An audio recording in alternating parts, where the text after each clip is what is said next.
Chapter 281. So it's Princess Yunyao. Why didn't the princess think of a way to stay by your brother Crown Prince's side? Why did you come to Tianshu Mountain? Ning Shuima opened her mouth. Her voice was clear and melodious, but her words were profound and caused people to think. Ji Yunyao was stunned. A thief would always have a guilty conscience, not to mention that she wasn't a very calm person.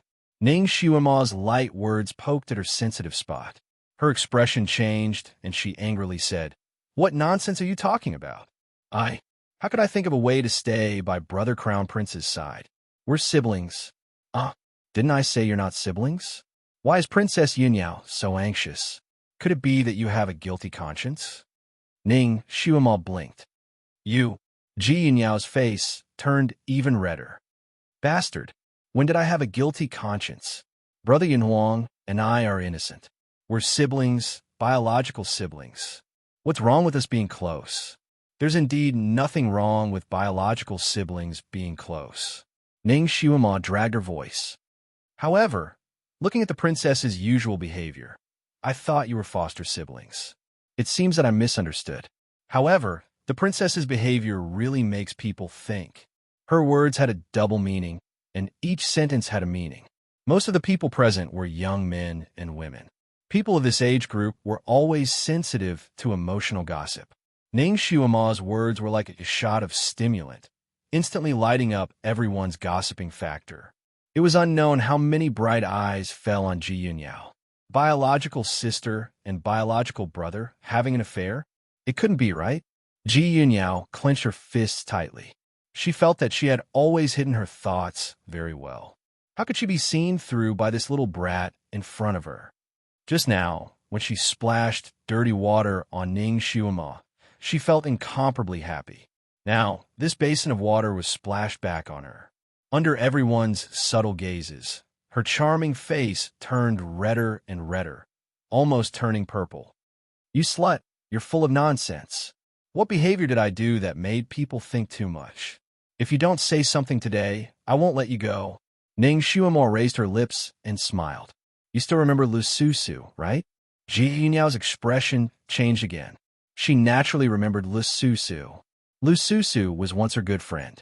She wanted to befriend her, but the purpose of befriending her was not simple. She just wanted to get to know her Crown Prince brother through her. Every time she talked about her brother, the Crown Prince, her eyes would light up and she would talk nonstop. This made her extremely unhappy, but she couldn't do anything about it. Later on, this girl even shamelessly confessed her love to her Crown Prince. However, her Crown Prince didn't reject her as he did to other girls. He even smiled and sent her away. After chatting with Lisusu for a while, he even sent Lisusu back home for the first time. This made Ji Yunyao go crazy with jealousy. She finally wanted to kill Lisusu. She casually found a reason to throw Lisusu into the Ministry of Justice's prison and handed her over to Tui Dao. This matter of hers was done in secret. It could be said that no one knew about it. She didn't expect Ning Shuima to suddenly mention her at this time. In the end, Ji Yunyao had a guilty conscience. Her face was slightly pale. Before she could say anything, a youngster beside her interrupted. Lu Susu? Are you talking about my heavenly star sex flying dragon girl, Lu Susu? Ning Shuima glanced at the youngster. I don't know her nickname, but I heard that she's the disciple of the heavenly star sex second guardian. Oh, that's right. She's my senior marshal sister. Where's she now? Chapter 282. She has already been missing for several days. Do you know where she is? The youth's tone became more and more anxious. Ning Shuima glanced at Ji Yunyao. I think this Princess Yunyao knows her whereabouts. Don't you think so? Princess Yunyao? Ji Yunyao's face turned pale. She wanted to deny it, but she didn't know what to say. The youth seemed to have sensed that something was wrong and hurriedly said, "No matter which of you knows, please tell me. My master has already sent people to look for her for several days." Ning Shuima lightly said, "She was sent to the Ministry of Justice's prison by this princess. She was charged with stealing the princess's things." The youth's face changed. "Impossible. My senior sister has always been open and above board. She would never steal other people's things. This must be a false accusation." His gaze was sharp as he looked at Ji Yunyao. Princess Yunyao, is what she said true? Ji Yunyao choked. This, Ning Shuma said from the side, this matter can't be concealed. The Heavenly Star sect only needs to send people to the Ministry of Justice's prison to investigate, and they will know. Ji Yunyao also knew that she couldn't fool them. She could only harden her heart and say, She entered the palace to steal my jade silk vest. I really did send the Ministry of Justice to investigate this matter. Impossible. The youth's handsome face turned red. My senior sister has her own mermaid silk jade clothes. Isn't it much better than the jade silk vest? How would she steal from you? There must be something fishy about this matter. I will go back to report to my master. Someone will go to the Ministry of Justice to investigate this matter and return my senior sister's innocence. Miss Ning, is my senior sister still in prison? She didn't receive any punishment, right? Ning Xuema slightly sighed. She is no longer in prison. At that time, the princess handed her over to Tu Yidao. The youth's face completely changed. He had heard of Tu Yidao's reputation in the Ministry of Justice's prison. That was a living king of hell. His senior sister had actually fallen into his hands? Then, the youth almost didn't dare to think about it. After pausing, he gritted his teeth and said, How does Miss Ning know that my senior sister has fallen into his hands? If she isn't in prison, where is she? In a few words, Ning Xuema explained that she had been wrongly accused and had also been sent to the Ministry of Justice's prison. Coincidentally, she happened to witness Tu Yidao's execution of Lu Susu. Naturally, she also mentioned Lu Susu's final ending. The young man's face was deathly pale. He gritted his teeth and said in a deep voice, Princess, what do you have to say? This time, there were quite a few disciples from the Heavenly Star sect, and they were all standing behind the young man. Lu Susu's prestige in the sect was not low. When these people heard that she had fallen into such a miserable state, naturally they were all angry. Countless burning eyes stared at Ji Yunyao, waiting for her to give an explanation. Ji Yunyao wanted to cut Ning Xuema into pieces. At this time, she could only evade. Don't listen to her nonsense. I only ordered the Ministry of Justice to investigate this case. I don't know what happened after that. You don't know? Ning Xuema sneered. I personally heard Tu Yidao say that the princess personally handed her over to him. He even said that no matter what, she had to confess. That was why Tu Yidao was so unscrupulous in torturing her. Why? The princess used to be my senior sister's good friend. Why did she frame her like this? Why did she want to take her life? The youth's eyes were about to spit fire. Because she likes Ji Yanhuang. Ning Xuema exposed the truth and sneered slightly. The princess doesn't allow any woman to like Crown Prince Yanhuang. When I was sent to prison, it was because Crown Prince Yanhuang treated me slightly better, which made her want to kill me. Chapter 283. Crown Prince Yanhuang only has true sibling affection for her, but her feelings for Crown Prince Yanhuang are nonsense. Nonsense. You're talking nonsense. Ji Yanyao's face turned green and white. She stole my things. The youth clenched his fists. This is a serious matter. Our Heavenly Star sect will thoroughly investigate this matter. We will return my senior sister's innocence and seek justice. Let's go. That youth was clearly the leader of this group of Heavenly Star sect disciples. When he turned around, the other Heavenly Star sect disciples also followed him. The remaining people looked at each other in dismay and then looked at Ji Yunyao one after another. No matter what era, siblings having an incestuous love would be despised by others. Just now, Ning Xuema and Ji Yunyao's battle of words had made everyone understand the cause of this matter. No one knew whether Ji Yanhuang had that kind of feelings for this sister, but this princess who had always been noble and virtuous indeed had a perverted love for her brother. Ji Yunyao knew that although it was impossible to determine the truth of this matter, her feelings had been mercilessly exposed by Ning Xuema.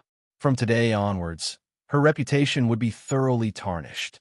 Her reputation would be worse than Ning Xuema, this trash, and the rumors would be even worse. What's more, as long as the Heavenly Star sect got involved in this matter, it would inevitably be revealed to the world. At that time, Her reputation would be even worse. Those who humiliated others would be humiliated. Ning Xiuma coldly looked at her. Bullying her would have to pay the price. She had given this woman a chance, but she was blind and insisted on provoking her. "I'll kill you, this slut who is full of nonsense." Ji Yunyao was thoroughly enraged. Her figure rose up and a light green blade flashed in her hand.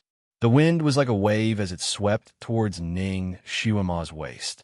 She could also be considered a genius. Her psychokinesis cultivation had already reached the 6th level. This move was launched by her with anger, so its power was exceptionally great. Just as she made her move, countless astral winds whistled and flew towards Ning Xiuma. Everyone looked at each other and tacitly retreated, making an open space for them to fight. These people also had different thoughts. Some of them were just here to watch the show, while others didn't want to offend the royal princess.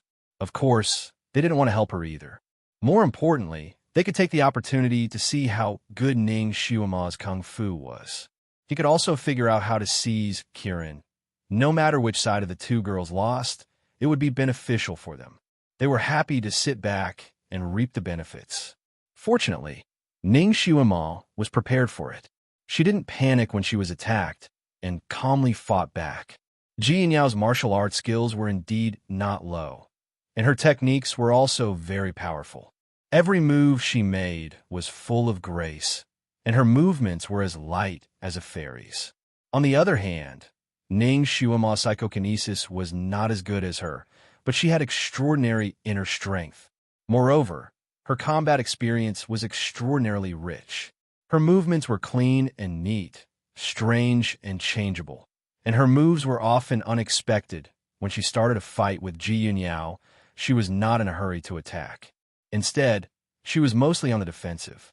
After more than 10 moves, she figured out her opponent's martial art style and quickly found the flaws in his moves. She sneered in her heart. This Ji Yunyao was extremely vain. When she was fighting, she always paid attention to her posture. Her moves were beautiful, but there were obvious flaws in them. As long as she met a real expert, she would be defeated. Ning Xiuma didn't care too much about incestuous love, but this woman had provoked her, so don't blame her for being impolite. As soon as she counterattacked, Ji Yunyao was immediately forced into a fluster, unable to attend to the end. Chapter 284. The onlookers were watching from outside the circle. Ning Xiuma's moves were beyond their expectations. This girl's telekinesis was not high. Or rather, she wasn't using telekinesis at all. She was using another mysterious force. She was flying, and her movements were as fast as lightning. She didn't have a weapon in her hand, but when she made her moves, the sound of the wind was sharp and ear-piercing. Her movements were so fast that not many people present could clearly see the changes in her movements. They could only see a white shadow with continuous afterimages, circling around Ji Yunyao and circling around her. Everyone was shocked. What kind of martial arts was this girl practicing? They had never seen it before. A good-for-nothing in telekinesis had forced a master of the 6th rank into a corner and put him in danger several times. How was she a good-for-nothing? How could a good-for-nothing have such good martial arts? Also, what kind of footwork was her footwork?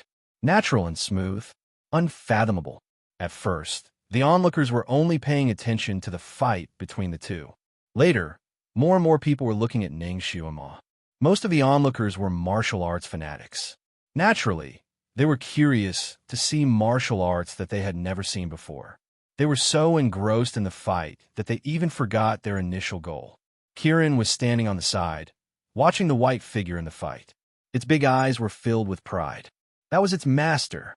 No matter what difficulties she encountered, she would never back down. She would never suffer losses, and she was cruel to those who insulted her. An eye for an eye, a tooth for a tooth. It liked it. Seeing that Ji Yunyao was forced to step back, Kirin's blood was boiling. It couldn't help but shout, "Master, come on. Beat this shameless woman to death." As soon as it spoke, everyone was stunned.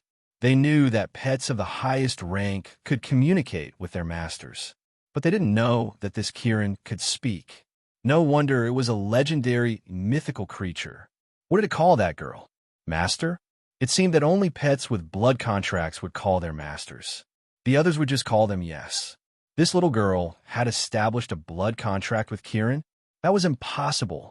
In this world, a written contract would be established when a pet was tamed, written in a special kind of ink. Once the contract was established, the pet would act according to its master's orders, but it would not live and die with its master. If the master unfortunately died, then the pet could establish a contract with someone else, but blood contracts were a legendary existence. Only those whose mental power had reached heaven rank 1 could establish a blood contract with their master. From then on, the master and the pet would live and die together. If the master died, the pet would die. When everyone saw Ning Shumao riding Kieran for the first time and saw that Kieran was obedient to her, they thought that they had established a written contract between them, which was why they were trying to obtain it. At first, they only had 2 plans. If Ning Shumao was sensible enough to give up Kieran and cancel the written contract, they wouldn't kill her. After all, they were from a prestigious family. Killing a little girl and ruining their reputation wasn't worth it. If Ning Shumao didn't know what was good for her, then they would find a legitimate reason to kill her. That would mean that the contract between her and Kieran would be nullified. Kieran could still establish a contract with the stronger ones among them. But now, it seemed that both of these possibilities were gone. Even if they could kill this little girl, Kieran wouldn't be able to live. Once a blood contract was established, it was close to impossible to cancel it. Unless they were also experts with heaven-rank mental power and used the same method to cancel the blood contract, it was impossible to do so. Chapter 285. And as far as they know, on this continent, there's only one person who has reached the heaven rank. The Overlord. The Overlord actually helped this trash little girl. Is it possible? Some people didn't give up and couldn't help but ask Kieran, mythological beast Kieran, can you understand human language? What kind of contract did you establish with this little girl? That a written contract doesn't require you to call her master. Kieran rolled its eyes at the man. It can speak human language. How can it not understand human language? Idiot. Shut your beak. How can I, a mythological beast, not understand human language? Let me tell you, I established a blood contract with my master. Do you know what a blood contract is? Ignorant. Everyone, they were shocked. It really is a blood contract. Then what is the relationship between this little girl and the Overlord? Everyone vaguely remembered a legend about Ning Shumao. It seems that when she was locked in the iron cage and was almost executed, it was the Overlord who sent a boy to uphold justice for her. This trash little girl actually received the Overlord's favor? Or is it that another heaven-rank master has appeared on this continent? Everyone thought of the man in red who suddenly appeared. Although they didn't fight with him, they felt an inexplicably strong pressure from him, which made them instantly keep quiet out of fear. Even after being insulted by his words, they didn't dare to act rashly. Mythological beast Kieran, who helped you establish the contract with your master. Someone wanted to take advantage of Kieran's naive and ignorant look and wanted to dig out the truth from its mouth. Who knew that Kieran rolled its eyes and coolly replied, "Who do you think you are? Why should this mythological beast tell you? No matter who it is, you bunch of common people have no right to know." Everyone, they could only shut up. They were doomed to not get the mythological beast Kieran. If they could get this little girl and recruit her into their sect, wouldn't that be the same as recruiting the mythological beast? But they didn't know if this little girl had a sect or not, so they began to ask Kieran about Ning Shumao's sect. However, Kieran looked ignorant and tight-lipped and didn't answer their questions at all. Wait for Master to deal with that crazy princess. You can go and ask her yourselves, "Miss Ning, do you want to join our Limitless sect?" Our Limitless sect can be said to be the 3rd largest sect on the continent. Some people were impatient and started to recruit. When one person spoke, the others naturally did not want to be left behind. The leaders of the various sects all spoke up one after another. "Miss Ning, don't listen to his nonsense. The Limitless sect is not the 3rd largest sect. Our Storm sect is. If you join our Wind Cloud sect, this protector will make the decision to let you become an inner sect disciple. This is a rare opportunity. You have to seize it. What a joke. How can the Tempest sect be the third major sect?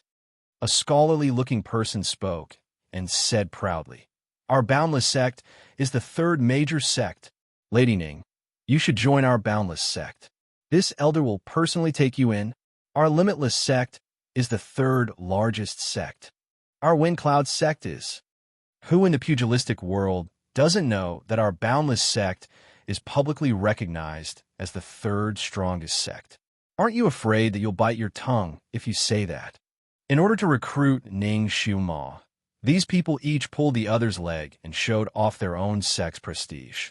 They fought for the title of the third largest sect until their faces and ears turned red.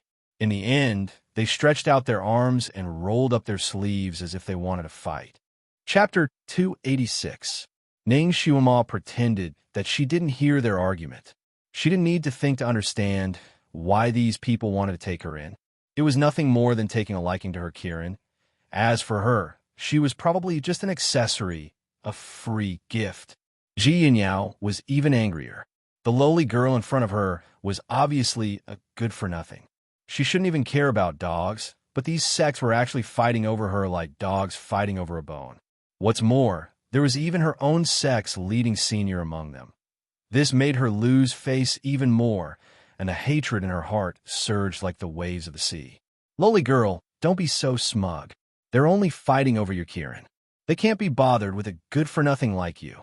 In the midst of the fight, she couldn't help but mock. Noble princess, I think they're definitely very willing to recruit you. After all, there aren't many people in this world who are infatuated with their own brother. Ning Xiuma replied with a smile. Her ability to insult others was not inferior to others. Ji Yinyao's sore spot was stepped on again and again, and she was simply mad with anger. Her moves were even more ruthless, and she couldn't wait to cut Ning Xiuma into pieces with one move. She originally wanted to provoke Ning Xiuma into being distracted, but she didn't expect that Ning Xiuma would provoke her to be even more irritated. In a fight, the worst thing to do was to have an unstable state of mind.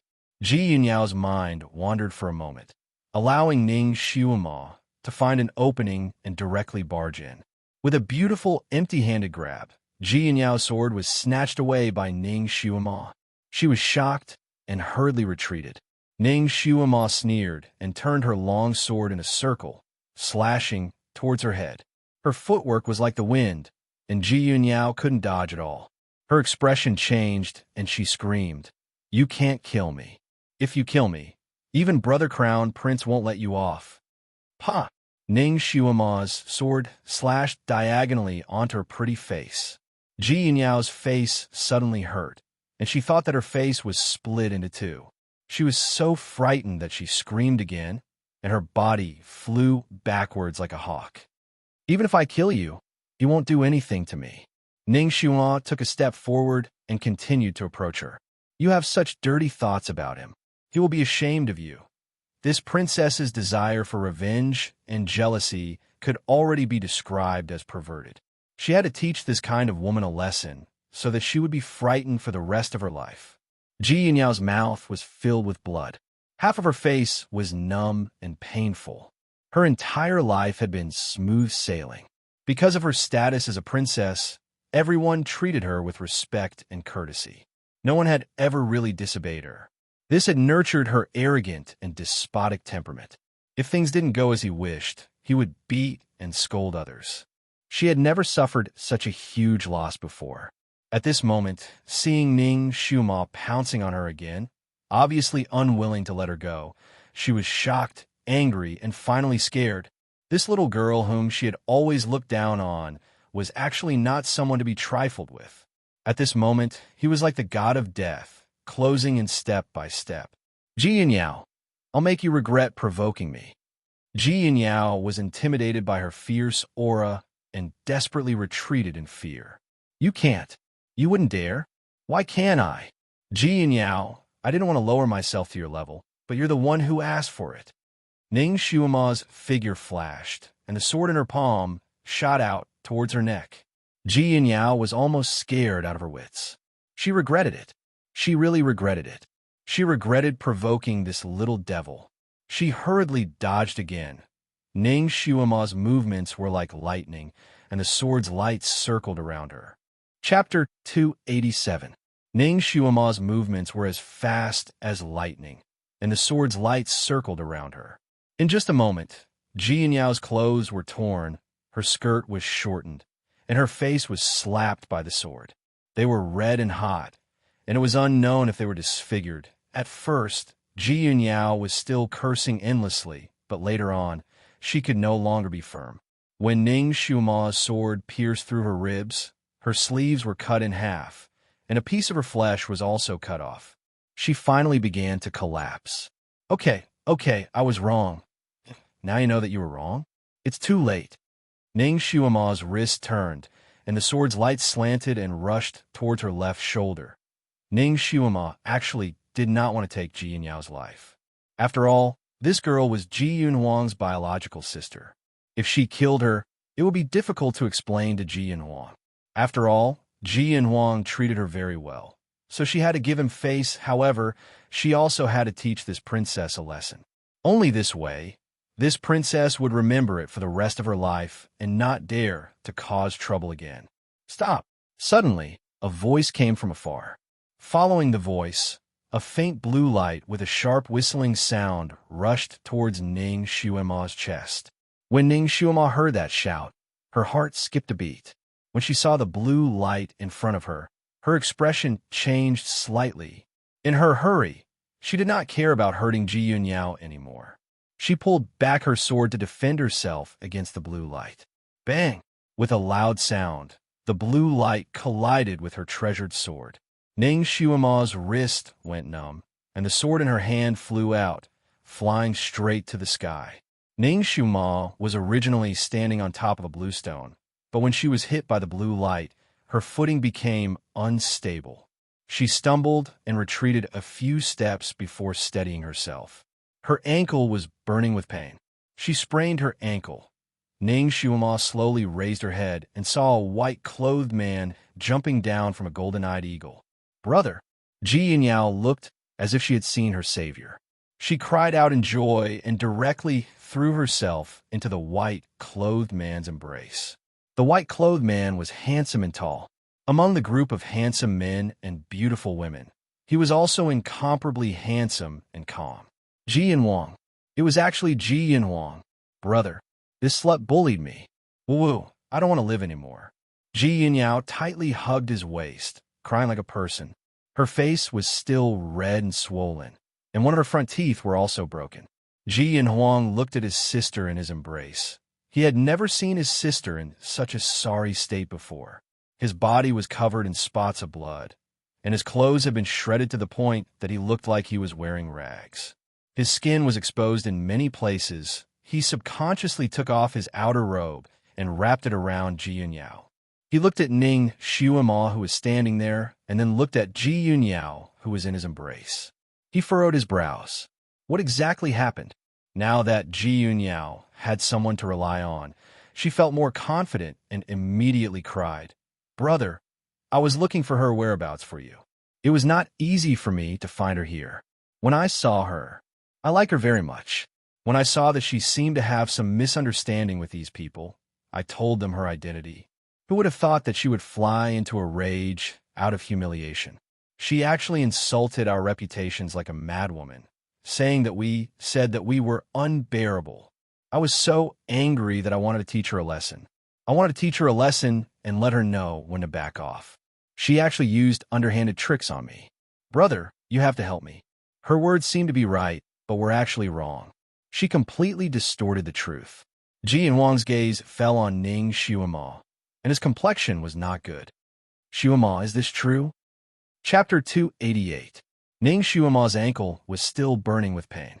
Kiran probably saw that something was wrong with her and hurriedly ran over to let her lean on him. Ning Shuima flipped onto Kiran's back and glanced at Ji Yanhuang. You believe what she said? Ji Yanhuang stiffened and looked at Ning Shuima with a complicated gaze. Yunyao has never lied in front of me. Ning Shuima smiled and tilted her head to look at the two people who were hugging each other. Since it's like this, why are you still asking me? Brother, she thinks that she has a bargaining chip after subduing Kieran, so she doesn't put anyone in her eyes. Just now, she said something about you and me. It's very unpleasant to hear. I'm fine with it since I'm just a princess. Brother, you're the crown prince of Chong Kong Empire. Your reputation can't be tarnished. You treated her so well, but she actually repaid your kindness with enmity. She's too much. Ji Yinyao raised her tear-stained face and continued to complain. In front of so many people, Ji Yinhuang's handsome face became even more serious. He looked at Ning Xuema with a cold gaze. Ning Xuema apologized. He had seen Ning Xuema's cunning and scheming. She had the temperament of a little fox. She dared to provoke and beat up anyone. She dared to tarnish anyone's reputation. Originally, he was attracted by her temperament, but now he felt that she had gone overboard. It seemed that he had indulged her too much. Ning Xuema slightly raised her head and looked at Ji Yinhuang for a few seconds. The corner of her lips curled up. What if I say no? She had to apologize to this princess? Not a chance. Although her charming face was smiling, her gaze was cold. Ji Yinhuang took a deep breath. I won't apologize to her, Ning Xuema said word by word. Her voice was cold and crisp. I only regret that I showed her mercy just now. With her original temperament, how could she allow someone like Ji Yunyao to live? She actually dared to refute him, and he even said such words. Ji Yinhuang looked at his blood-soaked sister in his arms, then looked at Ning Xuema's proud little face. He slowly clenched his fists. Ning Xuema, this prince will say one more thing. Apologize. Apologize to Yinyao. Otherwise, this prince... If not, what are you going to do? Don't tell me you're going to hit me for her. Ning Xuema's heart was burning with anger. She had long heard that Ji Yinhuang doted on his younger sister very much. Every time she got into trouble, as long as he was there, he would stand up for her regardless of who was in the wrong. She was skeptical at first, but now it seemed that it was true. Ji Yinhuang never thought that this little girl would dare to challenge his bottom line in front of so many people. He looked gentle and refined, but he was actually proud and arrogant. Ji Yinyao took the opportunity to add fuel to the fire, causing Ji Yinhuang's anger to soar even higher. This little girl was too undisciplined and out of control. Did she really think that he wouldn't do anything to her? In his anger, he raised his hand.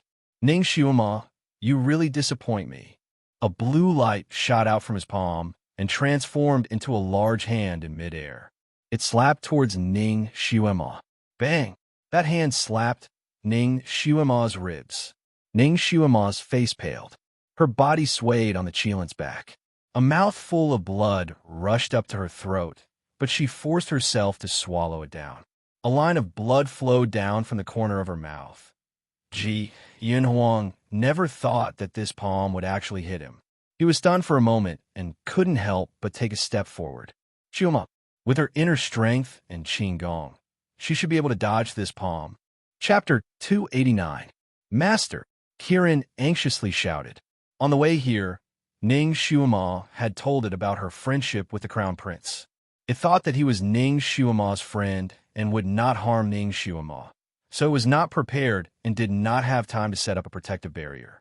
Now that it saw that Ning Xuema was injured, it was furious.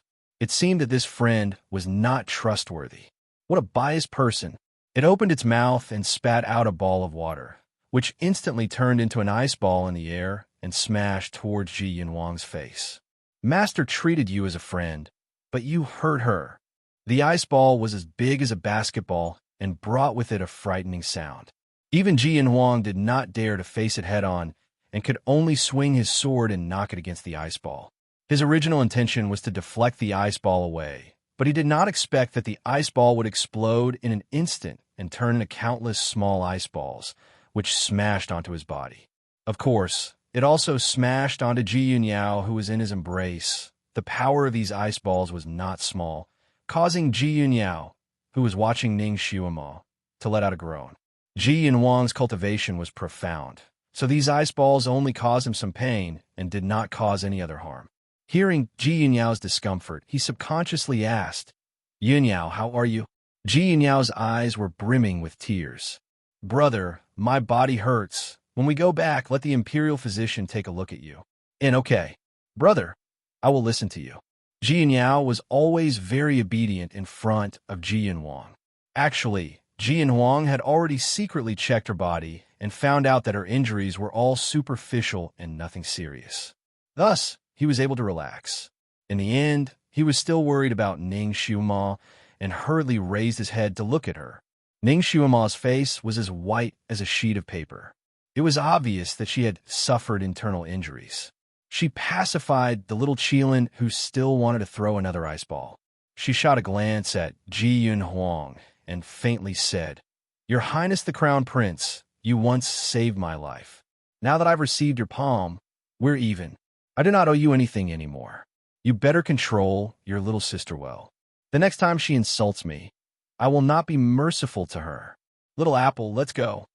Kirin immediately snorted coolly and turned around to leave. Ji Yunhuang's heart suddenly sank, as if he had completely lost something. He panicked and hurriedly said, Xiuma, wait. He subconsciously wanted to chase after her, but Ji Yunyao called out softly, Brother, I feel terrible. While Ji Yunhuang was in a daze, Kirin had already carried Ning Xiuma far away. Everyone knew that it was useless to stop her at this time.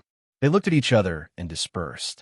As for how to recruit this little girl, each of them had their own ideas. Big brother, let's go too. Don't pay any more attention to that slut who doesn't know what's good for her. It was rare for Ji Yunyao to be able to lie in her brother's arms. She simply didn't want to get up. She subconsciously hugged his neck like a little bird. Ji Yunhuang's body stiffened, and he lowered his eyes to look at her. Yunyao, I've always doted on you, and you've always been sensible in front of me. Don't lie to me. Ji Yunyao's heart jumped.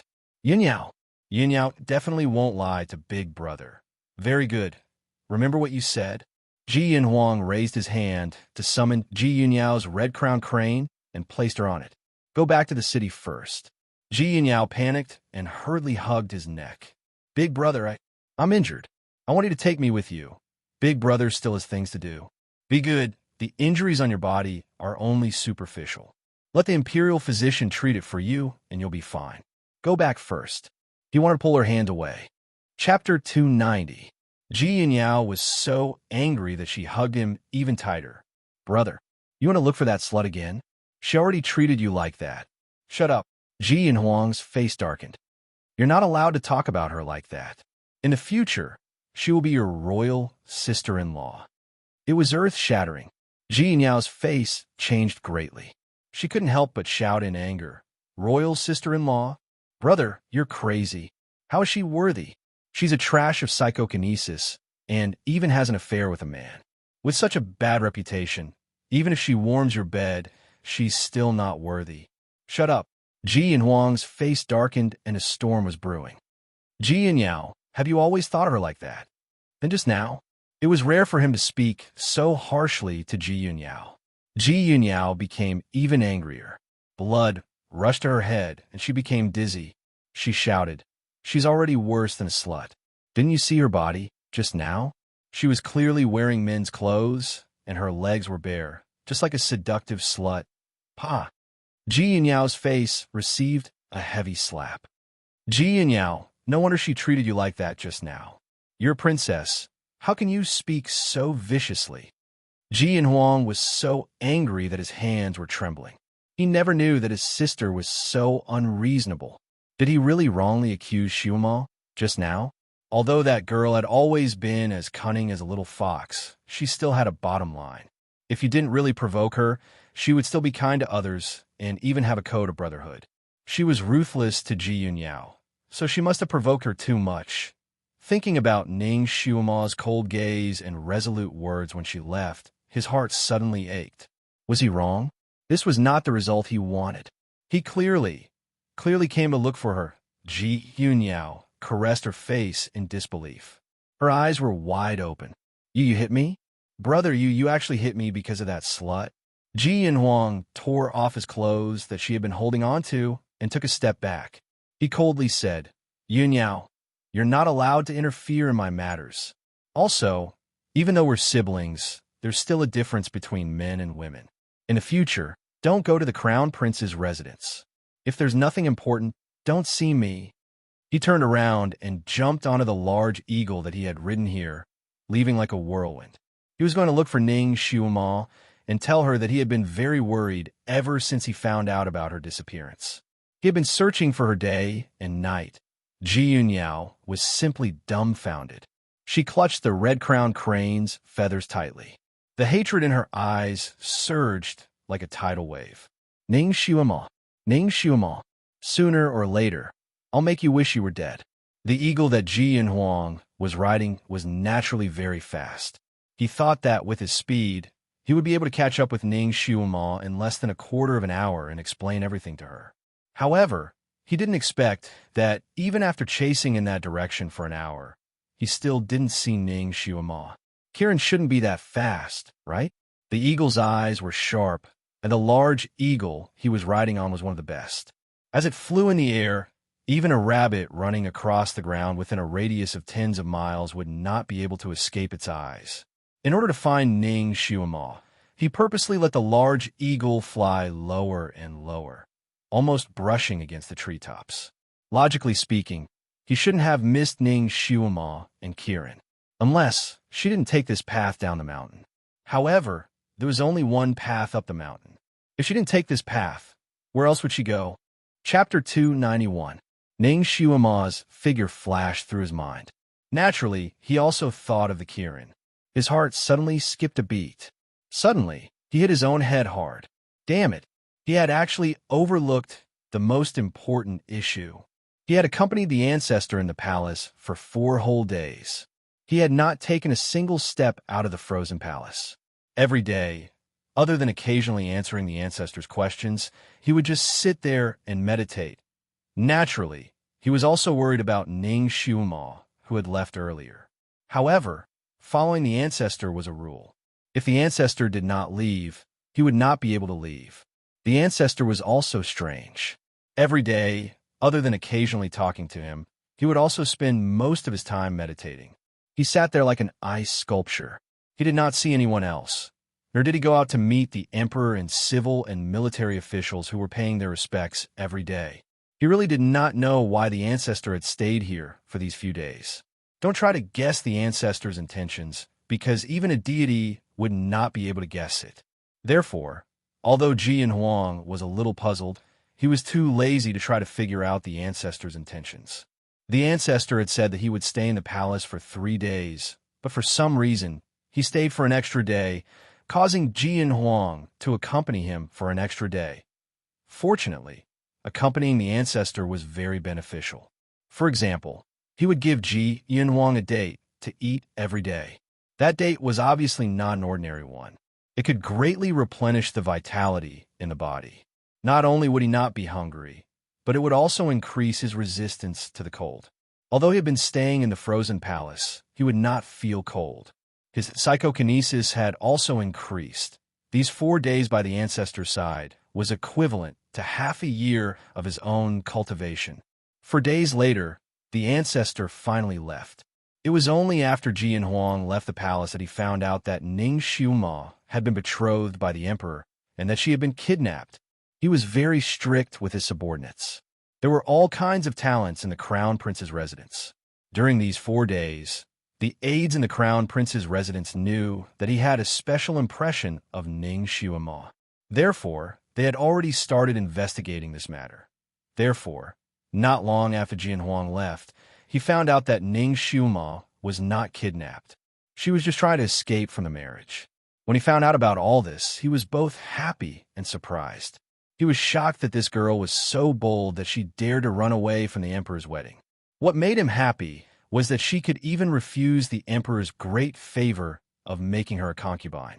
It could be seen that she was not the kind of woman who chased after fame and fortune. He had not misjudged her at the beginning.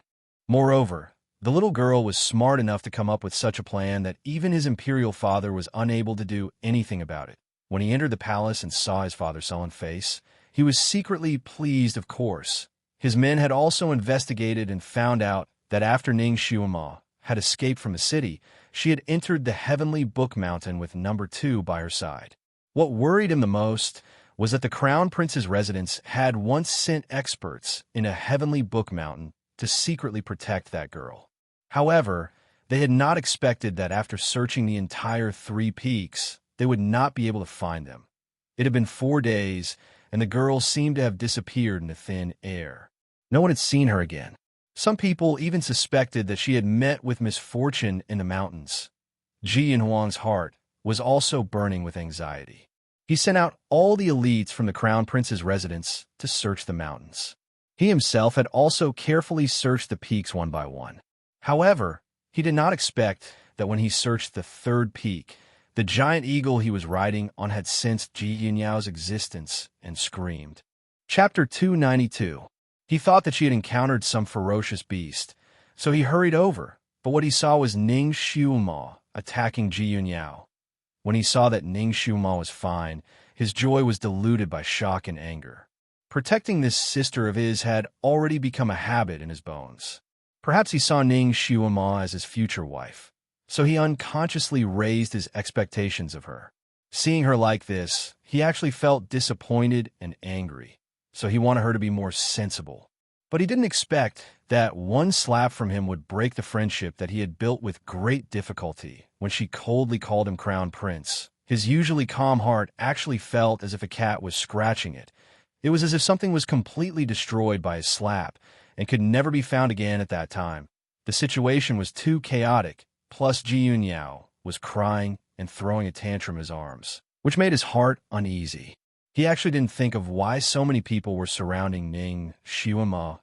Now that he suddenly thought of that little Qilin, it was as if he was suddenly enlightened and came to a realization. The Kirin beast, one of the 5 mythical beasts, had never appeared in Tianci continent for thousands of years. It was rumored that the one who had the Kirin would win the world, no matter if it was the big sects or the monarchs of the various countries. Once they knew of the existence of the Kirin beast, they would definitely think of ways to snatch it. And Ning Xiuma didn't know what kind of free combination of factors, but she actually obtained the Kirin beast. As the saying goes, an ordinary man is innocent, but treasuring a jade ring becomes a crime. Those people who surrounded Ning Xiuma were definitely after the Kirin beast. Although Ning Xiuma's medical skills were high, her psychokinesis was not that good. If she wanted to escape, she would definitely use a trick. Although he didn't know what kind of trick Ning Xiuma used, he knew that at this time, she definitely couldn't reveal her identity. Yet at this time, his younger sister exposed her identity and even spoke rudely. It was obvious that she harbored evil intentions. It was no wonder that Ning Xiuma didn't give him any face and mercilessly killed Ji Yunyao. That's not right. He checked Ji Yunyao's injuries. Although she looked to be in a sorry state, they were all superficial wounds and wouldn't be fatal. It seemed that Ning Xiuma had a sense of propriety when she made her move. She still cared about his reputation. She had taken care of his reputation, but he had seriously injured her in front of so many people. Recalling Ning Xiuma's pale face at that time, Ji Yanhuang felt like stabbing himself with a knife. He rode the eagle back and forth several times, but still couldn't find Ning Xiuma's whereabouts. Instead, he saw several groups of people who had besieged Ning Xiuma. He eavesdropped on the conversations of several groups of people. From their conversations, he roughly understood what had happened to Ning Xiuma at that time. The regret in his heart grew heavier. Of course, he had also heard the gossip about him and Ji Yunyao. While he was angry, he was also shocked. Although he and Ning Xiuma hadn't known each other for a long time, he still had some understanding of her temper. He knew that she wasn't the kind of person who liked to make up nonsense. She also wouldn't randomly make up this story just because Ji Yunyao had exposed her identity and insulted her. She must have really seen through something. Could it be that Yunyao really harbored such unbearable feelings for him? Was Lisusu really harmed because of this? There were also other girls. It seemed that the girls who had confessed to him had all disappeared without a trace. He had never seen them again. He had never paid attention to the confessions and adoration of those girls, so even though he hadn't seen them again, he didn't take it to heart and didn't even think about it. Now that he thought about it, he broke out in cold sweat. Chapter 293. Were those other girls also secretly harmed, like Lisusu? He took a deep breath. Now was not the time to think about these trivial matters. Finding Ning Xiaomo was more important. She was a lonely girl who was heavily injured. She also had the coveted Qilin beast by her side. She was simply like a child carrying a big bag of jewelry on the street. Her situation was not ordinary. He had to find her as soon as possible and bring her under his protection.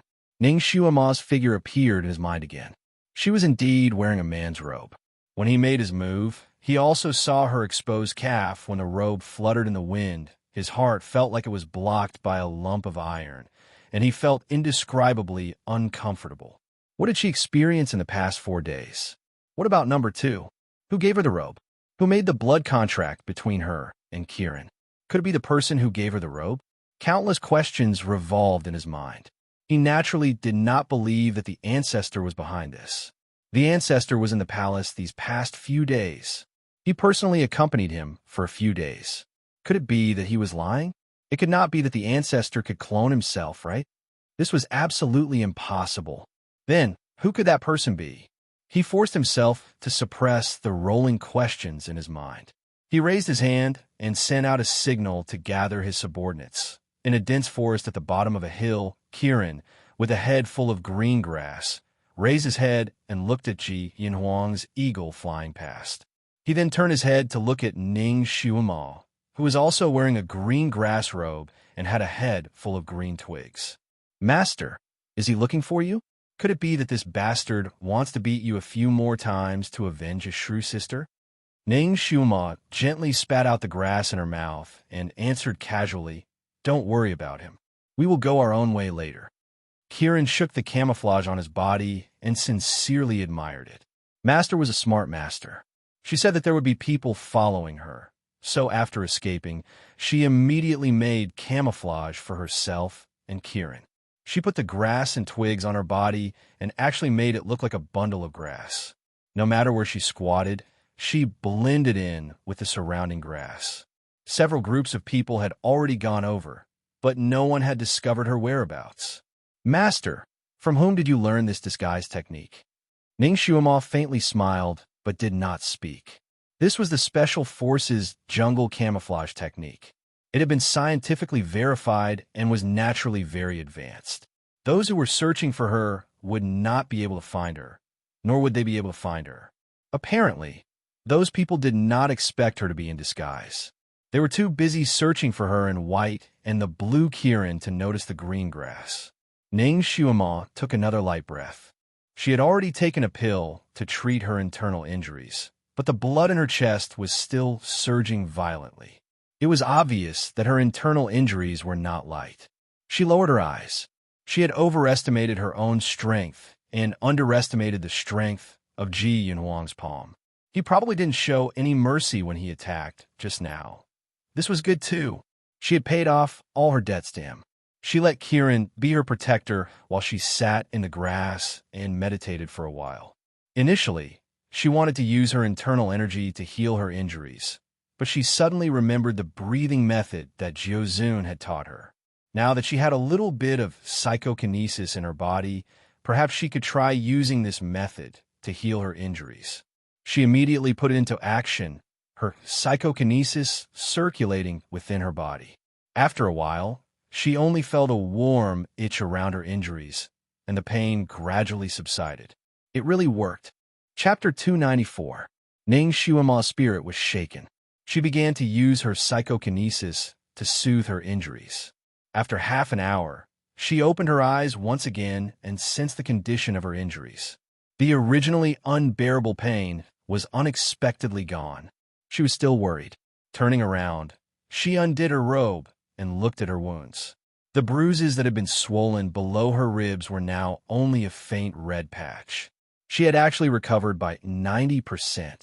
Psychokinesis was indeed a magical thing. The Nine Supremes' method of cultivation was indeed superb. She leaped up from the ground. "All right, little apple. We can go down the mountain now. Your wounds have healed." Kirin blinked its large eyes at her. Her face was smeared with plant juice, so it was a sickly green. It was impossible to see how she looked now. Ning Shuama turned around on the spot, the leaves and branches on her body rustling. I'm done. She had been in so much pain earlier that she could barely stand up, but now she felt like she could do 2 rounds of punching on the spot. Although the little Qilin couldn't clearly see her complexion, it could tell that her spirit had improved a lot. It was very happy in its heart as it eagerly looked at Ning Shuama. Master, your meditation method just now was very strange, but the effect was really good. Can you teach me? Of course. Kirin was now one with Ning Shuama, so she was naturally willing to teach it. However, when she thought of the method of cultivation, her head hurt again. Little Apple, this cultivation method can only be practiced in human form. Kirin was speechless. It clenched its claws and thought of the 9 Supremes who had made a contract with them.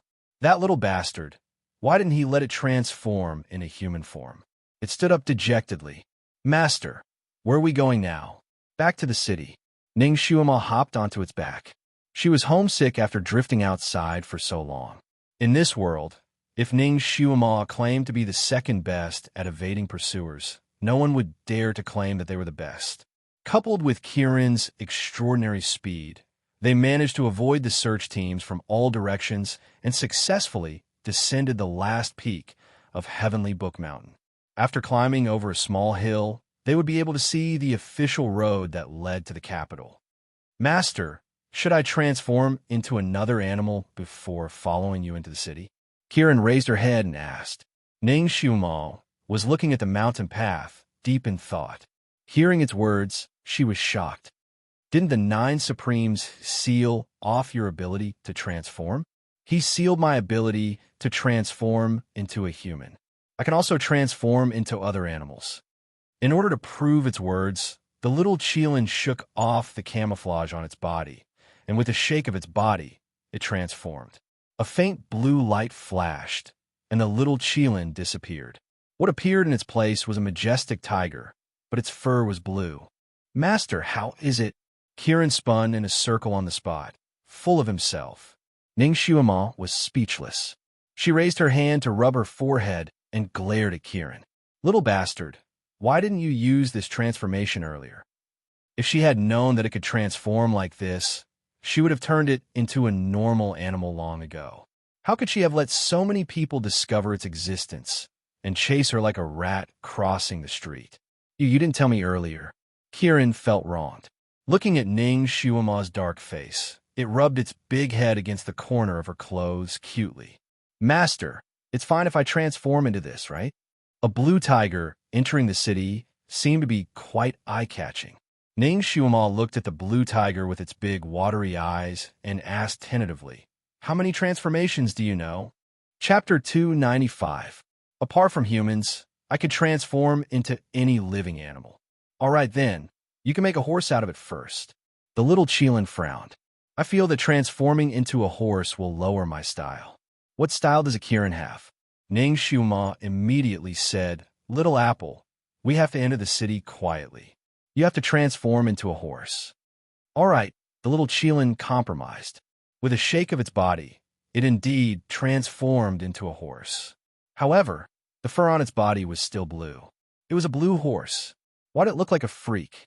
Ning Shuama asked it to change its color again. This time, it was obviously difficult for Kirin. It shook its head and said that no matter what color it changed into, it would not change.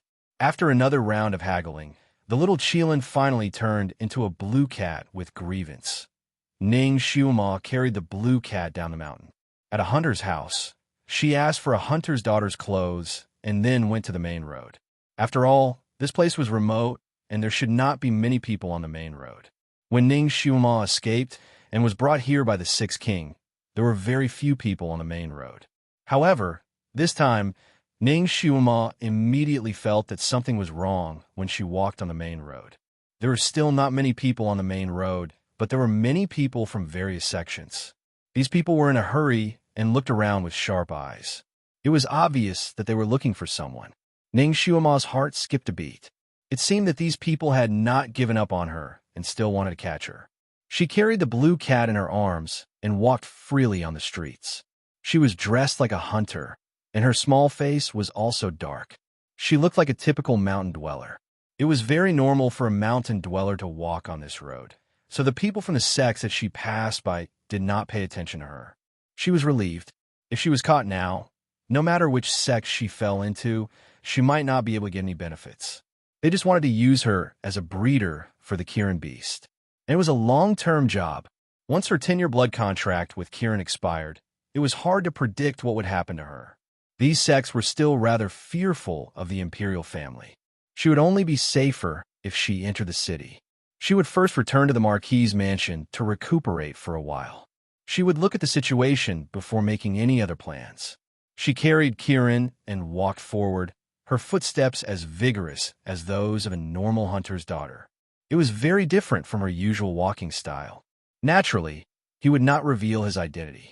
But for some reason, even though she didn't see anyone paying attention to her, she had a vague feeling that someone was following her. However, no matter how quietly she searched, she couldn't find anyone suspicious. This was the first time that Ning Xiuma had encountered such a situation. She tried to sense it again. This time, the feeling of being followed was gone. Was he being paranoid? Or was there something wrong with his intuition? Ning Xiuma shook her head inwardly and continued to walk forward. She quickened her pace. As her figure gradually disappeared at the end of the road, a man in red appeared among the dense leaves of a big tree beside the road. It was the evildoer in red who had been released from the crystal coffin by Ning Xiuma. He narrowed his eyes and looked at Ning Xiuma's back. He raised his hand and touched his chin. The little girl was very alert. She could actually sense that he was following her. Interesting. His tracking skill was the best in the 3 realms. No one had ever found out about it. He didn't expect that the little girl could sense it today. Chapter 296. Although his power had regressed, he was still surprised that a little human being could sense his aura. This little girl was always out of his expectations. It would be good if he could kidnap this little girl and make her his servant. Big monster. Senior, it's that red-clothed big monster. A young man on the road suddenly shouted while pointing at the tree. The young man who was traveling with him raised his head and saw the red-clothed man's bright smile on the tree. His expression changed, and he pulled at his junior brother who had recklessly shouted, "Let's go quickly." The two of them got up and were about to run for their lives.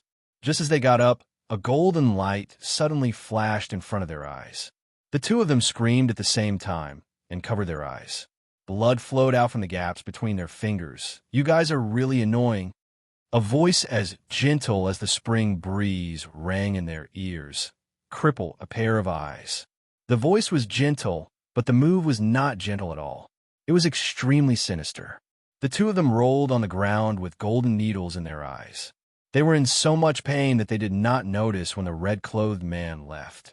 Ning Xiuma smoothly entered the city. When she entered the city again and saw the bustling crowd on the street, she felt like she had been reborn. It felt good to be able to return to the crowd. She could finally go back and have a good night's sleep.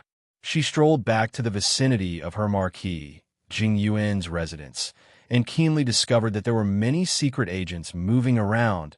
She frowned slightly. Ji Yanyao, that little shrew. She revealed her identity in front of so many people on Tianshu Mountain. These people could not find her in the mountain, so they came to the vicinity of her residence to try their luck. It seemed that her troubles would not be solved in a short time. This time, it was a little tricky. She was tired and hungry, so she decided to return to her residence and rest for a few days. Of course, for safety, she could not reveal her identity. She and Old Zhong had a special way of contacting each other, so she quickly called him over. After Old Zhong saw the little master, he cried bitterly.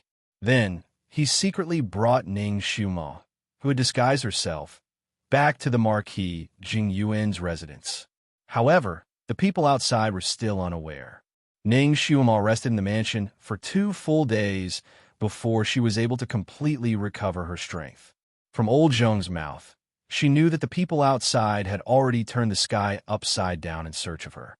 Vast Sky Empire's capital had many experts from various sections. These people were not the only ones who were looking for her. Even the officials knew that she had obtained the Kirin and sent many elites to the Tianshu Mountains to search for her. Right now, she had become the target of all the sects, clans, and powers. Although their motives were not pure, she did not have absolute strength. No matter which side she fell into, she would not have a good ending. The tree may want to be quiet, but the wind will not stop. Now that things had developed to this point, it really gave her a headache. Perhaps she should change her name and live somewhere else? Ning Xiuma began to consider this possibility. On a summer night, the air was still a little hot. In the quiet room, Ning Xiuma had finished cultivating once again. She was drenched in sweat and greasy. It was strange. She bathed every day, but ever since she cultivated her psychokinesis according to the method taught by Jiuzun, there would always be some light, gray, sticky stuff on her body. It looked like mud and grease, seeping out from all the pores on her body. It made her feel disgusted when she saw it. She opened her eyes and suddenly froze. Chapter 297. On the praying mat opposite her, there was a person sitting leisurely. His red clothes were like fire, and he was as gentle as a poem. He supported his chin with one hand, and the other hand was holding the praying mat. When he saw her open her eyes, his light red lips hooked up. He smiled like a gentleman, but the words he said were not gentlemanly at all. "Little girl, are you practicing the smelly toad skill? So smelly, so dirty." The red-clothed evildoer. All the muscles in Ning Xiuma's body tensed up. He actually found her here. Speaking of which, this big devil had just escaped. Why didn't he go out to enjoy the beautiful world? Why did he come to find her? To take revenge on her? You and I are even, aren't we? What brings your excellency here? Ning Xiuma quietly took 2 steps back. She quietly took a small box from the table in the corner of the room, and then quietly stuffed it into her sleeve. Even, little girl, you used me to escape, and threw 3 troubles to me. You made my hand stain with blood, so I'm a little unhappy. The red-clothed evildoer stood up and opened his 2 palms to look as if he was a little regretful. Please, I'm your benefactor who saved you. So what if I used you a little? I saved you once, and you saved me once, so we're even. No one owes anyone anything, but I like to owe others, and I don't like others to owe me. So even is not possible. The red-clothed evildoer's sleeves fluttered as he approached her step by step. Ning Xiuma took another step back, trying to pull away from him. Then what do you want? You already swore that you will never do anything to hurt me. Oh, it seems like I did make such an oath. Little girl, your memory is not bad. But I only swore that I will not personally take your life. I did not say that I will not do anything else. He looked at her and smiled. For example, bringing the people who want to get you. There's so many people outside looking for you. I didn't expect a little girl like you to be so popular. If they know that you're hiding in this mansion, TSK, what do you think will happen? Ning Xiuma's face slightly changed. What do you want? Be my servant. The red-clothed evildoer laid out his conditions, and even spoke in a tone as if he was bestowing a favor. There are many people in this world who are qualified. Little girl, you're lucky. Lucky my ass. Ning Xiuma really wanted to slap him back into the crystal coffin. Opening that crystal coffin was definitely the biggest mistake of her life. It was like opening Pandora's box. And if I don't want to? Oh, that's a pity. The red-robed evildoer spread out his hands, then disappeared. Ning Xiuma, she thought that he would be entangled with her for a while, maybe even have a fierce battle, but she didn't expect him to give up so easily. How could this red-clothed evildoer be so easy to talk to? She didn't believe it. Ning Xiuma circled the quiet room like a whirlwind, searching for traces of the red-clothed evildoer. After a while, she finally gave up. That pervert had really left. She couldn't sense his aura at all. She paused for a moment in the quiet room, then walked out in large strides. Since that bastard found this place, he must know all about her. If he really attracted other people, then she would never have a day of peace. So she better take this opportunity to escape far away. The quiet room was built on top of a small lake in the back garden of the Marquis Mansion. It was connected to the shore by 9 winding corridors. Chapter 298. This was because Ning Xiuma had already instructed that this back garden was a forbidden area. Without her permission, no one in the mansion dared to set foot here. It was very secluded. Her body was greasy and very uncomfortable. These 2 days, every time she finished practicing, she would take a bath in the lake to refresh herself before doing other things. Although the situation was urgent, she still had time to take a bath. She looked around and confirmed that there was no one around. Then, she took off her clothes and jumped into the lake. Of course, because she was afraid of the red-clothed evildoer, she did not dare to take off all her clothes. She was still wearing her own underwear. She put the other clothes on the stone platform in the middle of the lake. Then, she sank her body into the water and began to wash. The greasy mud looked dirty, but it was not difficult to wash. Almost half of it was soaked in the water. She had just washed 2 times when a shadow flashed in the distance. A blue cat flew over. I also want to wash. Master, I also want to wash. Kiran, wasn't it playing with the chastity-testing beast? While Ning Xuema was in a daze, the little Qilin had already jumped into the lake with a splash. It rolled around in the water and revealed its original body. Ayaya, I've been in my cat form for the past 2 days. The lake was not deep. It was less than 2 meters. Kiran was half floating in the water. Only its head was exposed. Its eyes were slightly closed, and it looked very comfortable. Kiran was lively and naughty. It liked to run around in the mansion. There was not a moment of peace. In order not to disturb people, Ning Xuema let it move around in its cat body. Only at night, when it was resting, it would return to its original body and rest in her room. When she was practicing, Kiran felt bored and ran out to play with the chastity-testing beast. Originally, it would play for less than an hour. This time, it ran out for less than a quarter of an hour. How come it came back? However, this was also good. She had to hurry up and take it away. It would save her time to find it. Why are you back so early today? Did Tom bully you? Ning Xuema poured a handful of water on Kiran's head. It doesn't dare. However, it's strange that it's not as afraid of me as other beasts. Its soul aura is also a little strange. Also, I can't understand its beast language. Kiran was puzzled. Ning Xuema snickered. Kiran also spoke Chinese. It understood the animal language, but it might not understand English. Poor Tom. It wasn't easy for him to find a beast that could speak, but he still couldn't communicate with it. By the way, Master, that fellow actually likes to read books. The words on the book were also quite strange. They looked like tadpoles, but it was reading them with great interest. When I went to play with it, it complained that I was noisy, but it didn't dare to chase me away. That sullen look. It's practicing and studying. Ning Xuema answered with a few words. He felt somewhat gratified.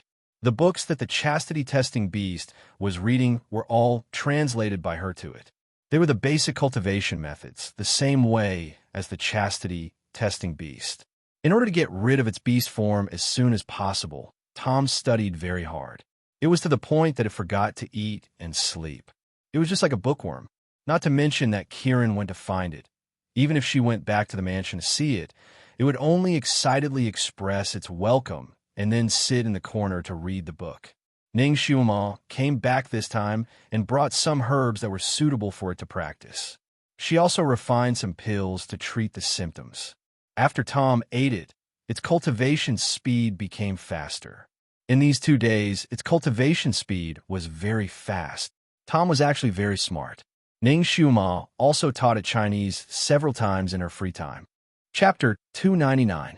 Since Tom had only learned to speak for a short time, it could not understand most of the words spoken by Kiran. Therefore, after the little Qilin happily communicated with it a few times, it straightforwardly gave it a nickname. Tom the Big Parrot. Although Tom's soul was that of a human, its body was that of a beast after all. As a beast, it had a natural fear of Kiran. Therefore, although it had a bad temper, it did not dare to be angry with Kiran. Besides, it did not understand the language, so Tom tried not to argue with Kiran and ignored it. Kiran was very bored, but she often played with Tom for fun. In the 2 days since it came to the mansion, Kiran spent most of its time with Tom. Little Apple, how did you know that I was taking a bath here? Ning Xuema felt that something was wrong. Just now, Mr. Zhong came into the Xiaoyao pavilion and told me. He also said that you prepared a delicious base for me. Where's the base? Kiran looked at her eagerly. Ning Xuema's heart suddenly sank. Mr. Zhong did not know that she was taking a bath here, and he would not let Kieran come in at this time. Of course, he would not lie about the base. The image of the red-clothed evildoer flashed in her mind. Needless to say, it was that bastard who did this. Did that bastard disguise himself as Mr. Zhong to trick Kieran? Then what was his purpose in doing this? She suddenly jumped out of the water and reached out to grab her clothes. You were fooled. Let's get out of here. Her fingertips hadn't even hooked onto her clothes when a faint golden light flashed above her head. A large net fell from the sky, covering Ning Xiuma and the little Qilin with lightning speed. Ning Xiuma reacted quickly. She immediately sank into the water and wanted to take the opportunity to swim away. However, the water in the lake was too shallow. As soon as she sank into the water, the pale golden net covered her and drilled into the water. After a while, the big net was pulled out of the water with a splash. Ning Xiuma and Kieran were trapped in the net like two big fish. Got it. Got it. She really came back. And the little Qilin is also here. It was unknown when two men had appeared on the lakeside. They all looked to be in their 30s, and their clothes were extremely ordinary. However, their eyes were as sharp as an eagle's, and their actions had the dignity of someone who had been in a high position for a long time. They looked at Ning Xiuma and Kieran in the net, and their eyes flashed with surprise.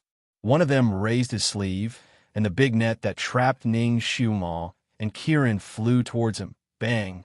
Ning Xiuma and Kieran crashed into him along with the net. That person was knocked back a step. He was still a little puzzled. The strength of his net was not so strong. How could there be such a strong impact? He subconsciously pushed the net away and took another step back. Suddenly, he realized that there was something in his hand. He lowered his head to take a look. In his hand was a small brownish-red ball. What is this? Qilin's inner core? He raised his hand to his eyes and wanted to take a closer look. Suddenly, he heard his junior brother not far away shouting, "Senior brother, throw it away." Before he could finish his sentence, he heard a loud bang. It sounded like a firecracker had exploded. That person's hand shook, and a cloud of smoke spread out in front of him. Countless fine needles shot out from the smoke. The distance was too close, and that person had no time to dodge. He groaned and was shot by several fine needles. Those fine needles were obviously coated with poison. After being shot, that person's body swayed, and his face twisted. It's itchy. It's so itchy. He reached out and scratched his body. After a few scratches, he suddenly screamed and fell to the ground. Chapter 300. The other person was shocked. He didn't care about Ning Xiuma and Kieran, who were still trapped in the net. He jumped over and said, "Senior." He reached out his hand to help him. It's itchy. It's itchy. In the blink of an eye, the person who was hit by the needle felt itchy all over his body. He had scratched his whole body. When he saw his junior coming over to help him, he couldn't help but scratch his junior again. It's so itchy. He tried to stay awake and said, "Junior, quick!" Asked the girl for the antidote. The junior finally came back to his senses. He immediately looked at the big net and his body stiffened. The girl and Kieran, who were trapped in the net, had already escaped. Only the light golden net was left on the ground. How could it be? His senior brother's net was a mechanism magic tool. Not only was it incomparably tough, no sharp weapon could cut through it, but there was also a mechanism at the mouth of the net that could only be broken by his senior brother. Once he was caught in the net, he could forget about escaping by himself. But this girl actually cracked the mechanism in such a short time and escaped. How'd she do it? Kieran stood in the same place and looked at them angrily. All the scales on his body were standing up. The girl flew up and landed on the big rock in the middle of the lake. Her clothes were still on the big rock. She had to put on her clothes first. Just as her hand was about to touch her dress, a hand suddenly appeared out of thin air and snatched the dress away from her. Then it disappeared. Ning Xiuma was a step too late and missed her dress by a hair's breadth. Pervert in red. Get your ass out here for big sister. Ning Xiuma was furious. Although she only caught a glimpse of that hand, there weren't many hands that were so delicate in this world. Moreover, she saw the bright red sleeves of that person. Among the people she knew who liked to wear such flashy red clothes and had such a perverted personality, there was no one else other than that evildoer in red. Little girl, take out the antidote. That junior marshal brother couldn't hold himself back any longer. He shouted at the young girl standing on the big rock. There was a faint red light in his palm that was about to be spat out. Ning Xuema raised her head and glanced at that person. She crossed her arms and spoke without any trace of politeness. Trespassing into someone else's mansion, plotting against the owner of the mansion, and you still want the antidote? Are you still dreaming? That junior marshal brother was furious. Little girl, you've got guts. Do you know who we are? If you know what's good for you, hurry up and send the antidote over. Otherwise, I'll let you have a taste of the Li Heart fire. Fire of the heart? Centrifugal force. Ning Xuema sneered. Her gaze fell on the back of the junior brother's hand, and the corner of her lips curled up again. 1, 2, 3. The junior brother didn't understand why she suddenly started counting. Seeing that his senior brother was already delirious from the itch, he anxiously attacked. With a wave of his hand, 5 fireballs flew towards Ning Xuema. He wanted to knock her unconscious and subdue her first. Unexpectedly, just as his 5 fireballs flew halfway, Kirin opened its mouth and spat out a water arrow, meeting the fireballs head-on. Water countered fire, and the fireballs vanished into thin air. That junior marshal brother was stunned. He had forgotten that this Kirin was a water Kirin. 8, 9, 10. Ning Xuema crossed her arms in front of her chest and counted to 10. That junior marshal brother was impatient from her counting. Just as he wanted to change his move, he suddenly felt an unbearable itch on the back of his hand. Once that itch happened, it instantly spread throughout his entire body. In a split second, the itch almost reached his heart. It was so itchy that he wanted to scream. Chapter 301. It was so itchy that he wanted to scream out loud. He forced himself to stand upright and shouted out, "We are the protectors of the limitless sect. You can't hurt us." After shouting out this sentence, he couldn't stand anymore and fell to the ground. Just like his senior brother, he rolled his body on the stone ground. Ning Xuema slowly walked over and looked down at the 2 people who were rolling on the ground. The protectors of the limitless sect, their position wasn't low. Moreover, the limitless sect wasn't considered a righteous sect. Their methods were more sinister, and they were a sect that would do anything to achieve their goals. Once someone offended this sect, they would be hunted down by the entire sect. Since Ning Xuema planned to stay in this continent, she naturally understood the matters of the various sections. She didn't like to kill people, but sometimes she had to kill. She slowly walked towards the 2 people, and her eyes turned cold. "You 2 can go on your way." With a flick of her finger, 2 poison needles shot out and pierced into the hearts of the 2 people. The 2 people finally stopped itching, but their eyes instantly widened as they stared at the little girl. Their mouths were gurgling as if they didn't believe that she would be so ruthless. "You 2 originally had bad intentions towards me, so it's natural for you to die in my hands." Ning Xuema looked down at them coldly as they breathed their last breaths. Such a vicious girl. But I like it. Someone in the air clapped twice, as if he was cheering for her. A red figure appeared on top of a large stone. They seemed to be from some sect, and they looked quite strong. "You killed the 2 of them. Aren't you afraid of being hunted down by their sect?" "I'm not afraid," Ning Xuema calmly replied. She had completely offended these 2 people. Once she gave them the antidote, they would definitely not let her go. She didn't know what kind of suffering they would give her. So, these 2 people must be killed. While they were talking, the bodies of the 2 people on the ground actually curled up again. There was juice bubbling on their bodies, and the smell of burnt flesh came out. The 2 people's bodies were melting and disappearing at a speed visible to the naked eye. The red-clothed man narrowed his eyes.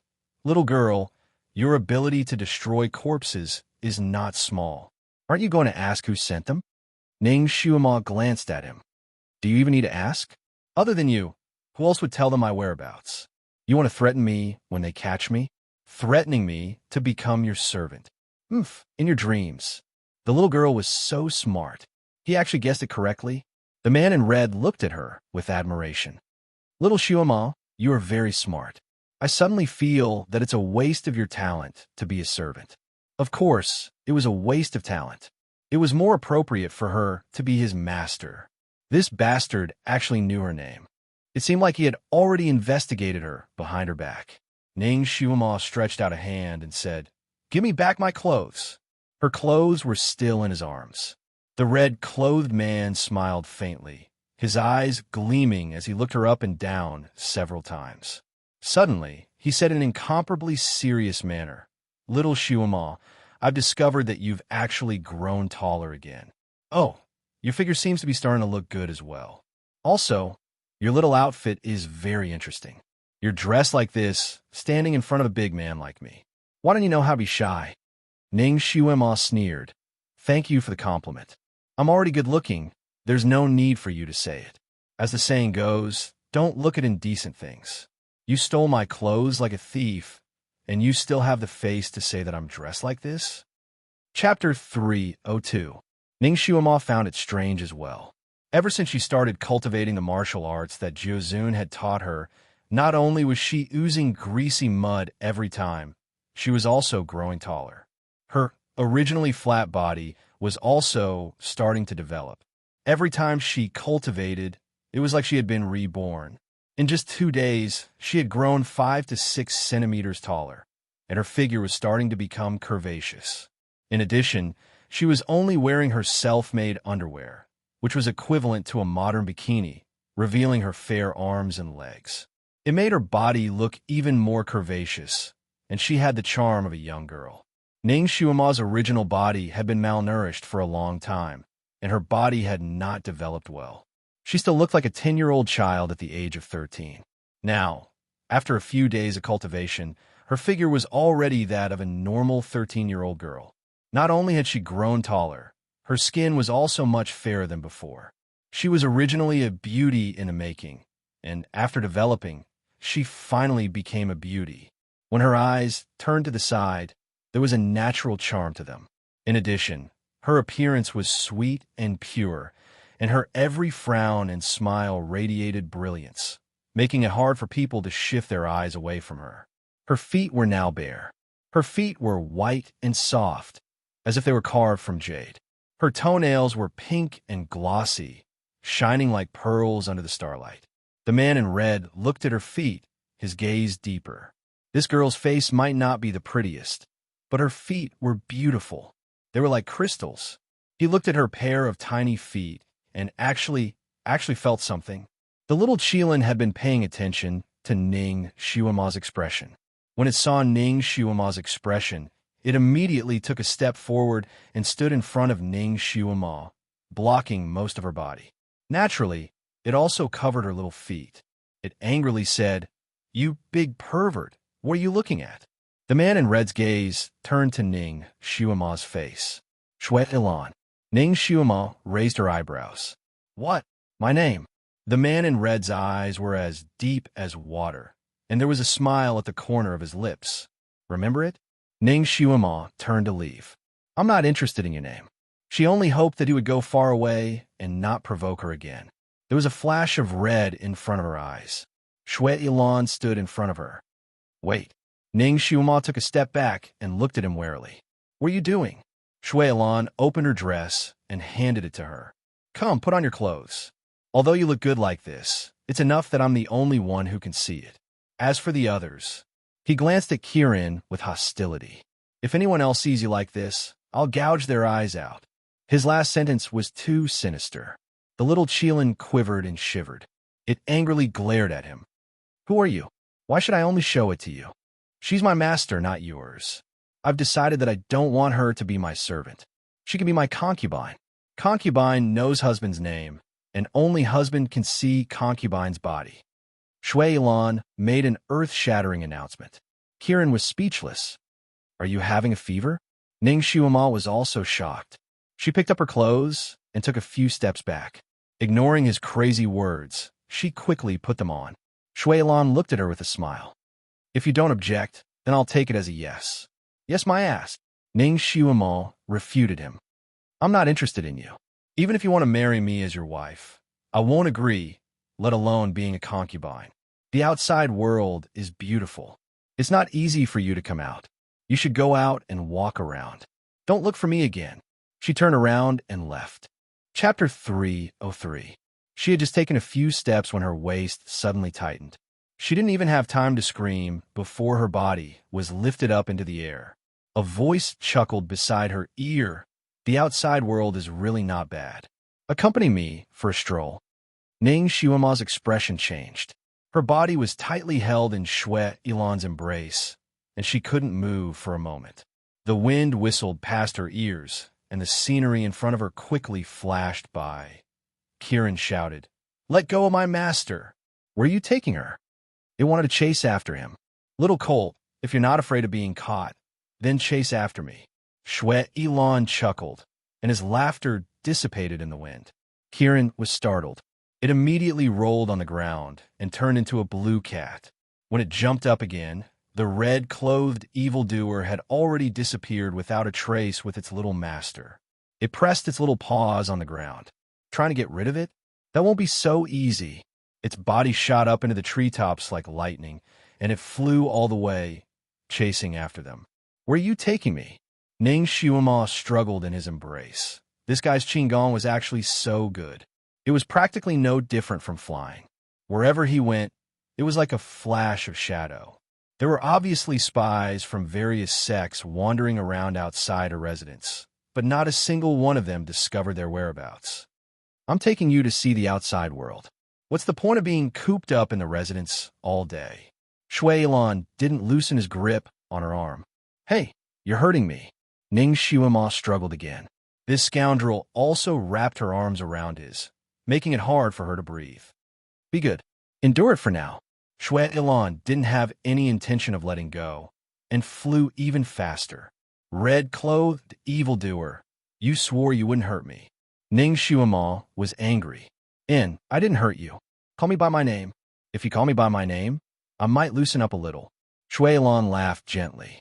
Ning Xuema secretly gritted her teeth.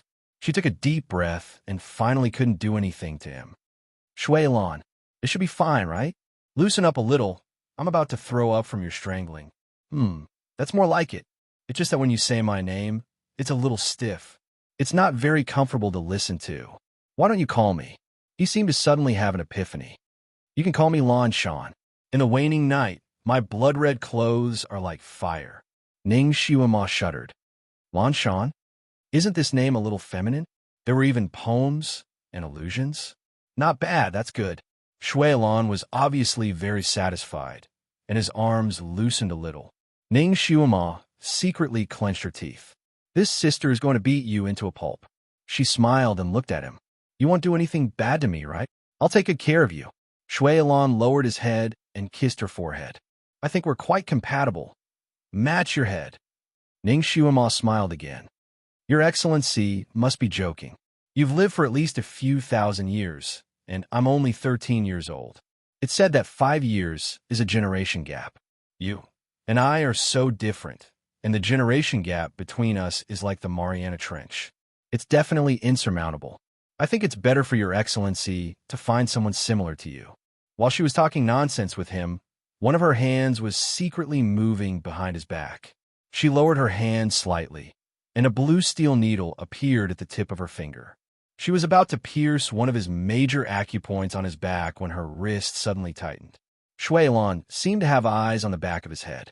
A strand of black hair wrapped around Ning Xuema's wrist like a snake and pulled it to the front. Chapter 304. TSK, little Xuema, you're really hiding a dagger in your smile. This poison needle is the kind you use to make those 2 people disappear, right? TSK, I'm your future husband. People say that a woman's heart is the most poisonous.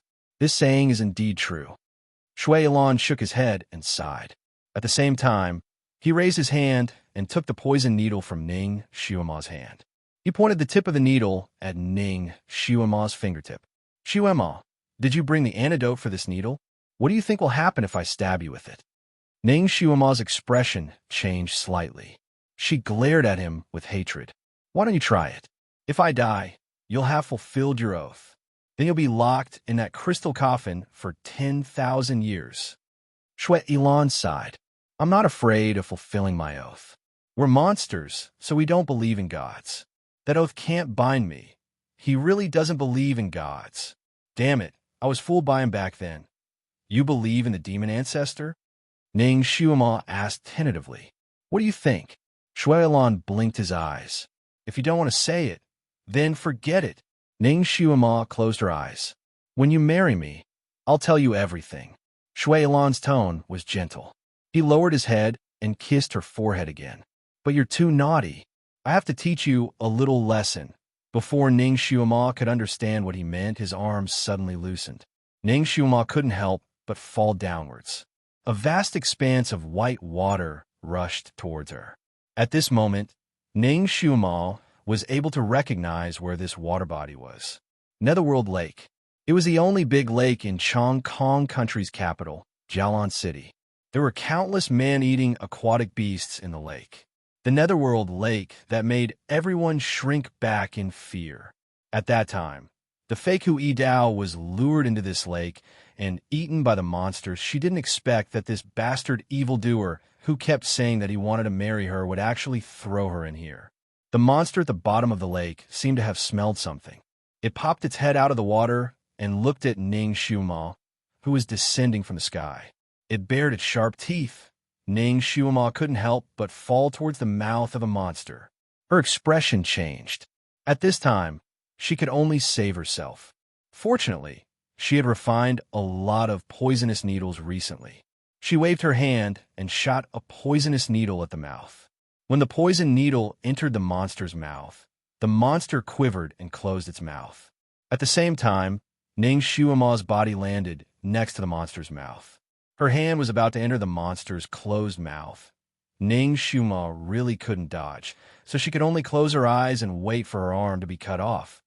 Damn it, the small lesson he was talking about was to cripple her. This pervert.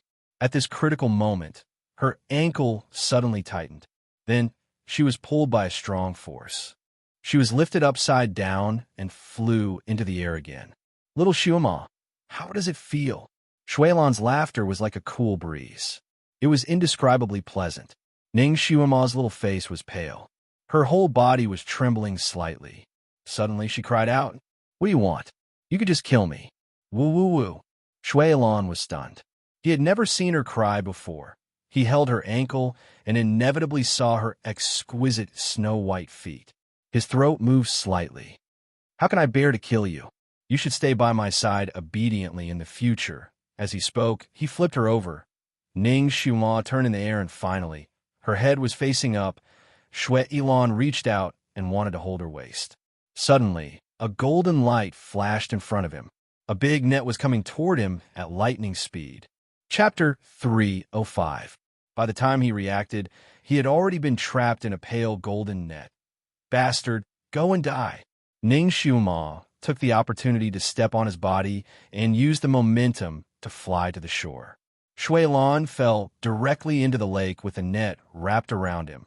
Ning Shuima's feet landed on the shore and her heart calmed down. She pulled the light golden rope on the other end of the net and looked towards the lake. The place where the net fell was like a boiling pot. Countless beasts popped their heads out and then sank back down. Blood flowed out and dyed that small part of the lake red. Ning Shuima's heart was beating fast. She looked at the body of water and smirked proudly. This bastard, he actually schemed against her. Now that he was the one being schemed against, he deserved it. Ning Shuima was an expert in mechanisms. The net used by the two elders of the Limitless sect to plot against her in the Marquis's estate was a mechanism net. At that time, she had easily broken it. After killing those two people, she had also quietly put away the net. Now, it was just the right time to use it on this red, clothed pervert. This net was made of a very special material. It was not afraid of knives, axes, fire, or water. Unless the mechanism on the net was broken, the person trapped inside would not be able to escape. The moment Ning Shuima used the net to trap Shui Ilan, the mechanism on the net was completely locked. Unless she pulled the net onto the shore or loosened the rope in her hand, there would be a chance to break the mechanism. Now, that fellow could only be trapped in the net. The holes in the net were very fine. Even if Shui Lan knew the bone shrinking technique, he would not be able to squeeze out. Many of the beasts in the lake had long and sharp mouths. They could reach into the holes in the net to peck at him. Shui Lan, this time I'll make you a bloody, tattered person. She stood on the shore and watched as the boiling water gradually calmed down. A few beast corpses floated on the surface of the lake. The corpses were dark purple. It was obvious that they were poisoned. Ning Xiuma let out a sigh of relief. After a while, she slowly pulled the net back. She pulled it back very carefully. Shui Lan was too cunning. She had to be careful. She could feel that the net was much lighter. It must be that the pervert's flesh and blood had been eaten, leaving only his bones in the net. Master! A little blue cat flew over like lightning and plunged into her arms. It looked at her with a pair of bright eyes. Master, are you okay? Where's that bastard? Ning Xiuma used one hand to reel in the net, while the other hand rubbed the little blue cat's head. He's in the net and fell into the water. The little blue cat was naturally Kirin. It had experienced the power of the net and knew that it could not be opened with brute force. It was slightly relieved. It looked into the water and suddenly sniffed. There's a beast in the water. That's right. It's also a very savage monster. When it sees flesh and blood, it swallows them whole. Not even the bones are left behind. While speaking, Ning Xiuma had already pulled the net to the shore. When she lowered her head to look, she was stunned. There was nothing in the light golden net. There were only a few pieces of dark red bloodstains. There was not even a bone left.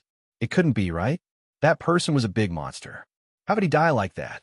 Even his bones were dragged out and swallowed by the beast. Although this net could only be entered and not exited, and she added poison to the net for insurance. The poison she applied was enough to kill a Tyrannosaurus Rex. Chapter 306. Although this net could only be entered and not exited, she had added something to the net just to be safe. The poison she applied was enough to kill a Tyrannosaurus Rex, but seeing him disappear without a trace, Ning Xiuma still felt that it was too easy. It was unreal. However, looking at the floating corpses of the beasts, she felt that she had succeeded. The poison she applied was very strange. Once a person was poisoned to death, if the beasts ate his corpse, they would also die from the poison. However, these beasts' corpses would not die from the poison. It seemed that these beasts had eaten his corpse. Otherwise, he would not have died. Kirin circled around the net and sniffed the bloodstains. She was a little puzzled. This blood has a fishy smell. It smells like the beasts in the lake. It doesn't smell like that person's. Ning Xiuma's heart sank.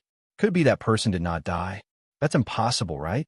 If he had successfully escaped, wouldn't he have immediately appeared to take revenge on her? How could he have escaped so quietly? She looked at the net in her hand. Her eyelashes drooped slightly. With a shake of her hand, she threw the net back into the lake. With a splash, the limitless sex treasure sank to the bottom of the lake and could no longer be seen. She clapped her hands and picked up the little blue cat.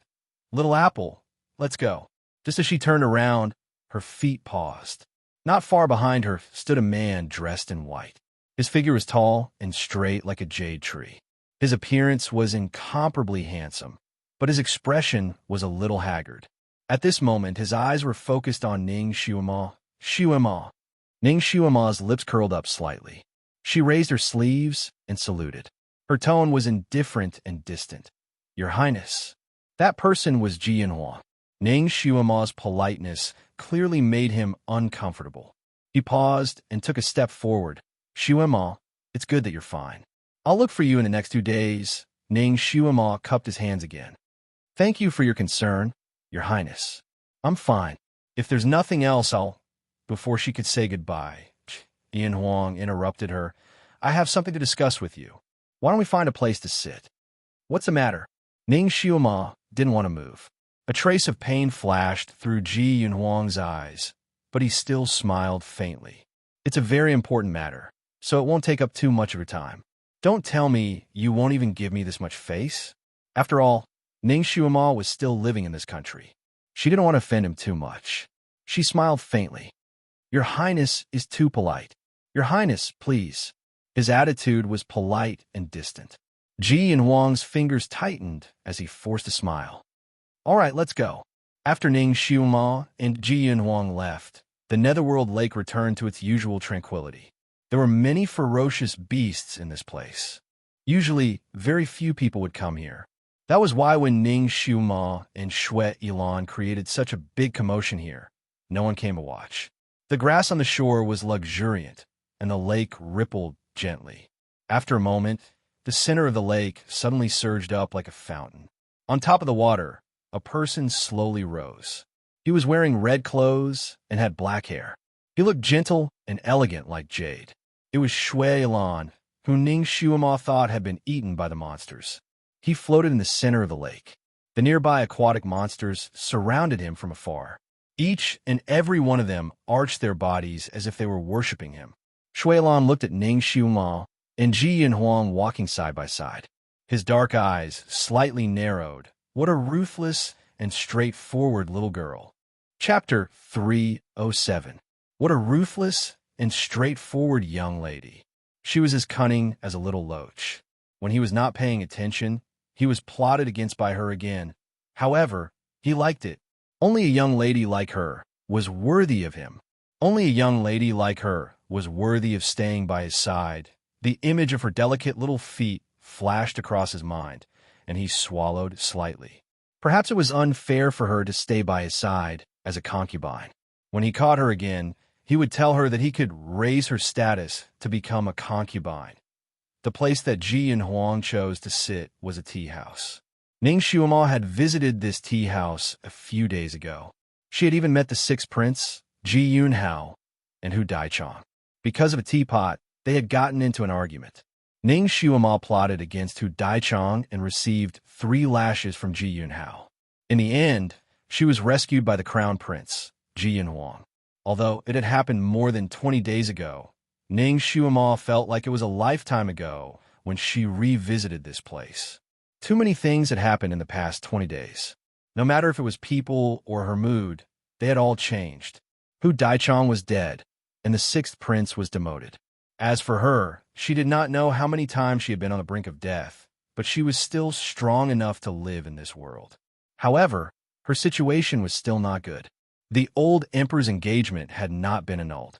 Because of the Kirin incident, many sects and forces were secretly eyeing her covetously.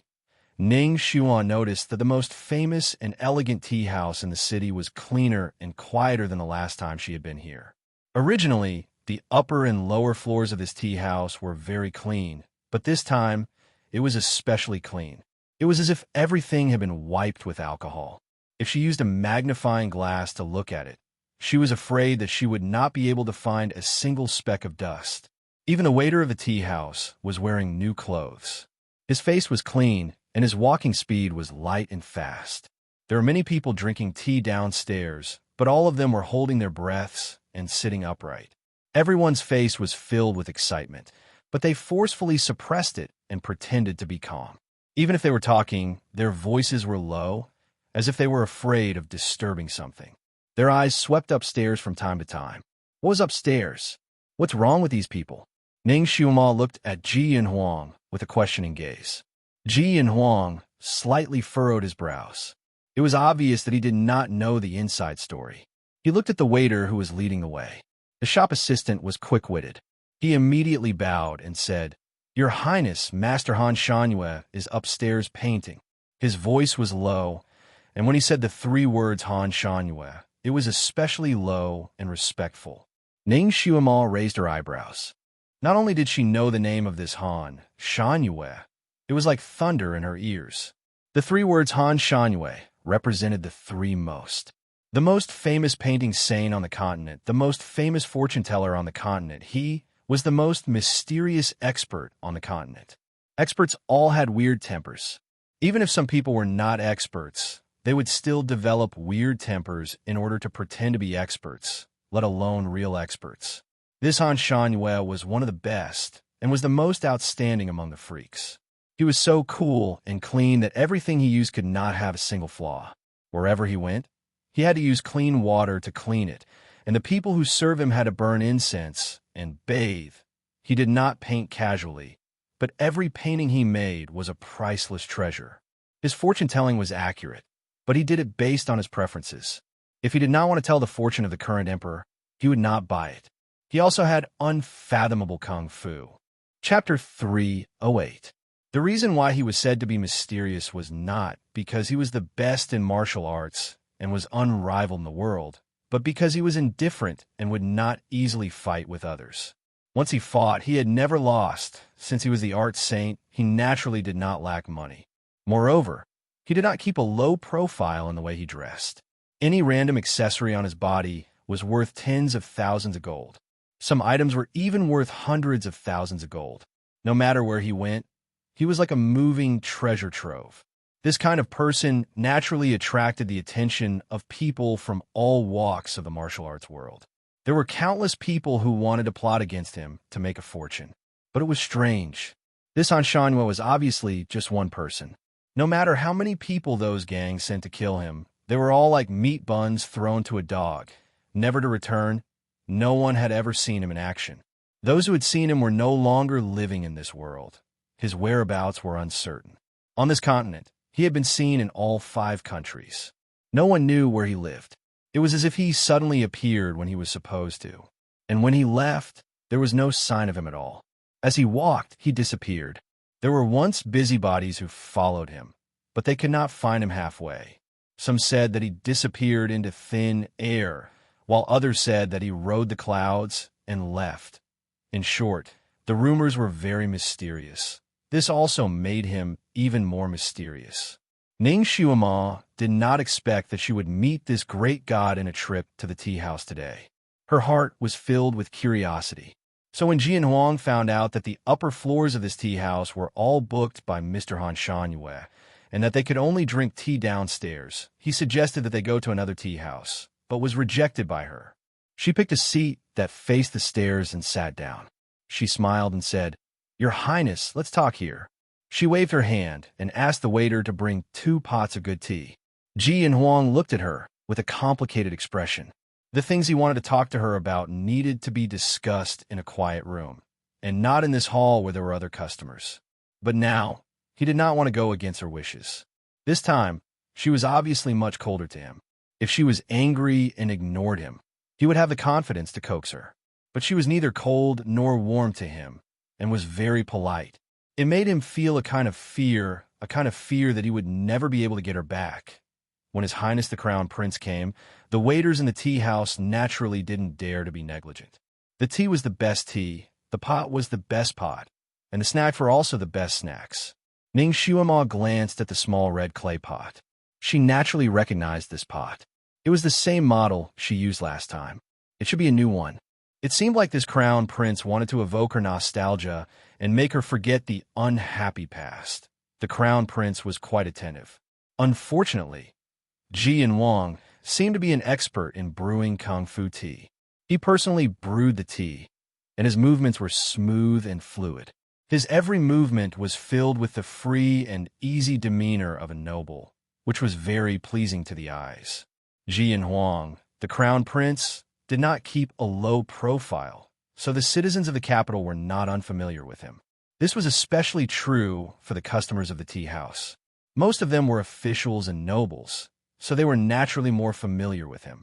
When Jian Huang came in with Ning Xuema, there were many people who stood up to greet him, but Jian Huang dealt with them with a few words. These people knew that the crown prince did not want to be disturbed, so they did not dare to come close to him. But they still paid attention to the table. Chapter 309. These people diverted part of their attention to pay attention to the movements of this table. Seeing that Jian Huang was personally brewing tea for the girl in front of him, they all widened their eyes in surprise. They secretly sized up Ning Xuema, trying to guess her identity. Since they noticed her, they naturally noticed the blue cat with glossy fur lying on her lap. The cat's 2 hind legs were standing on her lap, and its 2 front paws were holding a piece of tea. It was eating it in small bites, and it was eating very delicately and elegantly. It squinted its eyes slightly, obviously enjoying the food. Its expression was too rich, attracting the attention of half of the people in the tea house. There were some young girls drinking tea in the tea house, and their eyes would occasionally look at the blue cat, wishing that they could hug it and touch it. Shuema, try my culinary skills. Ji and Huang handed over a cup of tea. Ning Shuema did not decline. She took the cup and took a sip. Your Highness tea brewing skills are brilliant. The blue cat immediately raised its head and said, Master, I want to drink too. Heavens, this cat can talk. Its voice was very pleasant to hear, much better than the parrot's. Everyone's gazes became even brighter. Under everyone's gaze, Ning Shuema casually placed the teacup in front of the blue cat. The cat picked it up with its two front paws and tasted it like a human. Not bad. It raised its head and drank it in one gulp. Everyone was speechless. Did this cat become a spirit? Its every action was like a human's Also, this girl actually gave the tea that the crown prince poured for her to the cat. Wasn't this too disrespectful to the crown prince?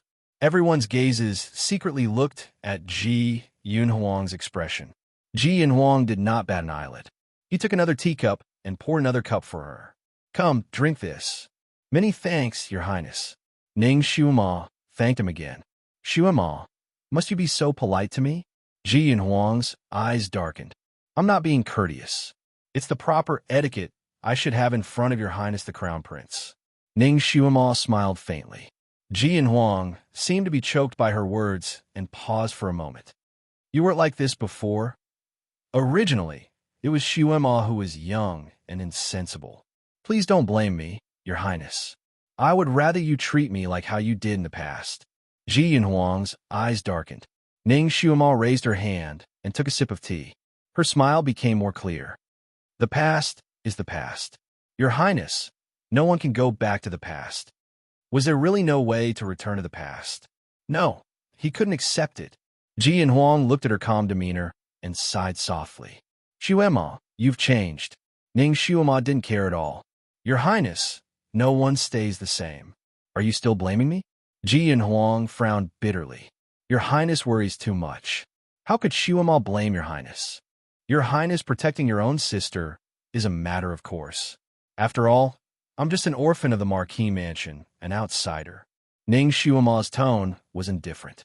Shuema, I know it was Yunyao's fault that day. I wronged you. Your injuries, are they serious? These past 2 days, I've been looking for you in the Heavenly Book Mountain. I was afraid that you might have met with an accident. Your Highness, don't worry. Shuema's injuries have already healed. Your Highness doesn't need to worry. The two of them exchanged a few more words. Ning Shuema remained indifferent, polite, and distant. Ji Yunhuang tried his best to pull the two of them closer, but to no avail. Chapter 310. The blue cat was eating to its heart's content. While the two of them were talking, it had already swallowed 2 plates of pastries and 3 cups of tea. The Crown Prince looked at Ning Shuema again, and his eyes slightly moved. Shuema, you've changed. Ning Shuema raised her hand and rubbed her forehead. Your Highness, you just said this once. No, I'm talking about your figure and appearance. In just 2 days, you've grown a lot. She was originally a beauty, but at that time, her beauty was that of a child's innocence and cuteness.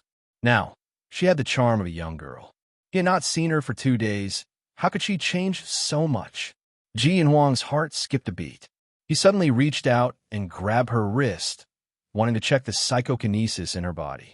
However, just as his fingers touched Shuema's soft and tender skin, she flipped her wrist and unexpectedly escaped from his palm like a slippery fish. Hey, what are you doing? The little blue cat jumped onto the table and roared at Ji Yunhuang. It had been unhappy with this man for a long time. A younger sister had injured its master for the sake of that unreasonable younger sister of his. Could it be that she still wanted to harm its master now? Ji Yunhuang was stunned. This human and beast were obviously on guard against him, which made him feel a little hurt. He bitterly smiled and stared at Ning Shuema. Shuema, I just want to check your psychokinesis. I don't have any other intentions. Ning Shuema carried the angry blue cat off the table and raised her head with a smile. Shuema is a psychokinesis trash. Didn't you already test it? Why does your Highness need to test it again? Ah, no wonder I found her familiar. So she's that psychokinesis trash, Ning Shuema. Someone at the table next to them blurted out. This person's voice was not soft, and the tea house was quiet. Almost everyone in the tea house heard him. Almost everyone's eyes were burning as they looked at her, and scrupulously sizing her up from head to toe. The originally quiet hall began to be filled with buzzing noises. Those people were apprehensive of Ji Yunhuang's presence, so they all lowered their voices and discussed with the people at the same table. From time to time, they would exchange looks of understanding. Kieran's ears were sharp, and she heard all their voices. It was nothing more than, so it really is her. Wasn't she captured by bandits? Why is she with the Crown Prince again? A piece of trash dares to put on airs in front of the Crown Prince? I really don't know what she's so arrogant about. By the way, I heard that before the ancestor left, he gave the Emperor a message.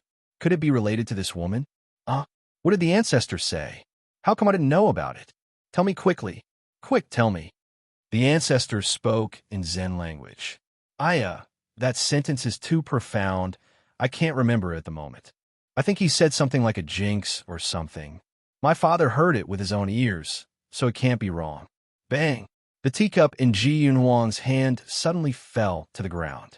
This clear and loud sound caused the entire hall to quiet down. The buzzing sounds of discussion finally stopped. Everyone's gaze landed on Ji Yunhuang. Ji Yunhuang's voice was indifferent.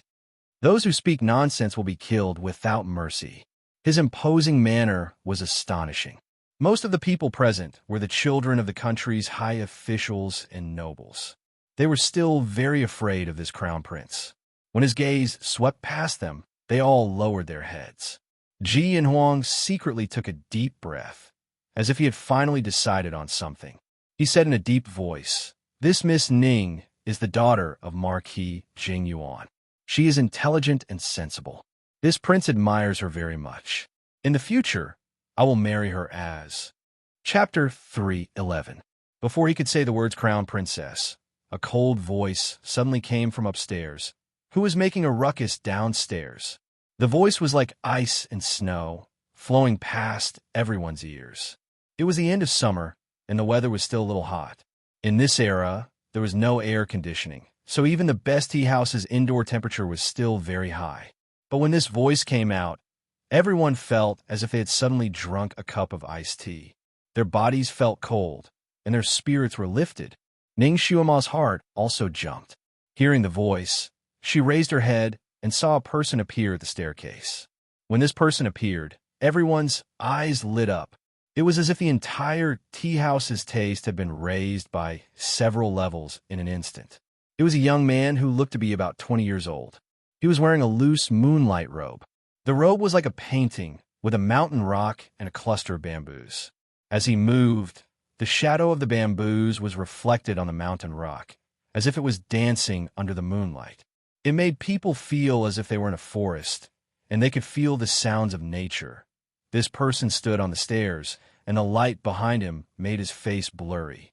His appearance could not be seen clearly, but he vaguely felt that he was very handsome, very elegant, and very extraordinary. In the darkness of the candlelight behind him, he was like a top zither player playing the high mountains and flowing water, making people forget everything. Almost everyone in the hall held their breaths. Han Shangyue.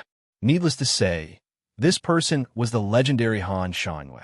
He was indeed like the cold moonlight on the cold mountain, making people feel as if their hearts were cleansed by the moonlight. Han Shanyue's gaze slowly swept across the hall, pausing on the little blue cat. His eyes moved again and finally fell on Ning Shuima's face. He stood in a place with his back to the light, so Ning Shuima could not see his face clearly, but she could clearly feel his gaze. She subconsciously met his gaze. That gaze seemed to have a penetrating power, making her heart jump again. She felt a sense of familiarity.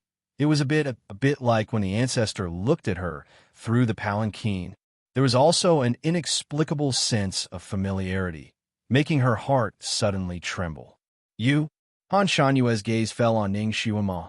"Come up." Why did he call her? Other than the blue cat beside her, which was rather eye-catching, there was nothing special about her. Why did this arrogant Han Shanyue suddenly ask her to go up? She wasn't close to him.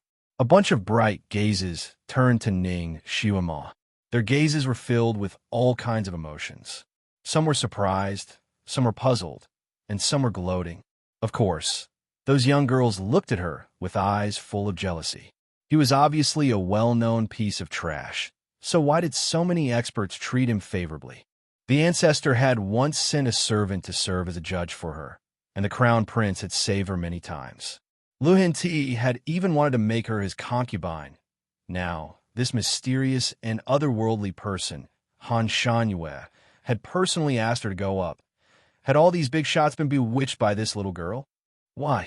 Ning Xiaoma naturally felt the malice coming from all directions, especially that jealous gaze. She couldn't be more familiar with it. Whether it was in her previous life or this life, she was often baptized by such gazes. She had long been numb. Sir, the one who made some noise and disturbed your painting was me. If you have any dissatisfaction, I apologize to you. This girl is innocent. Chapter 312. Mr. The one who made some noise and disturbed Mr.'s painting was me. If Mr. is dissatisfied, I will apologize to Mr. This young lady is innocent. Ji Yinhuang extended his hand and pulled Ning Xiaoma behind him without batting an eyelid. Then he stepped forward bravely and lightly shouldered the responsibility. Ning Xiaoma's heart skipped a beat. She looked at Ji Yinhuang's back with a complicated gaze. As long as this crown prince did not implicate his sister, he treated her quite well. This matter happened because of me. Your Highness, you don't have to take responsibility for me. Ning Xiaoma came out from behind Ji Yinhuang. She was not worried about the debts that she had accumulated. Anyway, there were many people who wanted to make things difficult for her. She did not need this strange person in front of her. Moreover, Ning Xiaoma had an intuition that this strange person would not make things difficult for her. No, this matter has nothing to do with Xiaoma. I was the one who made a ruckus. I was also the one who threw the cup.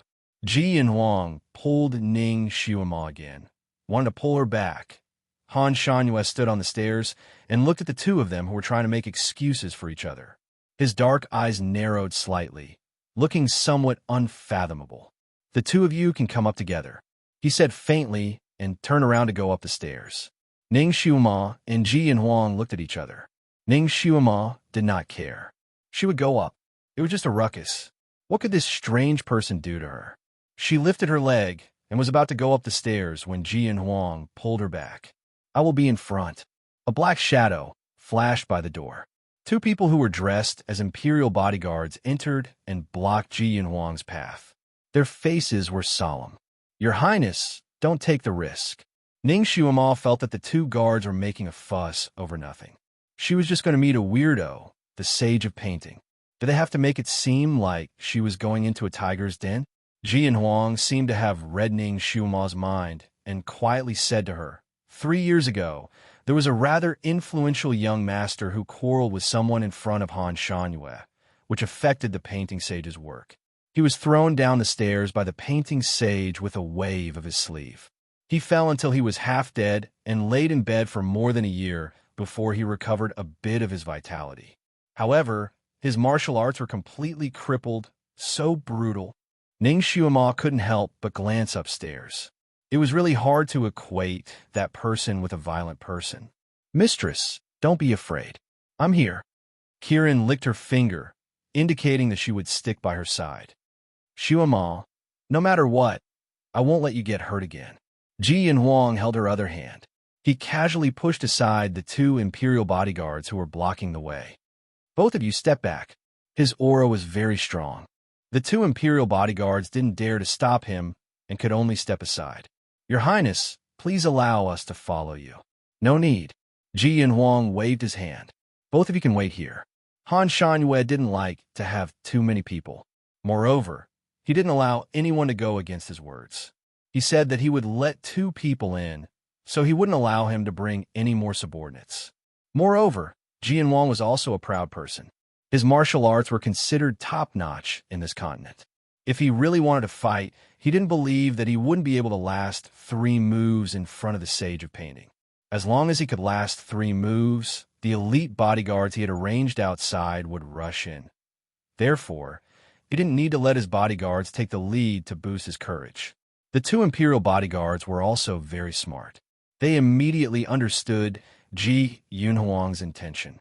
They bowed and stepped back, no longer obstructing him. Chapter 313. The two guards were also very smart and immediately understood Ji Yunhuang's intention. They bowed and retreated, no longer stopping them. Ji Yunhuang kept holding Ning Xiuma's hand. Ning Xiuma actually did not want to be so close to him, but Ji Yunhuang's fingers held her hand tightly, and she could not break free. She could not use too much strength or directly attack him, so she could only let him hold her hand. Forget it, it's just holding hands, it's not worth anything. In her previous life, she still had arms around her brother's shoulders. The two of them went up to the second floor together. Finally, they saw the layout of the second floor. The main hall was a little spacious, but the most eye-catching thing was a round rosewood table. On the table, there was a large piece of drawing paper, paint, brushes, inkstone, everything was there. There were two very clean and agile children who were grinding the ink, arranging the paint, and doing some other work. There were no ordinary candles in the main hall, only a large luminous pearl hanging above the drawing table. The luminous pearl was like a small moon, bright but not dazzling, illuminating the whole drawing table. The scene was like a stage, but the spotlight only shone on one side of the stage, and the other places were still dim. Master Han Shangyue stood in the shadow in front of the table, and the luminous pearl shone brightly behind him, but his whole person was like a silhouette. Ning Xiuma stood at the staircase, but she still could not see his face clearly.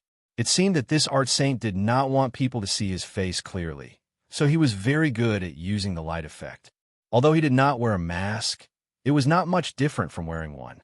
"Sir, why did you call us up?" Ning Xiuma wanted to cup her hands, but when she raised them slightly, she realized that her hand was still in Ji Yunhuang's hand. Han Shangyue looked at them, and his gaze paused on their hands. Kirin was lying in Ning Xiuma's arms, and it was also staring at Han Shangyue. It suddenly felt that the temperature of the surrounding air seemed to have dropped a little. Then, its eyes suddenly widened. All the hair on its body stood on end. Nine Supremes. Ning Xiuma could clearly feel that something was wrong with Kirin in her arms. She could communicate with Kirin telepathically, so she immediately asked, "Little Apple, what's wrong?" Kirin looked at Han Shangyue again and paused for a moment before replying, "No, nothing. Yes, it's a little cold." The fur on his body slowly became docile. His heart was beating wildly. It had indeed recognized him, but that person had transmitted his voice to it in time to prevent it from revealing anything. Right now, Kirin was most afraid of him, even though he felt that he would be letting his master down if he didn't reveal this person's identity. He still held himself back and obediently laid down on the ground. He wouldn't harm Master, right? That shouldn't be the case. He actually treated its owner quite well. There must be a reason why he didn't want to say anything now. It was better for it to make a fortune quietly. Ning Xiuma couldn't care less about Kirin's subtle mood changes. Besides, the temperature upstairs was indeed much lower than downstairs. The two servants who were waiting on them had already put on their jackets.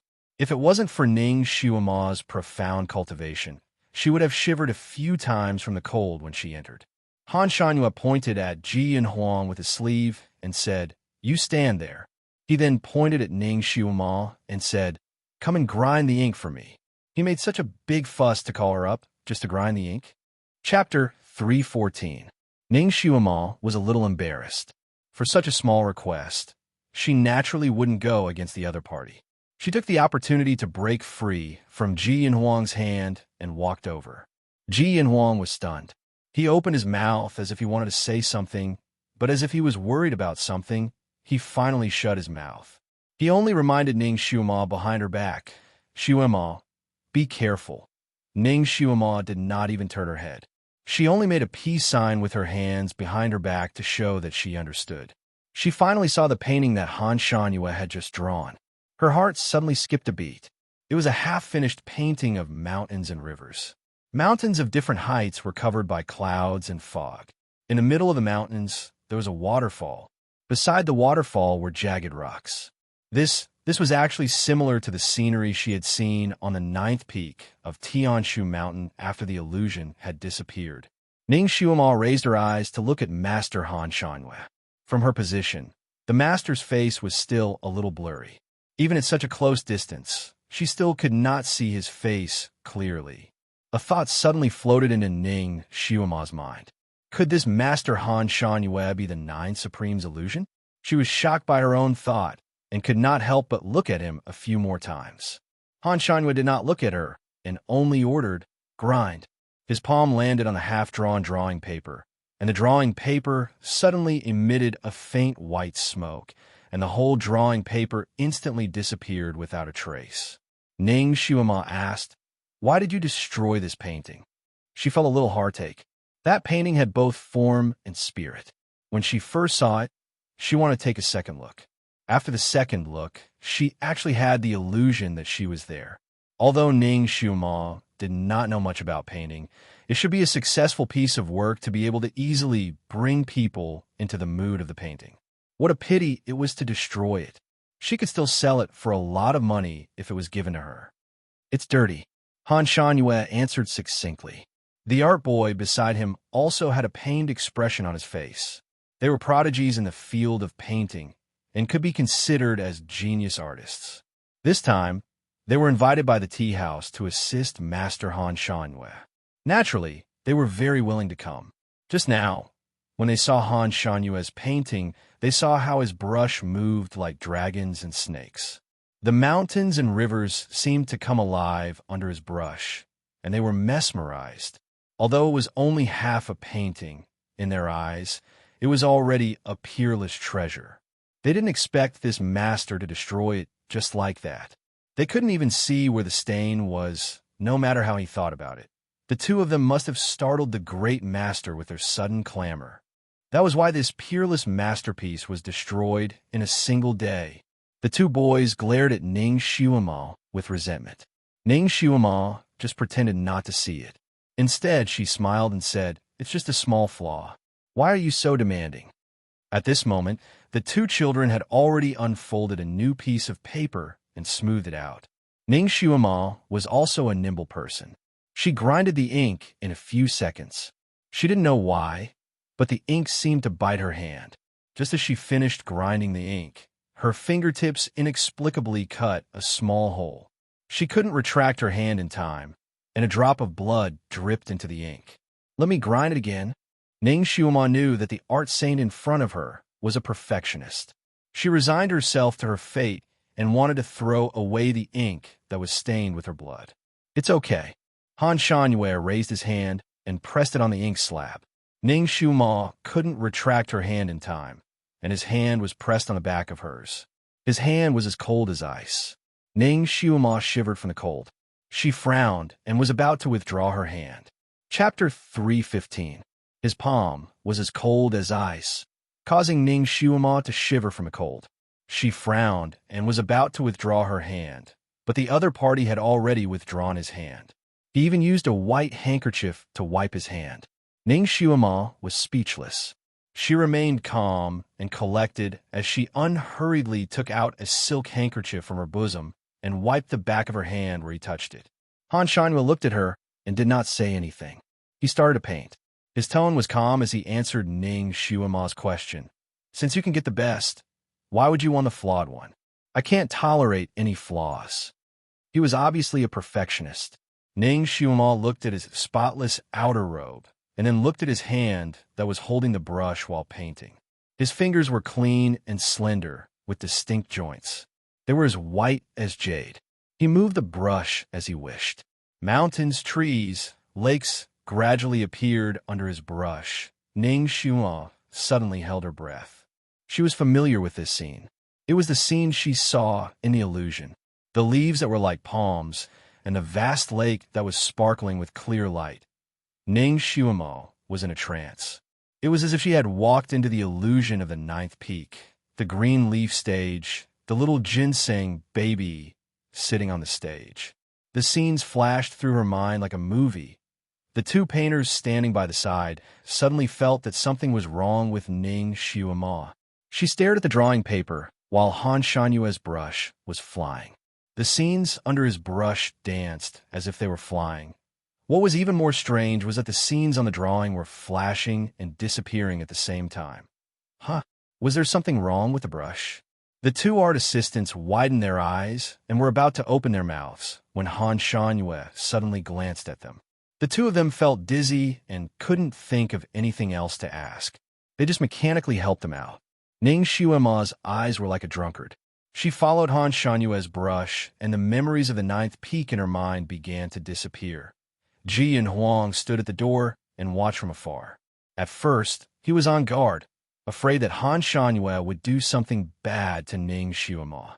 Later, when he saw that Ning Shuima was only given the job of grinding the ink, he heaved a sigh of relief. He knew a lot about painting and was very curious about what this great master Han Shanyue had painted. He wanted to go forward and take a look, but he was afraid of offending this art saint. He stood there and watched Ning Shuima's movements.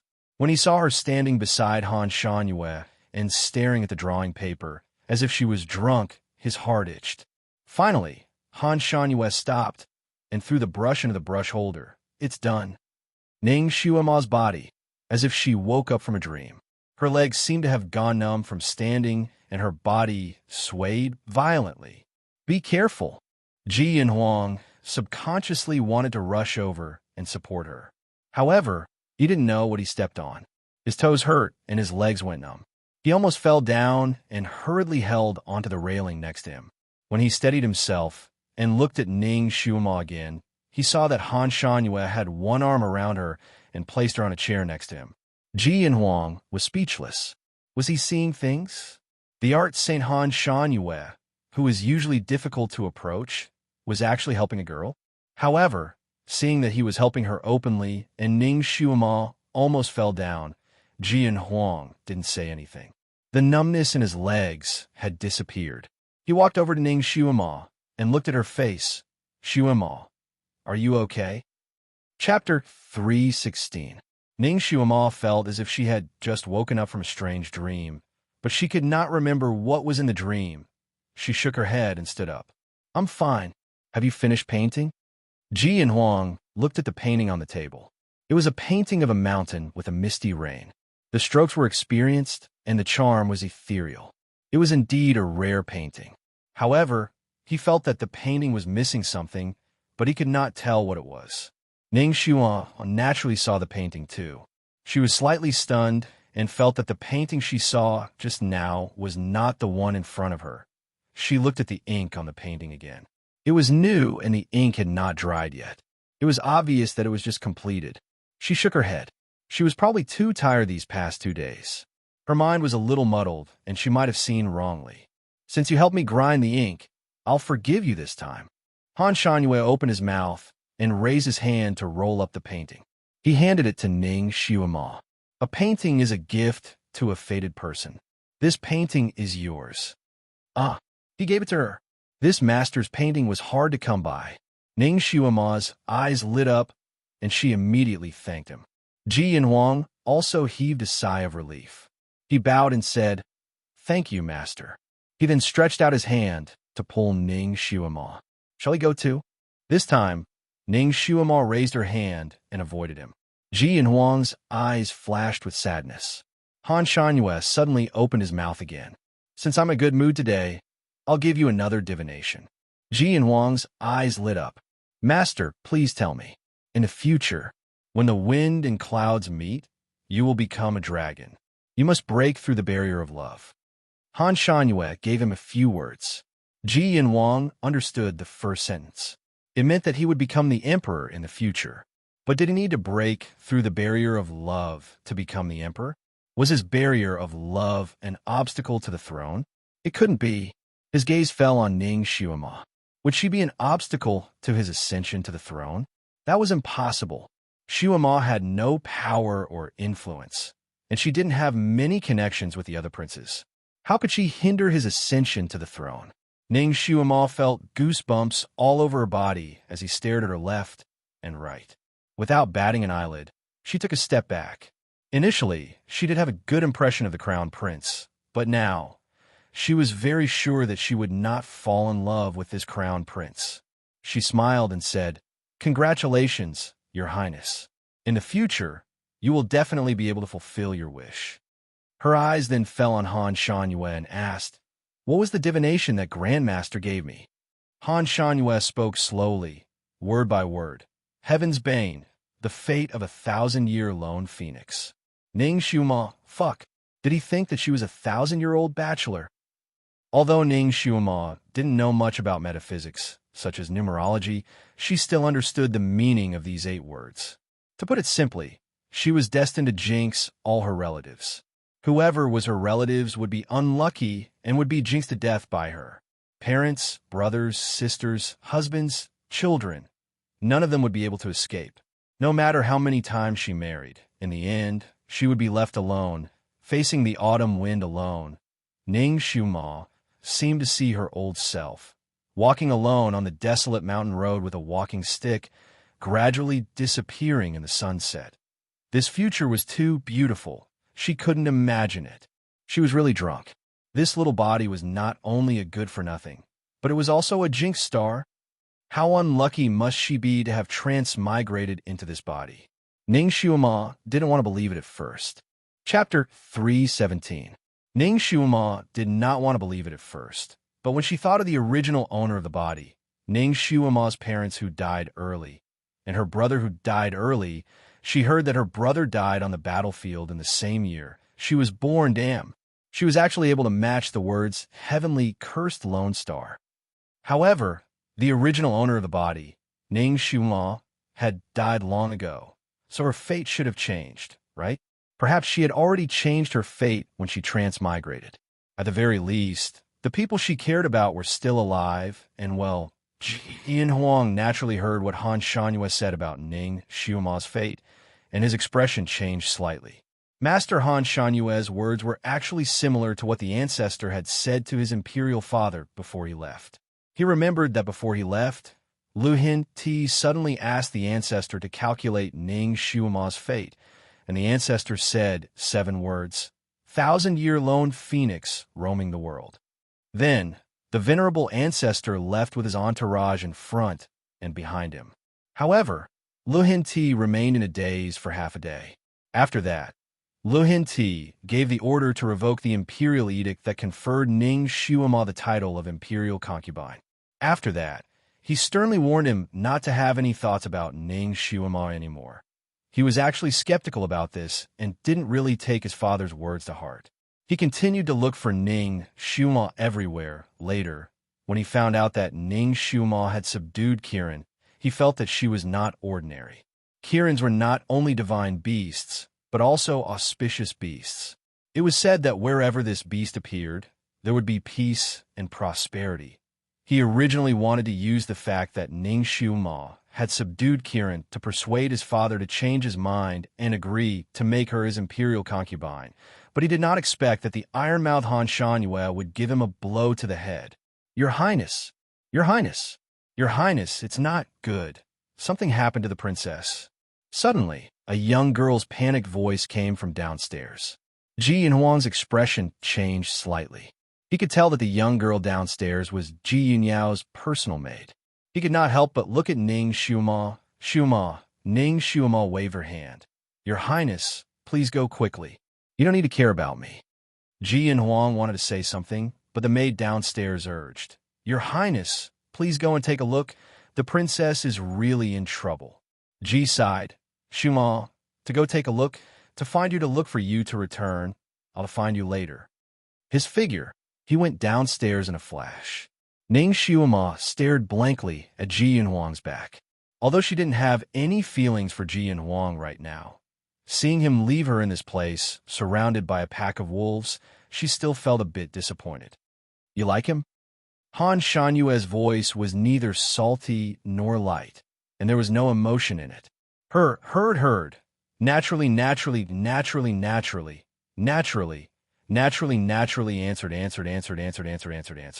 Han Shanyue seemed to be choked by her straightforward answer, and his voice became even fainter. "You are not fated to be with him." Ning Xiuma smiled. She suddenly picked up Kirin, who had been squatting on the chair, and kissed the tip of its nose. I also like it. Kieran was so excited that it almost reverted back to its original form. Its pair of blue eyes were watery. Master! Its whole body of blue fur was almost turning pink. Master kissed it. Master smells so good. Kieran happily squinted its eyes, and when it raised its head, it met Han Shanyue's eyes. It suddenly shivered and shrunk its neck. Its tail curled up, and it curled up on the chair again. Han Shanyue lightly said, "So this is what you like. You will kiss whoever you like." Ning Xuema smiled. "I like to kiss cuter ones, for example." Chapter 3:18. She then picked up Kieran and kissed it on its eyes. This little guy was too cute. Every time she kissed it, it would cover its face with its paws. Han Shanyue was speechless. He spoke again. "You are destined to be a loner, so you must not get too close to others. Otherwise, you will harm them."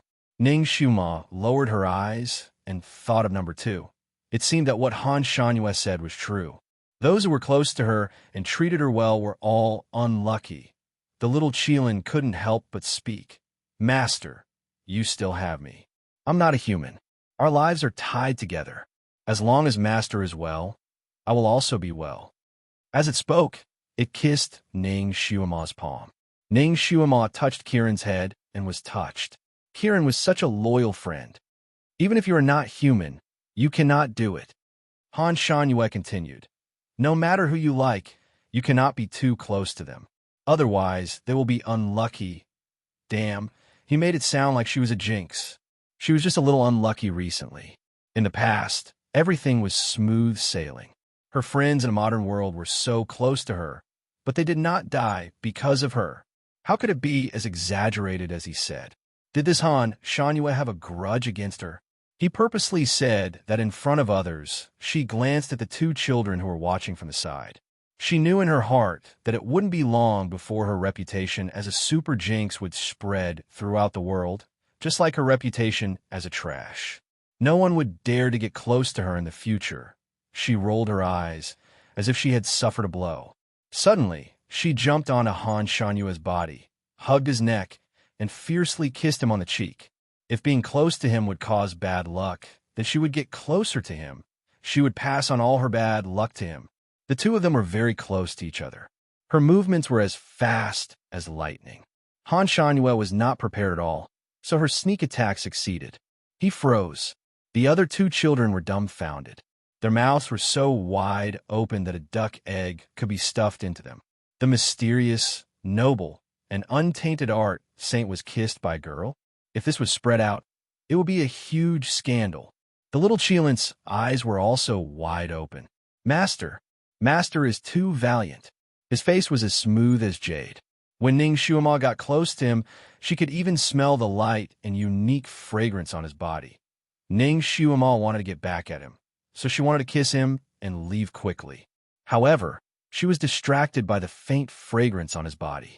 She couldn't escape in time. Impudent. Han Shanyue's face darkened as he spat out two words. He didn't seem to do anything, but with a wave of his sleeve, Ning Xuema, who was hugging him, flew out. Crash! Ning Xuema's body crashed through the window and flew out of the second floor onto the street. There were a lot of people on the street. When they saw a person flying out of the tea house, they were all shocked. When Ning Xuema landed, she almost stepped on the face of a passing teenager. Fortunately, Ning Xuema's reaction was fast. While her body was in the air, she immediately adjusted her body and gently landed beside the youth. Damn it, this bastard was really ruthless. He actually threw her down from the second floor. He was quite strong, too. She couldn't help but crash into the window. The sandalwood window was smashed by her. The burning pain in her shoulder made Ning Xuema's face turn pale. She raised her head and looked at the broken window on the second floor. She started to wonder if she should go upstairs to find that person for revenge. Chapter 3:19. Master!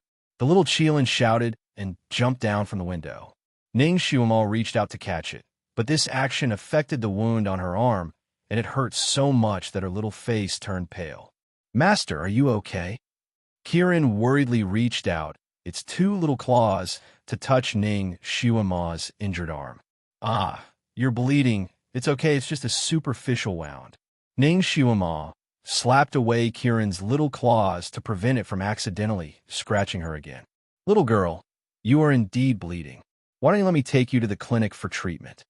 A rather glib voice interrupted. Ning Xiuama turned her head and saw that the one who spoke was the young man she had almost hit when she fell from the window. The young man was wearing a flashy purple robe and was waving a fan in his hand. He had a smooth face and a pair of peach blossom eyes that fell on Ning Xiuama's body, which was a little stunning. This girl was delicate and beautiful. Although she was a little embarrassed after being thrown down like this, it could not hide her beauty. Coupled with the bloodstains on her arm, it made her look even more beautiful. This was really a beauty that fell from the sky. The young man with the fan was instantly moved. He looked at Ning Xiuama with eyes that were filled with spring water. Ning Xiuama had a stomach full of anger that she had nowhere to vent. She knew that the young man was flirting with her just by looking at his eyes, especially his eyes, which were staring at her chest, as if he wanted to extend a pair of hooks from his eyes and hook her clothes so that he could see the scenery under her clothes. She actually met a young thug who was flirting with people on the street. This was a common scene in novels. She really wanted to beat him up. Ning Xiuama pursed her lips. My injury, it's not a big deal. I don't want to trouble you. Her voice was as delicate as an oriole's. She turned around and wanted to leave, but the young man opened his fan and blocked her way. Little girl, it's better to follow me. That's right. Follow my young master. My young master will treat you well. That's right. Our young master has always been kind and loves to show mercy to women. You almost hit our young master just now, but our young master didn't make a fuss about it. Don't fail to appreciate our kindness. Obediently follow our young master. In the blink of an eye, 4 or 5 more servants surrounded Ning Xiuama, intentionally or unintentionally surrounding her in the middle. It was obvious that these people were the young man's henchmen and were used to cooperating with their young master. Kieran was annoyed and wanted to scratch her with its claws. Ning Xiuama pressed Kieran's head to calm it down. She blinked her eyes and said, Child, are you really taking me to the medical center for treatment? Her eyes were watery, and when she blinked, half of the young master's bones melted. That's right. Young lady, feel free to follow this young master.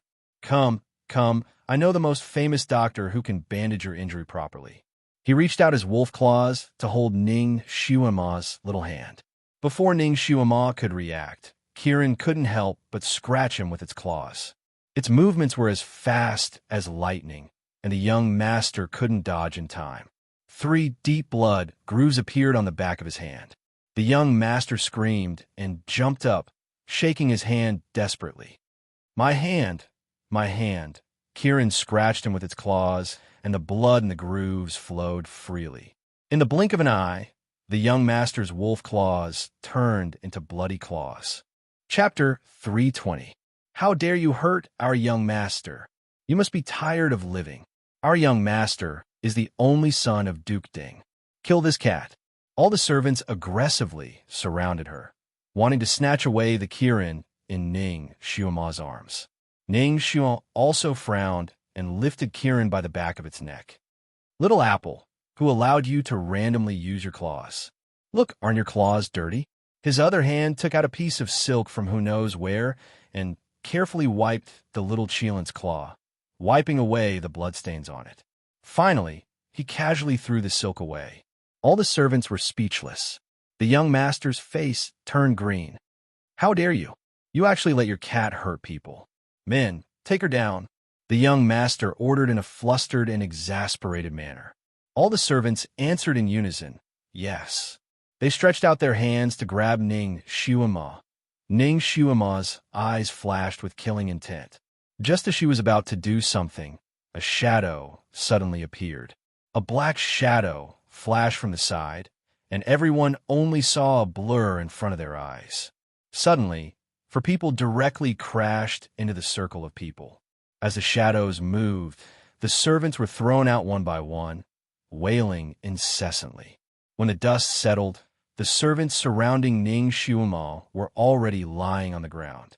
4 of them who looked like imperial bodyguards bowed to Ning Xiuama. Miss, you have been frightened. Ning Xiumal sized up the four of them. You are? Reporting to Miss, we were sent by the Crown Prince to protect Miss Ning. One of them respectfully replied. It turned out that Jian Huang did not abandon her and even sent 4 imperial bodyguards to protect her. Ning Xiumal also recognized one of the imperial bodyguards. He was indeed from the Crown Prince's residence. She had met him once when she stayed in the Crown Prince's residence for a short period of time. She nodded and indifferently glanced at the young master with the fan who was trembling at the side. Does this young master still want to take me down? Although the fan bro wasn't beaten up, he was almost scared to the point of wetting his pants. He didn't expect that the little girl in front of him, who didn't even bring a maid, was actually the person that His Highness the Crown Prince wanted to protect. Even if he had 8 guts, he wouldn't dare to challenge His Highness the Crown Prince. At this moment, seeing these 4 personal guards of the Crown Prince's residence, how could he dare to let out half a fart? He hurriedly smiled apologetically. It's a misunderstanding, a misunderstanding. It's all a misunderstanding. The servants were ignorant and scared the young lady. Please forgive us. Then don't kill my cat? Ning Xiumo raised her eyebrows. Of course not. Miss, your cat is very clever. Hee, very clever. It's a good cat. The man with the fan smiled apologetically as he signaled to the servants who had just gotten up from the ground. The group of people left with their tails between their legs. Miss, do you want to return to the residence or go to the medical center to have a look? The leader of the 4 imperial bodyguards asked. Let's go back. Ning Xiumo waved her hand dispiritedly. She could deal with the small wound on her shoulder by herself. She glanced at the window on the 2nd floor again. The big hole was still there, but the light inside was much dimmer, as if the person inside had already left. Forget it. She wouldn't lower herself to the same level as that person. The current her wasn't that person's opponent at all. She hugged the cat and turned around to leave. Strangely, she felt that the smell of that person was somewhat familiar, as if she had smelled it from an old friend. But she couldn't remember who it was at that moment. She kept feeling that she had forgotten something, but she couldn't remember what it was at that moment.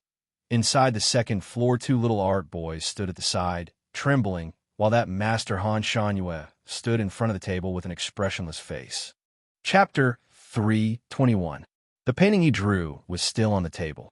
Ning Xiumo didn't have time to take it away.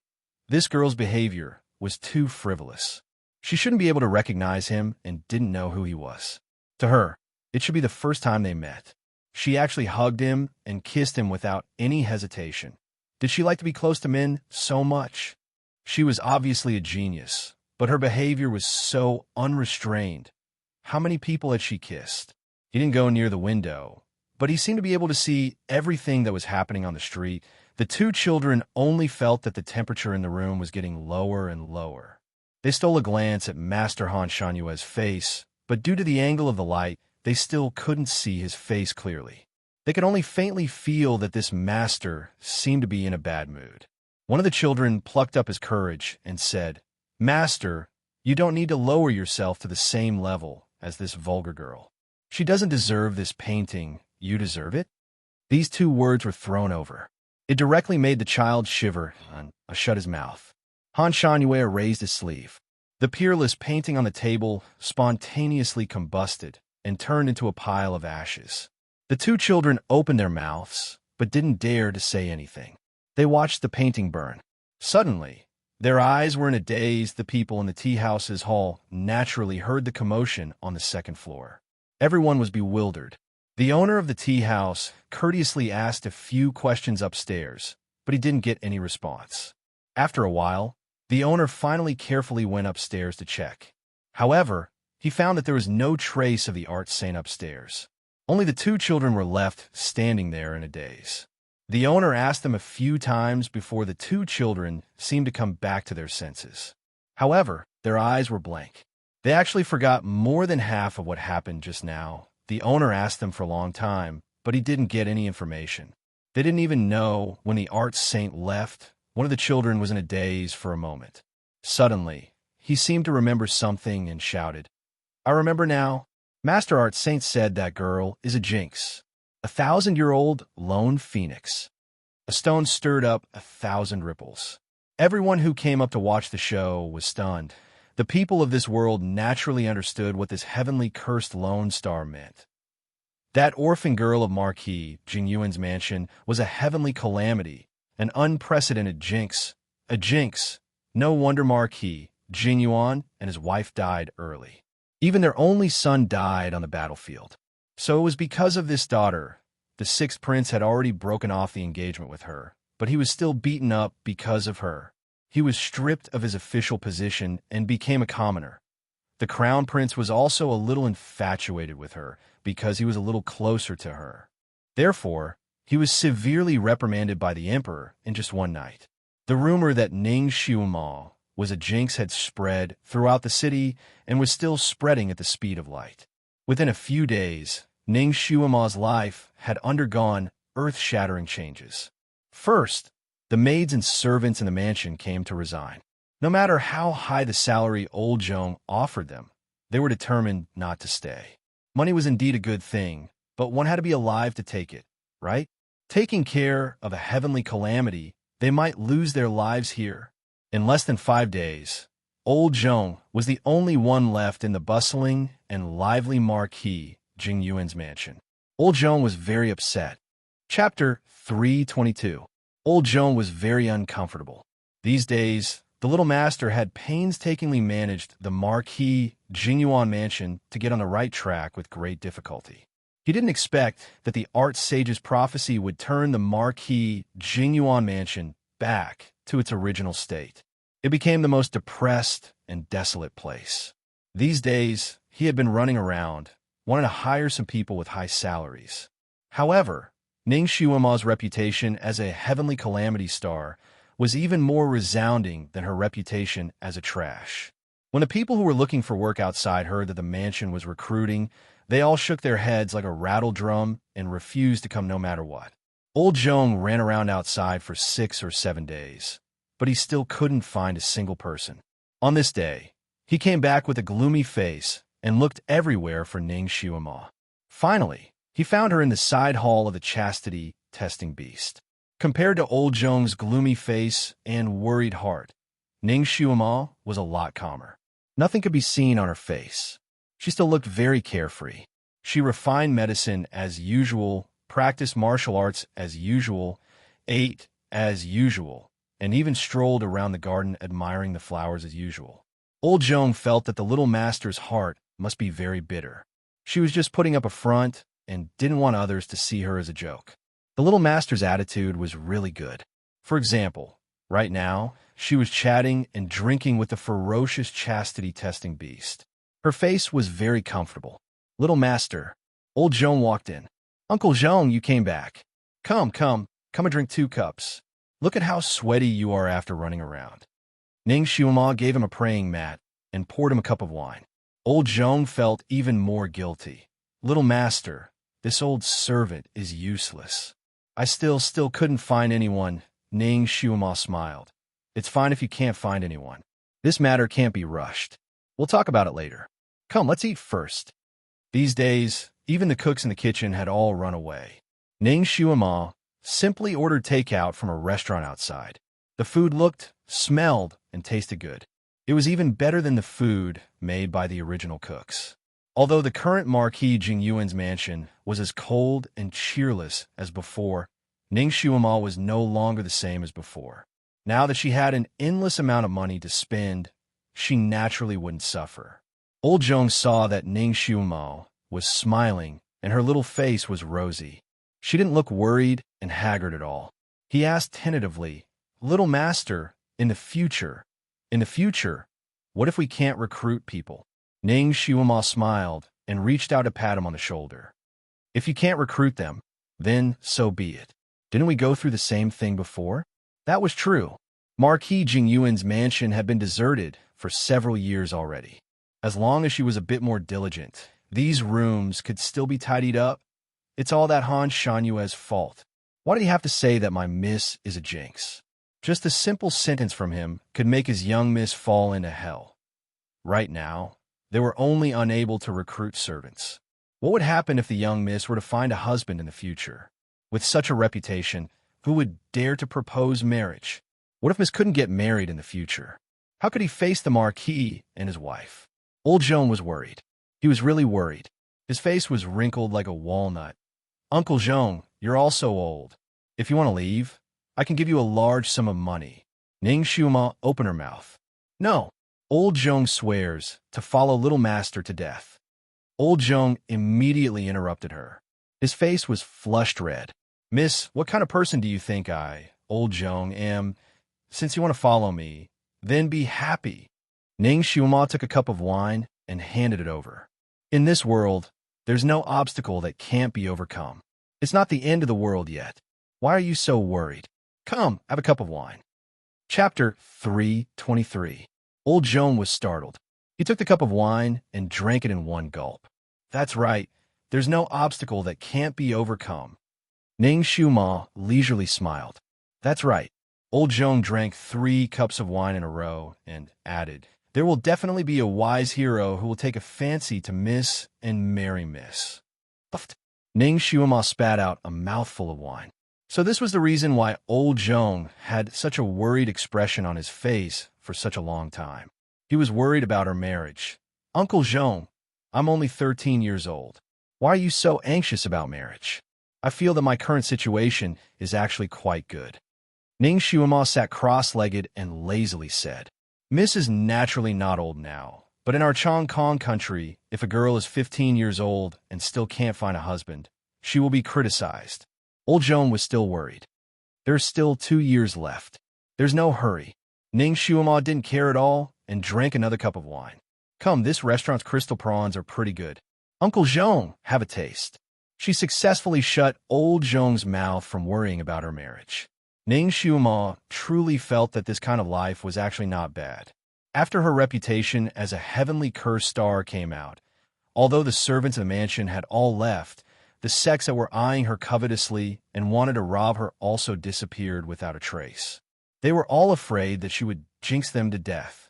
Even Kirin and the others didn't dare to covet her anymore. Also, the old emperor's imperial edict to confer her as a consort was silently revoked by the old emperor. 2 days ago, the old emperor summoned her to the palace and asked her a few questions from afar. He expressed his concern for the daughter of a meritorious official and then let her go. He didn't mention anything about conferring her as a consort. As for Ji Yinhuang, ever since he was taken away by a maid in the tea house, he never came to find her again. He was probably frightened by her reputation as a heavenly curse star and didn't want to have anything to do with her. As for Ji Yunhao, he had already been banished from the city by the old emperor. Without the emperor's summons, he didn't have the qualifications to enter the city. Therefore, Ning Shuma also didn't see him again. Even if they met, they would probably be strangers, now that she thought about it. All the problems that caused her headaches had disappeared along with the rumors of her being a heavenly cursed lone star. Her days had become unprecedentedly leisurely. Ever since she had transmigrated, she had been in all kinds of dangerous situations. She had wandered in front of the gates of Yama's palace several times. It could be said that she had narrowly escaped death. It was rare to be able to live such a leisurely life. It was rare for her to have so much time to practice. In just 10 days or so, her inner strength had indeed improved, and even her telekinesis had begun to increase greatly.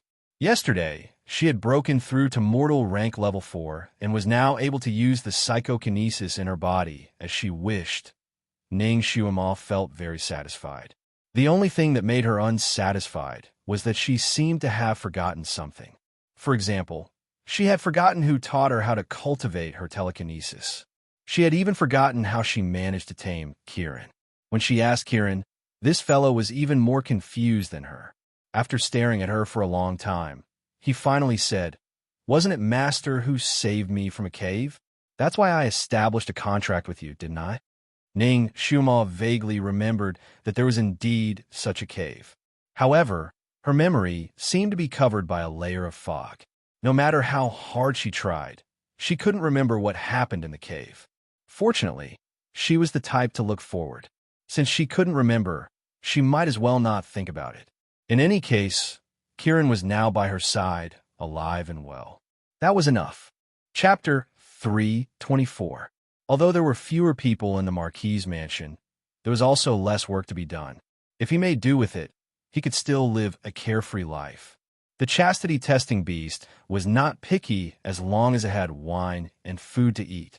After all, it was a human soul that lived in its body, so its nest was quite clean and did not need anyone to clean it. It also did not need anyone to wait on it.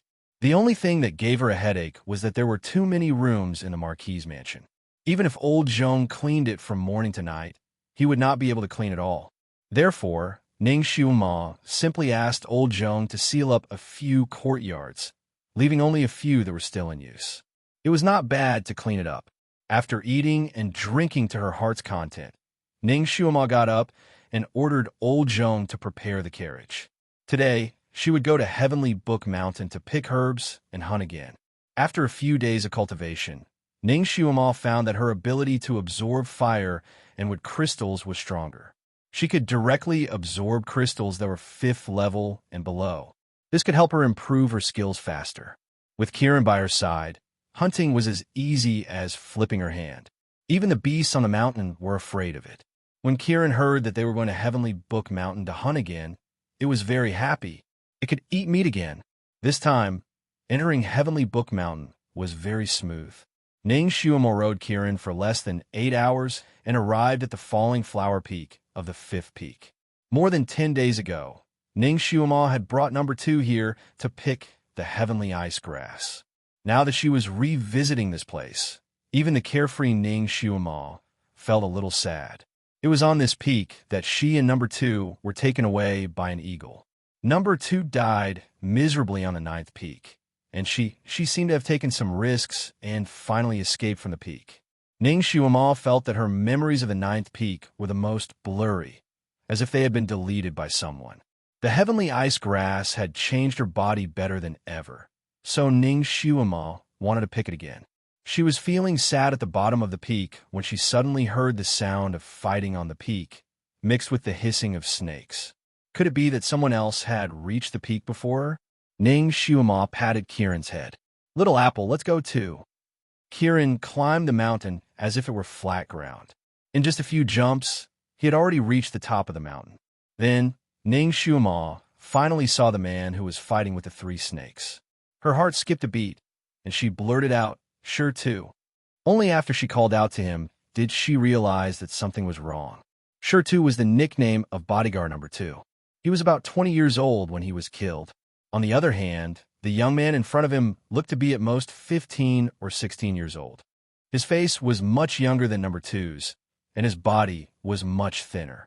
The young man was already injured in many places, and his handsome face had already turned green. It was obvious that he had been poisoned. This young man had good swordsmanship, and his psychokinesis was also not bad.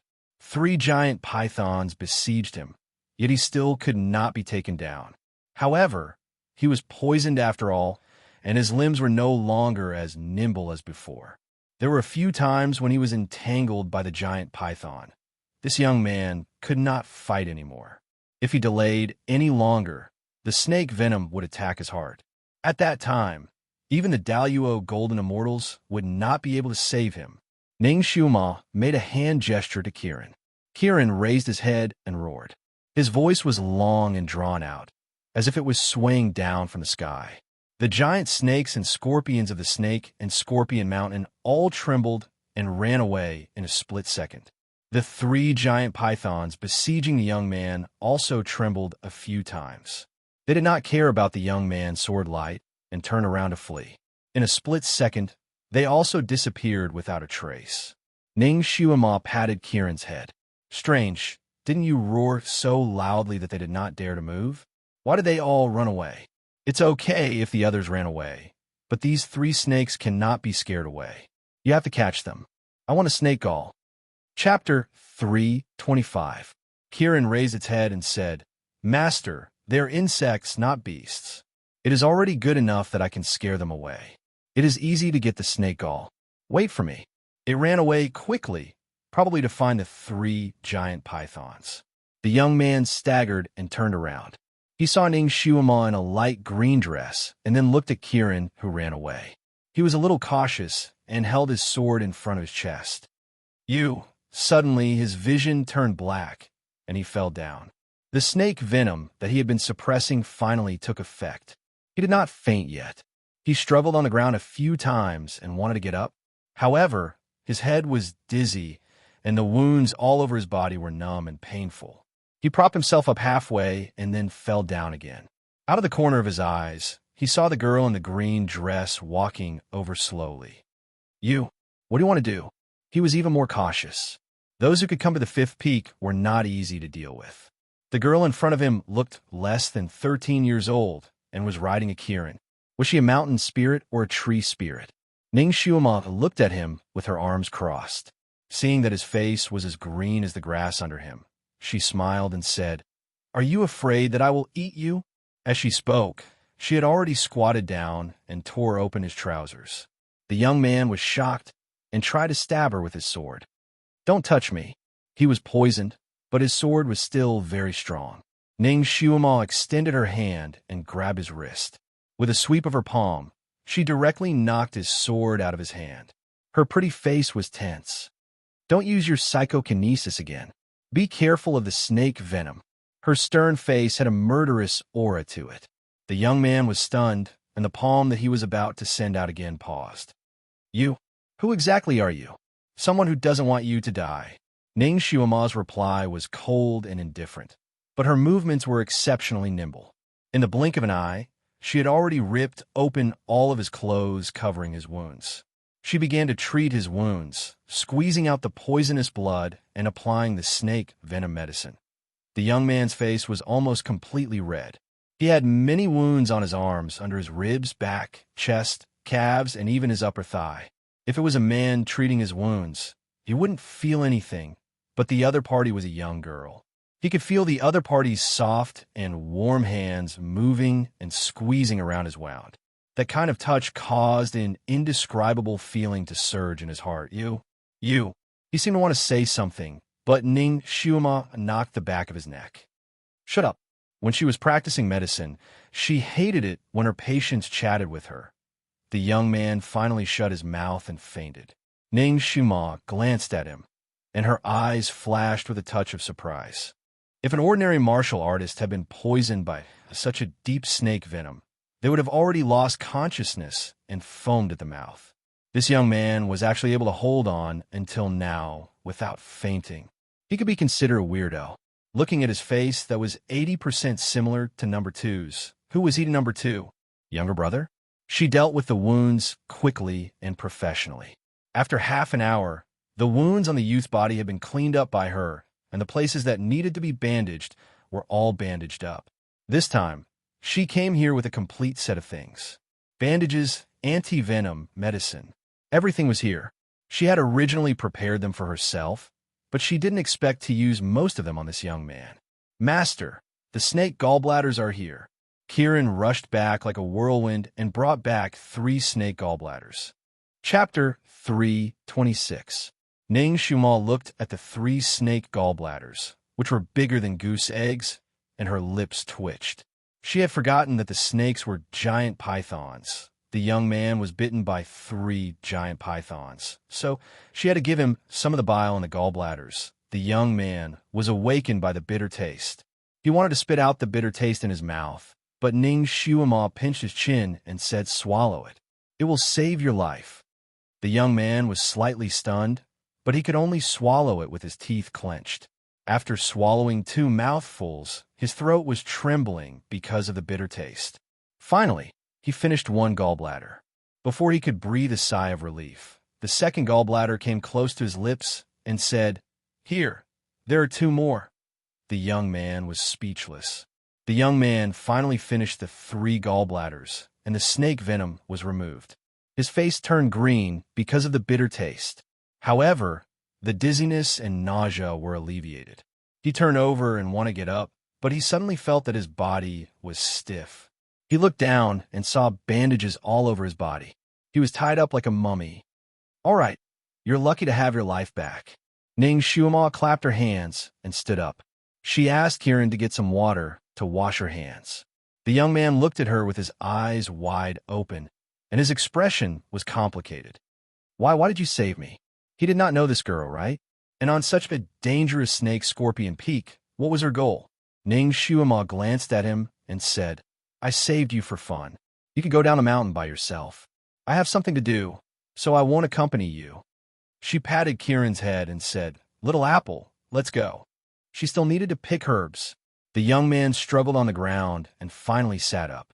Because of the smell of Kieran, all the snakes and insects did not dare to come close. He gritted his teeth, picked up the sword that had fallen next to him, and stood up stiffly. However, he had just been removed from the snake venom, and he had lost too much blood. After standing up, he felt dizzy. Finally, he could not support himself and fell to the ground again. You can't move around casually now. It's better for you to rest for an hour. Don't worry, I've already asked Kieran to pee around. No snakes or insects will attack you. After saying that, Ning Shuima turned around and rode away on Kieran. The young man was stunned for a moment as he watched her leave. He closed his eyes slightly, took a deep breath, and began to regulate his breathing. He didn't want to die. He had to live on. He still had to pick the heavenly ice grass. After an unknown amount of time, the young man finally finished recuperating and regained some strength. He opened his eyes and was stunned for a moment. It was unknown when the green-clothed girl had returned. In her palm, there was a faint blue grass that was trembling slightly. Heavenly ice grass. The young man's eyes lit up. He looked at the young girl. Didn't you risk your life to come here for this stalk of grass? Ning Shuima said. Her voice was still indifferent. I picked an extra stalk just now. I'll give it to you. That young man, he slowly reached out and took the stalk of grass. He gently placed it into his mouth and slowly ate it. He did not say the word, thank you, because it was too light. Ning Shuima took advantage of the time when a young man was meditating and left on Kieran. Since the young man could come here with a broken sword, it proved that he had extraordinary abilities. As long as the snake venom was removed, he would be able to leave the mountain alive. Master, do you know him?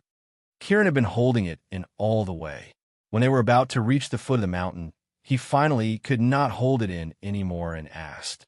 Chapter 327. Ning Shuima shook her head. I don't know him. She only saved him because she saw the face that resembled number two's. This person is too much. You saved his life and gave him a stalk of grass. He didn't even say thank you. How rude. Kieran was a little angry.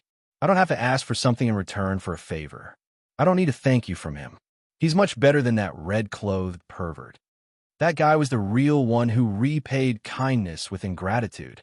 Fortunately, he was tricked into the water by her. Speaking of which, was that pervert eaten by the monsters? He hasn't appeared for so many days. He should be dead, right? What a pity. Where did he hide, that good zither? Ning Shuima shook her head and decided not to think about this annoying problem.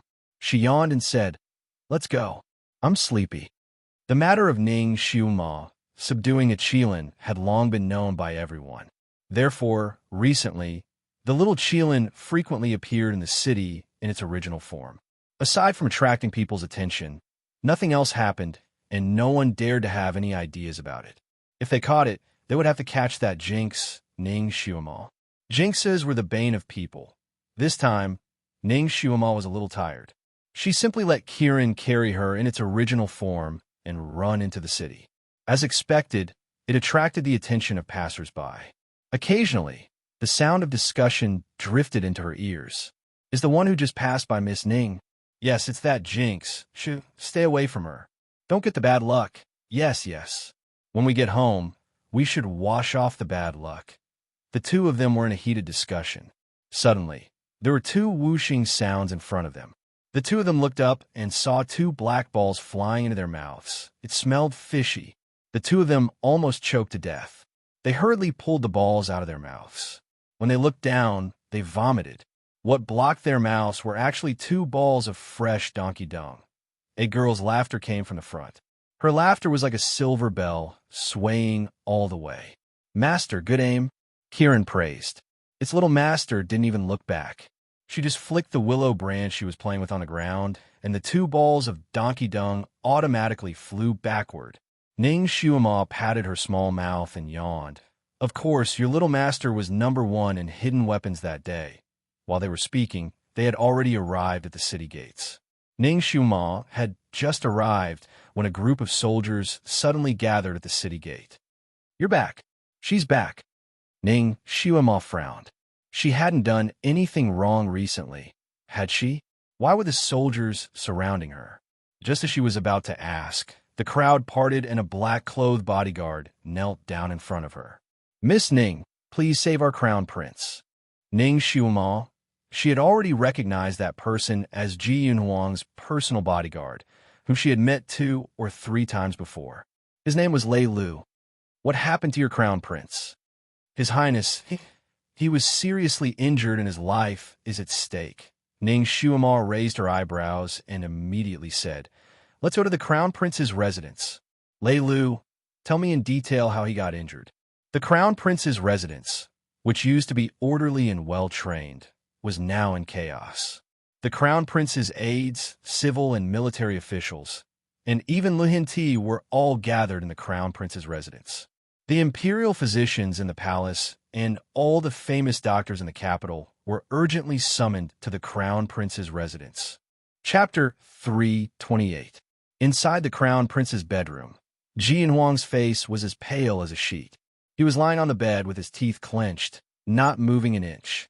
A doctor was trembling in fear as he examined him. Lu Hinti's face was as calm as water as he paced back and forth in the main hall. Oppressive and oppressive, that invisible pressure made everyone unable to breathe. In the corner of the main hall, there was a row of doctors kneeling like quails.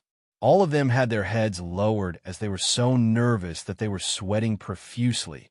After a while, the doctor who was examining the crown prince also knelt down. "Your Majesty," Lu Hinti anxiously asked, "how is it?" The doctor's lips trembled. "Your Majesty, the crown prince's heart was injured. This official is also powerless. Trash."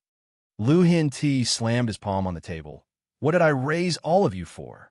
If anything happens to the crown prince, I will bury all of you trash with him." That doctor also trembled as he knelt down with the other doctors. Cough. Ji Yunhuang, who had been standing straight and motionless, suddenly trembled. A gurgling sound came from his throat. He suddenly opened his mouth and spat out a mouthful of blood. "Your Highness, Huang, brother." In a flurry, they wiped away Ji Yunhuang's blood and cleaned him up. Ji Yunyao, who had been standing at the side, looked at Ji Yunhuang, whose face was as white as a sheet, and cried out, "Brother, you must hold on. Oh, if anything happens to you, I don't want to live anymore. Shut up." Lu Hinti became even more anxious when he saw her crying. "You still have the face to cry here? If it wasn't for your brother saving you, how could he be injured like this? Shut up. Don't disturb him anymore." Ji Yunyao's body trembled as she resisted the urge to cry. Tears flowed down her face. "Your Majesty, Divine Dr. Mo has arrived." A eunuch hurriedly came to report. Lu Hinti's eyes lit up as if he had finally grasped onto a life-saving straw. "Quickly invite him in. Quickly invite him in." Divine Dr. Mo was a young man who looked to be around 30 years old. He was handsome and refined. On this continent, there was no one who did not know of Divine Dr. Mo's name. No one knew who his master was. They only knew that his medical skills were extremely brilliant. He could bring the dead back to life and heal bones. It was unknown how many people on the verge of death had been brought back to life by his miraculous hands. No matter where this person went, he would be treated as a guest of honor. Even the royal families of the 5 countries treated him differently. This person was indeed unique when it came to treating illnesses, but his temper was also strange. He was extremely arrogant and would not allow anyone to question him. Once he was questioned, he would definitely leave. Therefore, everyone who invited him treated him with respect and treated his judgment as an imperial edict. Upon hearing his arrival, not only did Lu Hinti have hope, even the row of doctors who were kneeling quietly breathed a sigh of relief. Lu Hinti led the civil and military officials who had been waiting outside to welcome Divine Dr. Mo in. Ji Yunyao's eyes widened as she stared unblinkingly at Divine Dr. Mo walking to the bed to treat Ji Yunhuang. She did not even dare to breathe loudly. Lu Hinti also held his breath. This was their last hope. Divine Dr. Mo's eyebrows wrinkled even tighter. Lu Hin-ti and the rest also stared at his expression. Seeing his frown, their hearts also seemed to tighten. After a moment, Divine Dr. Mo finally let go of Ji Yunhuang's wrist and slowly stood up. Chapter 329. Divine Dr. Mo, how is he? Can he be saved? Lu Hin-ti bluntly asked. Divine Dr. Mo's voice was flat. His heart was injured by the Heavenly Star Sect's Blue Star Saber. The Blue Star Saber also had the soul-breaking parasite. Now, the parasite has entered his 8 extra meridians, and his heart is on the verge of breaking. If it wasn't for the fact that the Crown Prince's psychokinesis had reached Earth rank level 3, he would have been dead by now. Yes. Divine Dr. Mo, you're right. My brother was plotted against by the Heavenly Star Sect. Since Divine Dr. Mo can see through his injury, you must be able to cure him, right? Ji Yunyao's eyes sparkled, full of hope. Divine Dr. Mo shook his head and was about to speak when the guard outside reported. Reporting to the Emperor, Miss Ning from the Marquis Jinyuan estate has arrived. Lu Hin-ti subconsciously frowned. What is she doing here? Ji Yunyao was even more furious. What is this jinx doing here? If not for her, my brother wouldn't be able to endure such a heavy injury. Reporting to the Emperor, Miss Ning said that she can treat His Highness. The guard outside reported. Lu Hin-ti was startled. Divine Dr. Mo sneered, what a big tone. Even I don't have full confidence in treating him. How can she treat him? Ji Yunyao snorted. How can that slut have such ability? She's just playing to the gallery. Wait for your daughter to beat her up. She turned around and ran out. Lu Hin-ti did not stop her. His eyes stared at Divine Dr. Mo's face. Since Divine Dr. Mo knows about the illness, you must have a way to treat my son? Divine Dr. Mo nodded proudly. I can save his life, but the parasite has already spread to his 8 extra meridians. His Highness martial arts can be considered as completely crippled. What? Lu Hin-ti's face changed greatly. Divine Dr. Mo was not finished. Not only will his martial arts be crippled, I'm afraid that he won't be able to walk or even sit up and take care of himself. In other words, Yin Huang would be paralyzed in bed for the rest of his life. He couldn't even take care of himself. What was the difference between being alive and being dead?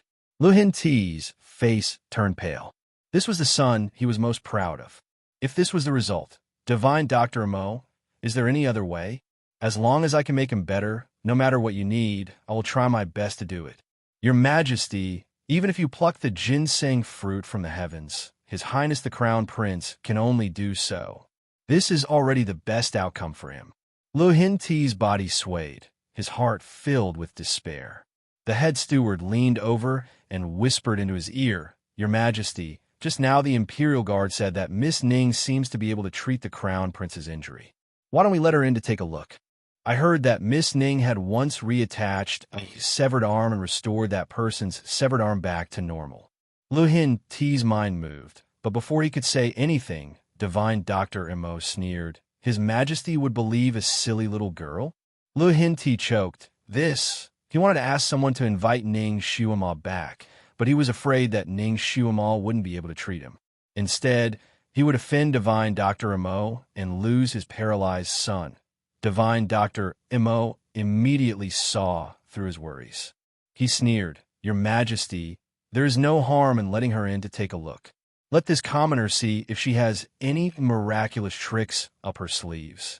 Lu Hin-ti knew that Divine Dr. Mo was ridiculing him, but at this time his son's life was more important. Lu Hin-ti was in a dilemma. He, who had been on the battlefield for a long time, was slightly hesitant.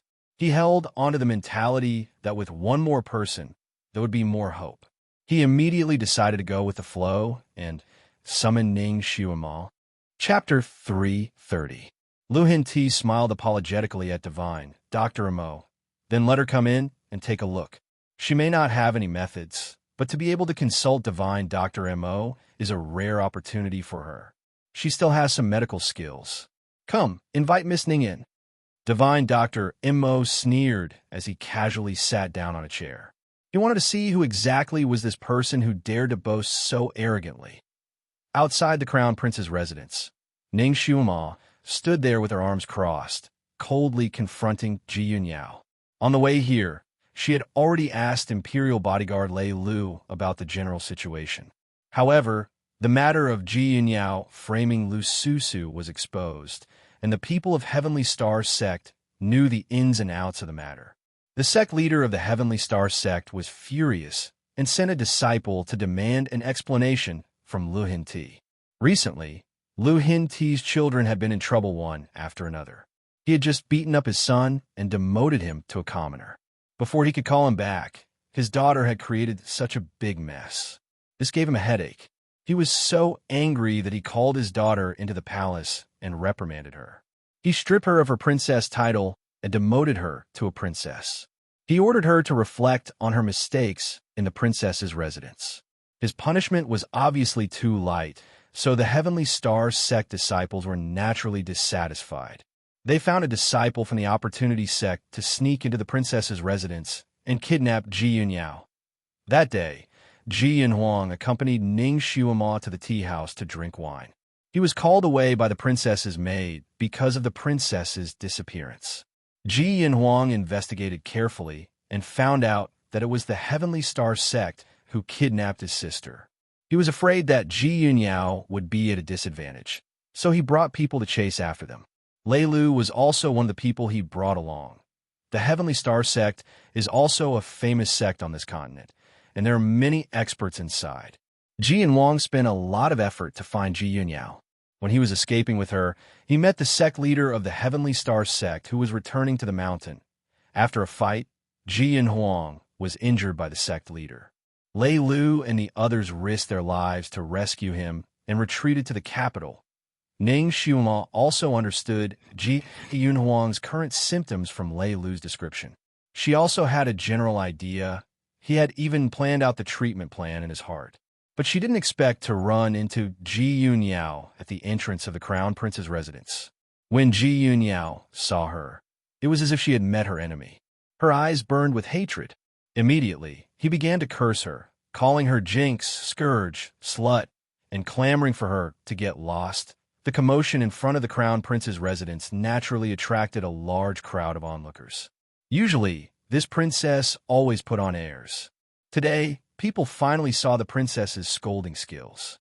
She was simply comparable to the butcher's wife in the market.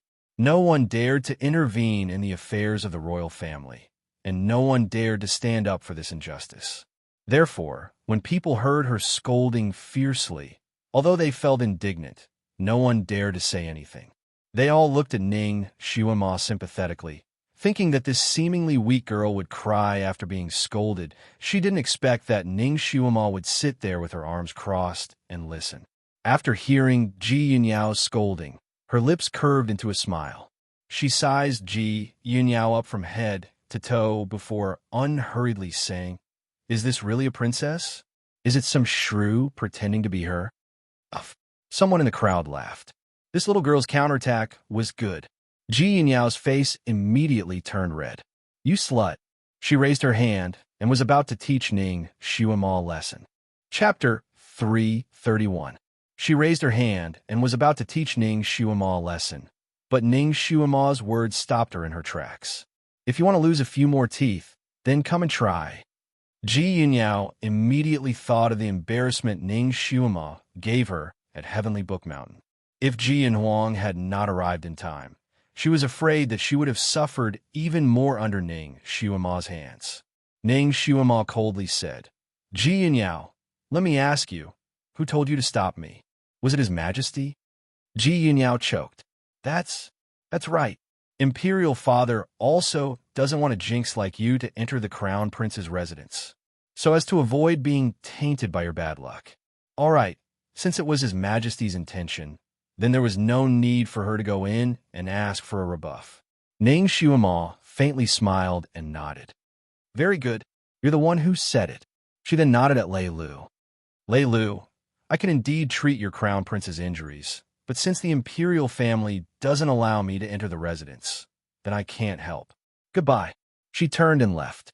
She was not a saint and did not have the heart of a doctor. The reason why she came here was because of Ji Yunhuang's kindness. In her heart, she also saw Ji Yunhuang as a friend. Therefore, she did not care about the past and immediately came here. However, the old emperor and princess clearly did not believe her and humiliated her like this. Why should she shamelessly go up and treat them? Lei Lu became anxious and knelt down again. Miss Ning, please stay for a moment. This subordinate will personally report to His Majesty. Ji Yunyao was also stunned, but she was still unconvinced. Her small mouth twitched as she said, "Why would I beg this slut? My brother has divine Dr. M.O. to treat him. Why would he need this Jinx's three-legged cat's medical skills?" Lei Lu suddenly turned his head and did not care about seniority. He said in a low voice, "Princess, please speak with dignity. His Highness was injured because he wanted to save you. If you miss this opportunity and something happens to the Crown Prince, I'm afraid you will regret it for the rest of your life." Ji Yunyao's expression changed. She raised her hand and gave Lei Lu a resounding slap. "Who do you think you are? You dare to teach me a lesson?" Lei Lu stood there with his back straight. "Princess, Lei Lu's lowly life is not important. His Highness the Crown Prince's injuries are the most important. Even if you beat Lei Lu to death, Lei Lu will still invite Miss Ning in. You're rebelling." With the princess's authority being offended, Ji Yunyao simply flew into a rage. "You actually dare to go against my words." As soon as she raised her hand, she wanted to give Lei Lu a few consecutive slaps. However, before she could do so, someone grabbed her wrist. Ning Shuima's cold voice sounded in her ear. "He is the Crown Prince's loyal guard. He is an iron-blooded man. How can someone like you be qualified to teach him a lesson?" Ning Shuima's hand was as fast as lightning. Ji Yunyao was not prepared at all, and her wrist was immediately grabbed by her. Ji Yunyao's entire body immediately went numb, unable to exert even the slightest bit of strength. Ning Shuima casually flung her away, causing her to stagger and almost hit her head on the door of the Crown Prince's residence. There were other guards of the Crown Prince's residence at the door, but at this moment they also looked down on Ji Yunyao's arrogance. Seeing that she was at a disadvantage, they all turned a blind eye and pretended not to see. Lei Lu looked at Ning Shuima, and his heart was moved. Such a delicate little girl, who had already been treated unfairly, was actually willing to stand up for a servant like him. What was even rarer was her imposing manner. Once she was serious, it was actually full of power. Compared to a real princess like Ji Yunyao, she had more style. Chapter 332. This kind of girl was simply like a luminous object, unknowingly attracting everyone's attention. While the entrance was in a mess, a small eunuch rushed out and loudly announced, "His Majesty has decreed that Miss Ning should quickly enter." Since the emperor had personally passed down the decree, no one dared to stop her. Lei Lu sighed in relief and bowed towards Ning Shuima. "Miss Ning, please enter." Ning Shuima did not even look at the pale Ji Yunyao and stepped inside. Ji Yunhuang's injury was more important. She did not have time to bicker with this shrew princess. There would be another time to teach her a lesson. Ning Shuima finally entered the Crown Prince's palace and finally saw Ji Yunhuang. Of course, she also saw the large room full of people inside. Divine Dr. M.O. had been active in Chong Kong country for the past few days, so he had naturally heard of Ning Shuima's reputation as a trash and a jinx. His heart was filled with disdain and curiosity towards her. At this moment, when he saw Ning Shuima enter, he sneered slightly. So it turned out to be this little girl who was still a fetus? Sure enough, she was too young and did not know the immensity of heaven and earth. She had not even seen the patient, and yet she dared to boast that she could cure Ji Yunhuang's injury. It must be because her reputation was too bad, and she wanted to use this opportunity to make a comeback. She was going to slap her in a while. Ning Shuima naturally saw this divine, Dr. M.O. She had also heard of his reputation before, but she did not expect him to be so young. According to the information she had obtained, this divine Dr. M.O. was at least 50 years old. He had been famous for 30 years. To be able to maintain his appearance, it seemed like his psychokinesis was not weak. At this moment, This divine Dr. Mo raised his head slightly and looked at her with a condescending gaze with a face full of disdain. Looking at his expression, she knew what he was thinking. Her lips curled up slightly, and she did not look at him anymore. She directly walked towards Ji Yunhuang's bedside. "Excuse me, please move aside." Divine Dr. Mo was intentionally blocking Ji Yunhuang's bedside, but when he heard Ning Shuima's words, the veins on his forehead jumped. This little girl was not old, but she had such an arrogant tone. "You said you can cure the Crown Prince's injury?" He did not have the intention to move aside and spoke in a deep voice. "Not bad," Ning Shuima answered succinctly. She finally looked at him and said bluntly, "Since you can't treat me, don't stand here and block the way." Divine Dr. Mo's handsome face turned slightly red. After so many years, this was the first time someone dared to speak to him like this. "How do you know I can't treat him?" Divine Dr. Mo's voice turned cold. Ning Shuima crossed her arms. "Do you even need to guess? If you could treat him, would His Majesty have invited me in?" Divine Dr. Mo. She was indeed a smart girl. He had yet to see how good his medical skills were, but this instantaneous deduction ability made him look at him in a new light. Lu Hinti also felt a little uncomfortable. He coughed and said, "Ning Shuima, don't be rude in front of Mr. Mo. Look at Huang first." As long as there was a sliver of hope, he wanted to grasp it at all costs. Divine Dr. Mo sneered again. He moved to the side and said coldly, "Good, you see. I like to see what a little girl like you can see." He was waiting to see this little girl make a fool of herself. Ning Shuima took a few steps forward and checked Ji Yunhuang's condition. Her movements were quick and nimble. She was very familiar with the 4 ways of looking, listening, questioning, and feeling the pulse, but it was different from the methods of the doctors in this era. Chapter 333. Furthermore, she had her own set of Western medicine diagnoses, causing all the doctors in the room to be even more confused. Divine Dr. Mo was also looking at her. Although he still felt disdain towards Ning Shuima, he still had medical ethics. He knew that when a doctor was treating a patient, he should avoid talking and disturbing them. Ji Yinyao had also entered the room unknowingly. When she saw that everyone's gaze was focused on Ning Shuima, the hatred in her heart increased by another level. She first looked at the other doctors' expressions and saw that some of them were surprised, some were disdainful, some were puzzled, and some were confused. She then knew that there was a problem with Ning Shuima's diagnosis method. She could not help but sneer. "Why are you pretending to be an expert? How can a good-for-nothing jinx diagnose an illness that Divine Dr. Mo can't? Don't let others laugh at you." "Shut up." 2 people spoke at the same time. One was Lu Hinti, and the other was actually Divine Dr. Mo. When the 2 of them spoke at the same time, Ji Yinyao was shocked. She shut her mouth and looked at one person, then looked at the other. She felt wronged. Imperial father? Lu Hinti simply had a headache because of this daughter of his. His face was as calm as water. "Don't make noise. Your brother's injury is more important." Divine Dr. Mo's tone was also cold. When a doctor is treating a patient, the surroundings are not allowed to make noise. Don't you know this? Ji Yinyao bit her lips hatefully and finally didn't open her mouth to speak again. After a moment, Ning Shuima stood up. She already had an idea in her heart. Ji Yunhuang's injury looked extremely dangerous, but he wouldn't die in a short period of time. "How is it?" Lu Hinti couldn't help but ask. Ning Shuima's small face was expressionless. Her gaze landed on Divine Dr. Mo. "What did Divine Dr. Mo say?" Divine Dr. Mo sneered. "You were so confident just now. Don't tell me you didn't even see the illness?" Actually, he was also certain that Ning Shuima did not notice anything wrong with Ji Yunhuang's wound. At first glance, it looked no different from an ordinary knife wound. All the doctors present did not notice anything wrong with Ji Yunhuang. They all thought that Ji Yunhuang's heart was injured. Ning Shuima smiled. She was beautiful to begin with.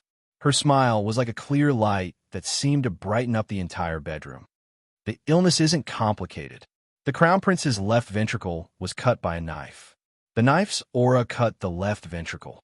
As expected, she thought that it was just a knife wound. However, it was already considered pretty good that she was able to identify the specific part of Ji Yanwang's injury. It seemed that this little girl's medical skills were remarkable. Divine Dr. Mo sneered and pointed his nose at Ning Xuema, and Ning Xuema smiled leisurely. Also, there was a goo poison on the saber. Now, the poison has already flowed into his 8 extraordinary meridians. The goo worm has already entered his heart, in the right atrium. Divine Dr. Mo stiffened, and his face changed. This little girl actually had such sharp eyes. He actually knew more than him. And in more detail, could it be that someone told her in advance?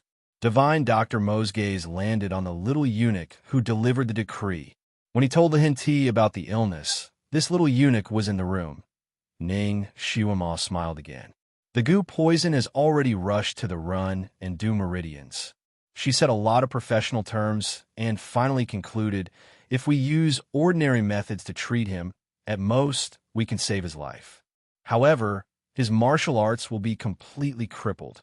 He might even be paralyzed in bed for the rest of his life, unable to take care of himself. After hearing this, Divine Dr. Mo's face completely changed. Ning Xuema's statement was almost the same as what he said to the emperor.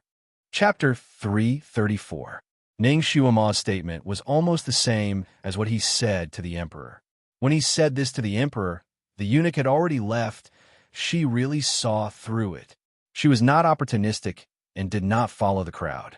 Ji Yanyao's face changed, and she could not help but shout, "Nonsense! My brother will not be paralyzed in bed. You jinx, don't talk nonsense." Ning Xuema's face tensed up. She glanced at her and crossed her arms. She looked at Lu Henti with a smile that was not a smile, then pretend that I didn't say anything. Lu Henti had been listening attentively. He was already in despair about his son's condition, but after hearing Ning Xuema's words, it seemed that there was still hope. Hearing her words, he hurriedly said, "Xuema, do you have other unusual methods?"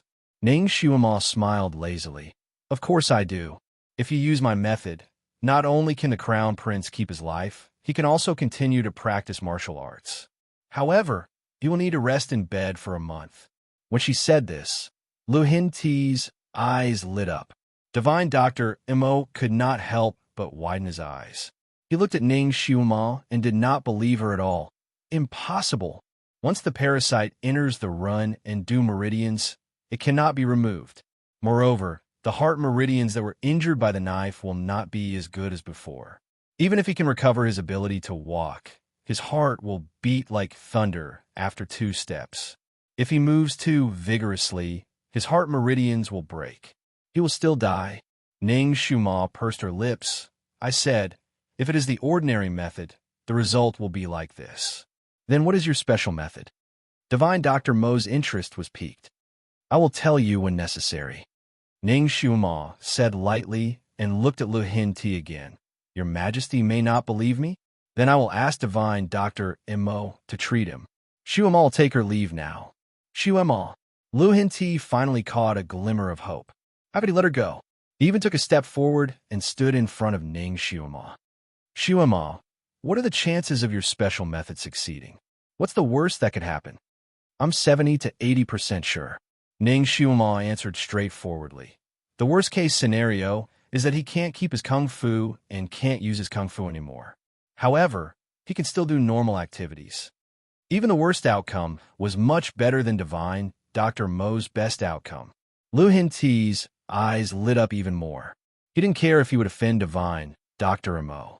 He almost forgot himself and grabbed Ning Xuema's hand.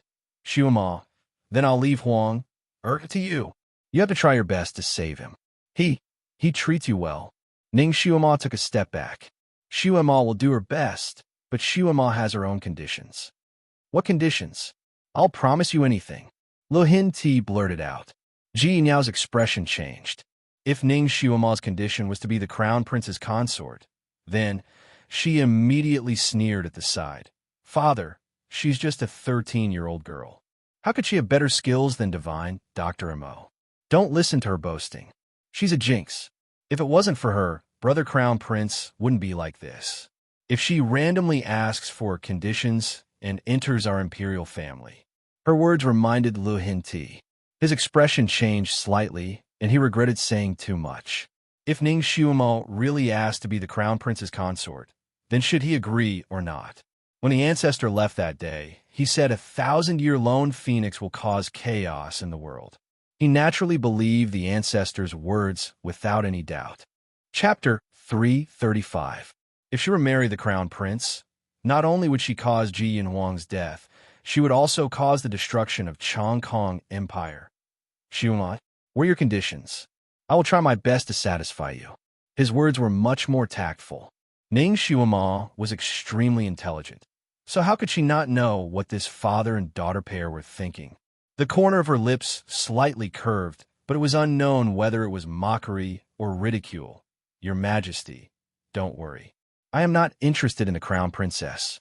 Your Majesty will definitely be able to fulfill Xiuma's conditions."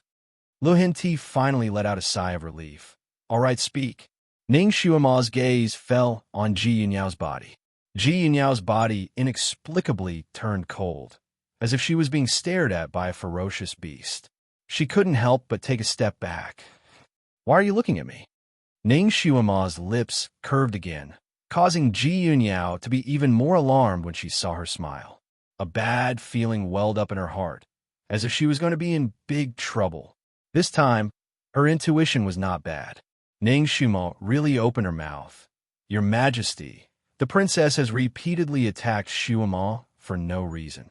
Xiuma almost died in her hands several times. Now, Xiuma is very unhappy whenever she sees her." Lu Hinti immediately said, "I will immediately have her get lost." He gave Ji Yunyao a look. "Why aren't you getting lost?" Ji Yunyao also knew that this was not the time to argue. Although she was angry, she still wanted to leave. Ning Xiuma sneered. "So this is how your Majesty promised Xiuma? That's very good." She said the last 3 words very slowly and heavily. Lu Hinti's heart skipped a beat, but he could only say, "Then, Xiuma, what are your conditions?" "The princess's mouth is very poisonous, making people feel suffocated. Xiuma thinks that your Majesty should teach her a lesson." Ning Xiuma said the first step. Lu Hinti gritted his teeth. "Xiuma, you're right. This child really needs to be taught a lesson. Guards, drag the princess down and give her 30 slaps." It was definitely an extremely shameful thing for a princess of the royal family to be slapped. What's more, the person's palms were as hard as iron palms. 1 slap was enough to make one's face red, and 2 slaps was enough to knock out a tooth. Ji Yunyao usually liked to slap people, but she liked to slap other people. She loved to use this punishment on women who offended her or her palace, maids once they made a mistake. She felt inexplicably good when she saw that person being slapped into a pig's head. In her entire life, she had slapped countless people. Moreover, every time someone was beaten into a pig's head, she would order people to parade them through the streets, humiliating them as much as she could. Many of the women who had been dealt with by her in this way were ashamed and angry, and many of them committed suicide, and now, it was finally her turn to be slapped. When she thought of the person's swollen and purple face, Ji Yunyao was like a cat whose tail had been stepped on.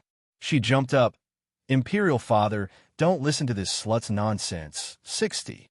Ning Xiuma coldly spat out 2 words. "Slut, what did you say?" 90. Lu Hinti was about to be defeated by his stupid daughter. He immediately said, "Guards, drag the princess down and give her 90 slaps." With a flick of his finger, he sealed Ji Yunyao's stupid retort to prevent the number of slaps from increasing. 2 eunuchs received the emperor's signal and came over to drag Ji Yunyao away. Unexpectedly, Ning Xiuma was not finished. "Your Majesty, the princess is the most honorable girl in the world. She should be virtuous, benevolent, and have a noble temperament. Princess Ji Yunyao obviously does not meet this requirement. In order to avoid being laughed at by the world, her princess title should be revoked and never be restored." Chapter 336. Some people just don't learn from their mistakes. If I don't teach her a real lesson, she won't understand that there are some people who can't be provoked. She had already offended this princess. Regardless of whether she tolerated it or not, this princess would still plot against her. Naturally, she wouldn't be polite. A drowning dog needs to be beaten up. It's best to beat it to death in one breath, so that it won't bite again. Lu Hin-ti was stunned. He looked at his daughter, whose face was already pale, then looked at his son, who was lying on the bed with only one breath left. He steeled his heart and said, "All right, I promise you." Ji Yunyao's body swayed. She didn't expect that she would end up like this today. Her pair of fiery eyes looked at Ning Xiuma, but she couldn't say anything. Even if she could, she finally understood that she couldn't say anything. If she said anything, she would only be humiliating herself. She had been arrogant and despotic for so many years. Today, she finally kicked an iron plate that broke her bones. She wanted revenge. Once she gained power in the future, she would definitely take revenge. She would let this stinky girl live a life worse than death. Ning Xiuma, we have already promised you. Can you treat Huang or now? Lu Hin-ti's tone was already somewhat unpleasant. Ning Xiuma remained unmoved. She raised her head and smiled faintly. Your Majesty, I haven't finished stating my conditions. There's still more. Lu Hin-ti simply wanted to gnash his teeth, but at this time, he couldn't offend this little girl. Even if he wanted to find an opportunity to punish her and teach her a big lesson, or even kill her to silence her, he had to wait until Ji Yunhuang recovered. Right now, he could only follow her wishes. Xiuma, what conditions do you have? Just say it directly. Lu Hin-ti didn't want to bargain with her anymore. His son's injury didn't wait for anyone. Your Majesty is still the most straightforward. Ning Xiuma clapped her hands. She was the best at reading people's minds. Lu Hin-ti's little scheme couldn't escape her eyes. Thus, she very straightforwardly stated her conditions. First, slap Ji Yunyao 90 times and strip her of her title of princess, never to be reinstated. Secondly, Xiuma had to decide her own marriage. His Majesty could no longer grant another marriage for Xiuma. Thirdly, His Majesty had to swear to Xiuma that he would not retaliate against Xiuma in any way, whether now or in the future, including inciting the officials. Of course, this includes Princess Ji Yunyao as well. If the oath is violated, then the ruler of Vaskai Empire will change hands, and the descendants of the Ji clan will never be able to hold their heads high. Everyone's expression changed when they heard the last line of exits. Even Lu Hin-ti's face darkened. Ning Xiuma, how dare you? Treacherous. How disgraceful. Ning Xiuma, how dare you? Is he crazy? All the ministers present began to reprimand him. This girl was simply crazy. He actually forced the emperor to swear an oath. Moreover, she had to swear such a treacherous oath.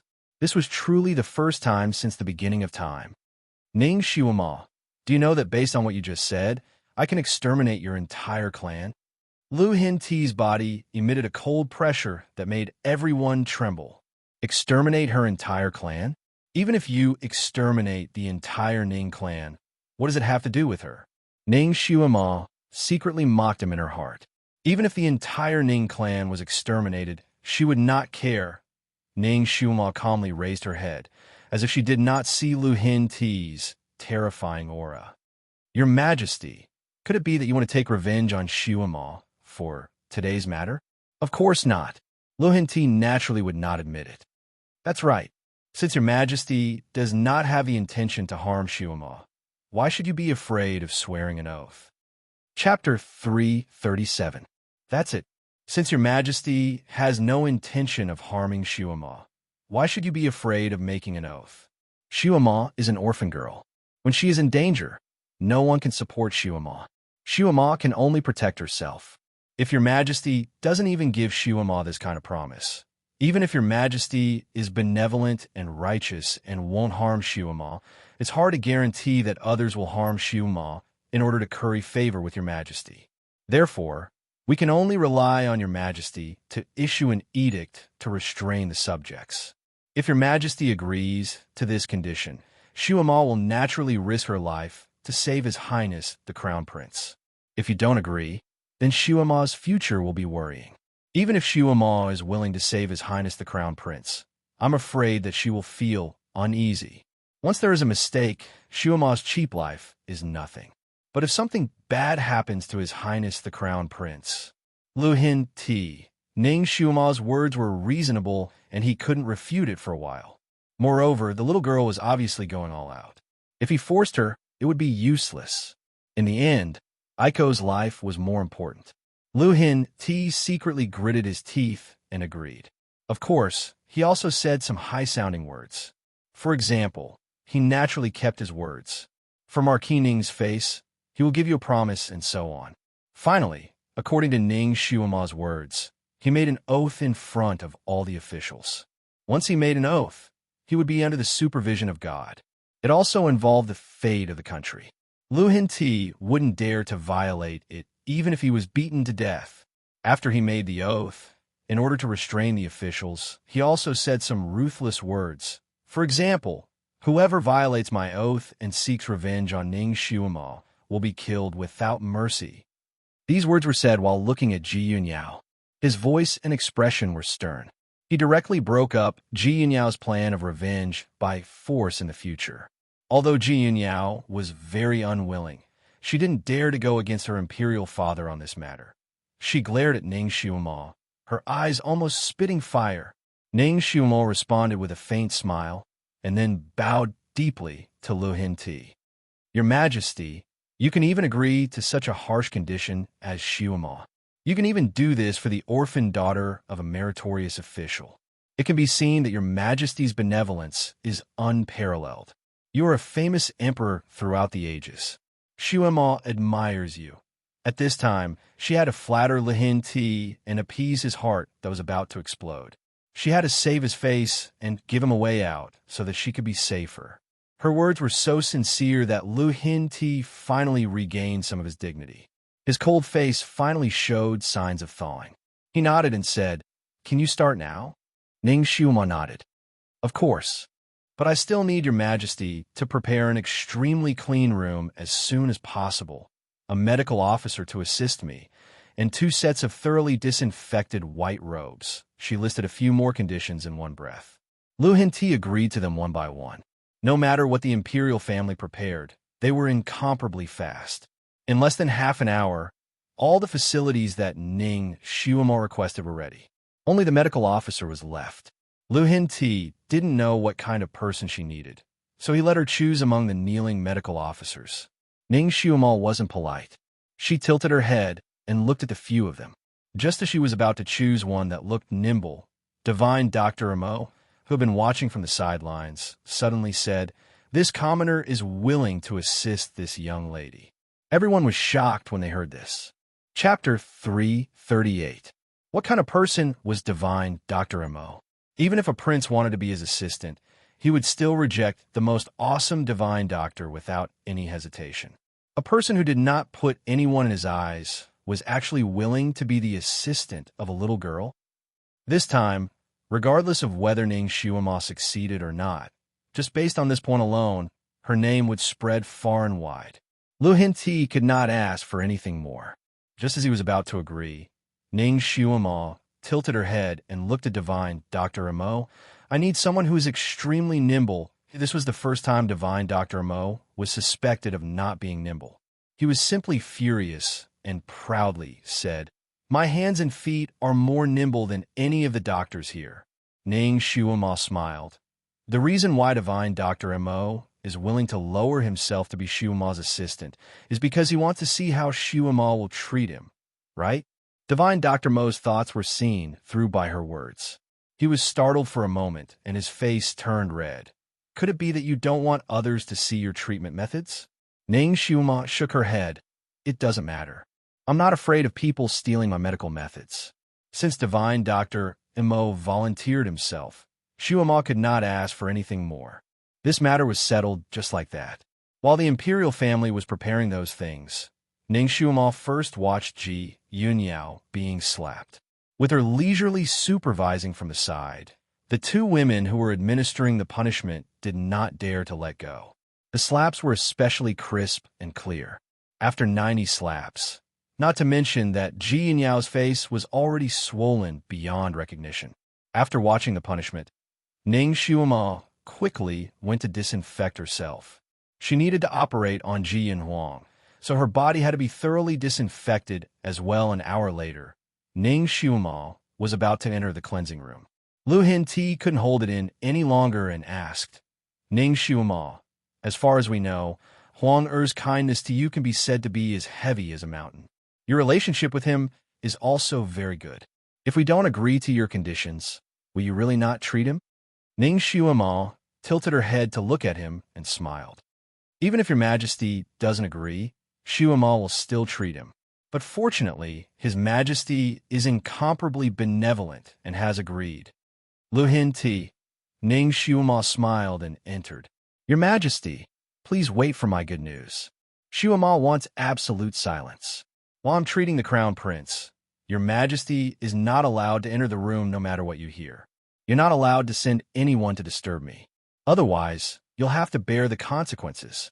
Lu Hinti naturally agreed to this condition.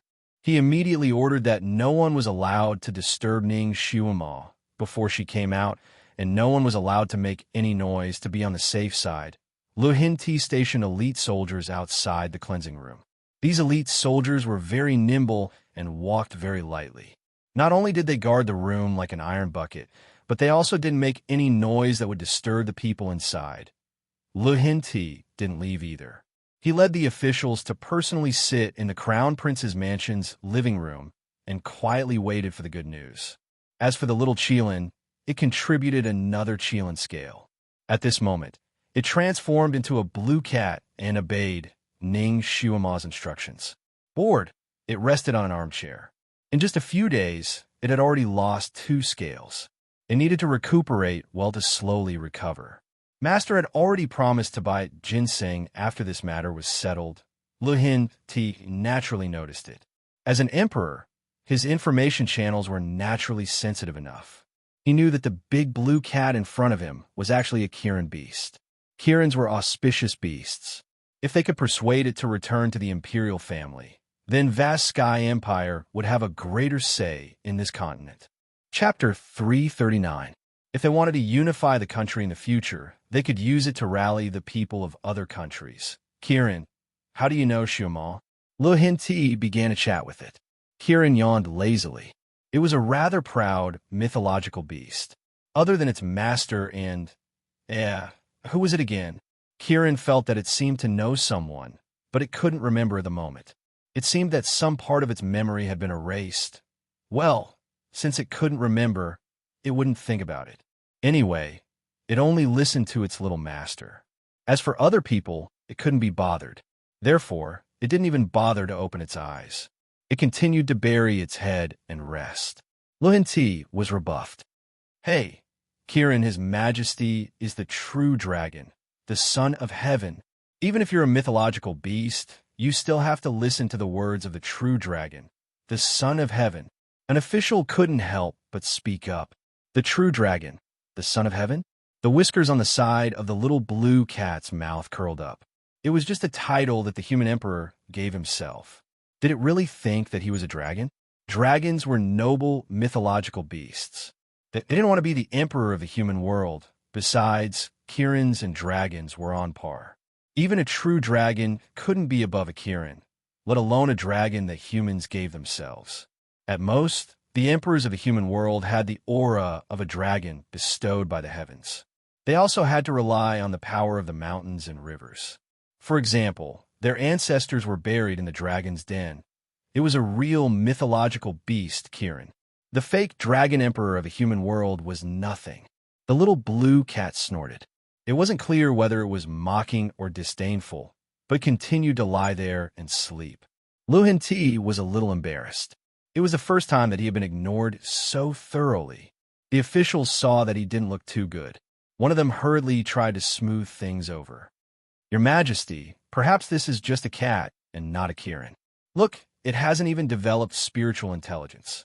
It can't understand your Majesty's words. He actually said that it hadn't developed spiritual intelligence. Kirin suddenly raised its head. Its round cat eyes stared at the blind official. It sneered and finally said, "You're the one who hasn't developed spiritual intelligence. Your whole family hasn't gained sentience. After spending a long time with Ning Xiuma, it had unconsciously learned many of her speech patterns. Its voice was crisp and clear, like that of a 7- or 8-year-old child, clear and bright with a hint of majesty. As soon as it spoke, even though everyone was mentally prepared, they were still shocked. Everyone turned to look at Kieran. The minister was not angry at being scolded by it. He looked at it and said deliberately, "Just because you can talk doesn't mean you are a Kieran beast. There are cat demons in this world." After all, Kieran was still young and could not stand being provoked. It immediately jumped up and said, "You are the cat demon. Your whole family are cat demons."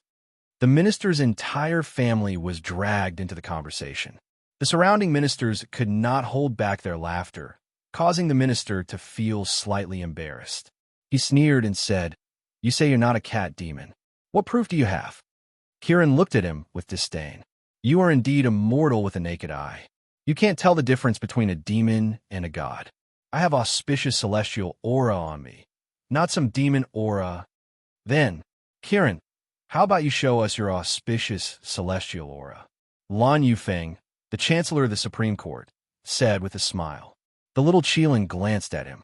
Lan Yufeng's appearance was handsome and refined, which was quite to its liking. It also heard that he was more polite, which made its heart feel more comfortable. Finally, it lazily stood up from the armchair and stretched. "What's so difficult about that? Today, I will show you my true form." Chapter 340. It jumped lightly onto the ground, and a blue light flashed like a wave. The little blue cat disappeared, and a majestic Kieran appeared in its place. It was about the size of half a horse, and its scales were sparkling under the sunlight. The 2 horns on its head were like dragon horns, and they looked like they were carved from green jade. Its eyes were beautiful almond-shaped, and its eyeballs were dark blue, like crystal-clear sapphires, shining with a glass-like luster. Its 2 whiskers trembled beside its lips, making it look even cuter. Its body seemed to be surrounded by a light blue luster, and with its movements, there seemed to be steam rising from it. It made people unable to look away. Although everyone had heard of Kieran beasts, this was the first time they had seen it in real life. Now that they saw it, their hearts were naturally shocked. Even Lu Hinti couldn't help but size it up. A strange light flashed in his eyes. This little Qilin was found in the territory of the vast Sky Empire, so it should belong to the imperial family. "Kieran, do you have a name?" Lu Hinti asked in a gentle voice, but secretly made a gesture to the guard beside him, indicating for him to find a few beast tamers. "Yes, my name is Little Apple." Kieran held its head high and chest out. Lu Hinti frowned. "This name is not mighty enough. How about I give you another name?" As long as it accepted his name, it meant that it had accepted the royal family's offer. Kieran was stunned, and its eyes suddenly widened. "This name was given to me by my mother. I don't want any other name." It actually had a mother? Didn't that mean that there were other Kieran beasts? If they caught other Kieran beasts, it would definitely shake the entire continent. Maybe the other 4 countries would immediately bow down to them. "Since it's like this, I won't help you change your name. Little Apple, where is your home?" Lu Hinti's voice was even more amiable. "My home is in the Kieran Holy Land." Kieran was still young, and it didn't know how sinister people could be, and it didn't know the twists and turns of people's hearts. When others asked, it spilled the beans. "Qilin Holy Land?" Lu Hinti and the other ministers looked at each other. This was the first time they had heard of this place. "I wonder how many Qilins there are in this place. Your family must be quite big, right?"